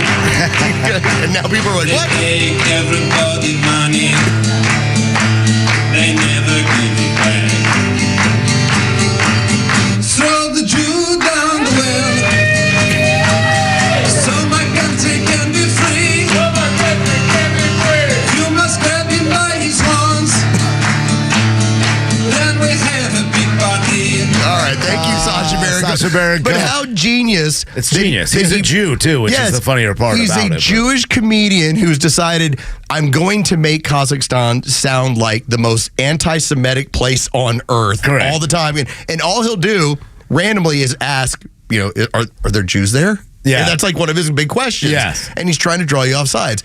To think that song would be something where you go, and this applies to UCLA and Columbia. We're taking a joke from 2006 and we're seeing it play out within 20 years, that a joke about being extremely anti-Semitic is actually being played out in our country right now. That was actually a UCLA campus clapping along. That's what it to was. the They're song. like, all right, way to Throw go. the Jew down the well. I just love the whole, they take all your money, they never give it back. It's the stereotypes are there, and look, it's disgusting. There was a time when comedy was comedy, and you could joke about these things. I've brought it up before, where there's a difference between anti-Semitism and actually having the ability to kind of. Spaceballs is a perfect example. Stereotype. Spaceballs. Like Spaceballs is Mel genius. Brooks. Yes. Jerry Seinfeld. The way that they show the Jewish faith and my mother. The one thing that I joke about with her is her Jewish guilt. Like that's something real. that is real. That's real. Yeah. That is a way that older mothers operate. Or they have that guilt, and they guilt you into it as well. Oh, it's dangerous, man. You will do anything when your mother throws out there, well, I guess you just don't like your mother. Your mother could die soon. Your mother's not doing too well. That's the Jewish guilt. Or when you think about a movie like Spaceballs, the amount of jokes that go all the way around the board. Yeah. Like, for instance, the whole idea of a Jewish princess. Right. Funny, she doesn't look Jewish, right, because that's the whole idea of Jewish princess. Exactly. Or the two black guys operating the comb in the desert. Yes. They've got to pick. Like, there's jokes that I didn't get. But we ain't found S. But that's the fun part about comedy. And to then now see it where now it's like in your face. Right. It's like, when it was funny? When it was something from 50 years ago where we go, wow, how anti-Semitic is that? Yeah, okay, here's how we make fun of these sort of stuff things. Right. Now it's in your face. It ain't so funny. Well, the difference is, knowing that Sacha Baron Cohen in the movie and everything else, that he wasn't really serious about throwing Jews down wells. That's the whole bit. Today, Jews don't know that these people aren't serious because these people are doing violent acts towards Jews. They're calling for the death of Jews. This is a completely different thing. And there's nothing funny about what these kids have been and these adults that are out there doing this are trying to use to really get their anarchy message out, their communist message and their Marxist message out. They are abusing Jews for that message. And a lot of this goes back to, within communism, they have always looked at Israel, most notably, and the Jews as y'all are the enemy. And now the weird part is that if you just want to look at the history of Israel, you had a lot of people that were the Zionist movement had formerly lived in like the Soviet Union. They were part of almost were communists. Yes. And yet they became the enemy of the communists. Exactly. They became the target. So when you see them, these communists that are on these campuses and they're talking as poorly and they're using so much anti-Semitic rhetoric, understand that's because that's just part of that particular culture when it comes to communism. That's who they've been set up to hate. BLM, they had it in their charter. They didn't believe Israel should exist. Yeah. And yet nobody questioned it. I'm sitting there in 2020 going, why are y'all all backing these people? They don't believe Jews should exist, man. What are we doing here? Yeah, it is a scary time. Look, 3,700 years of persecution by others. Jews are getting tired of it to a point where, but they still don't stand up. They don't stand up against the Democrat Party for supporting this. They don't stand up enough. And it makes me sick that, the Jewish people will not stand up alongside. There are plenty that do. The Republican Jewish Coalition is a great group of Jewish conservatives, but it's a very few and far between. I just wish we could go back to a time, and maybe we'll get there eventually again, where you could have Sacha Baron Cohen doing these sort of pieces of comedy, and we were all laughing because we're going, how crazy is that? Nobody would ever think that. How outside of the realm of realism is that? That's what made that so funny in 2006. Now it makes you think about what's going on today. All right, that's going to do it for us. Thank you to Rhino. Thank you to Joe. Tug, we'll see you back tomorrow morning. Until then, y'all come back now. You hear?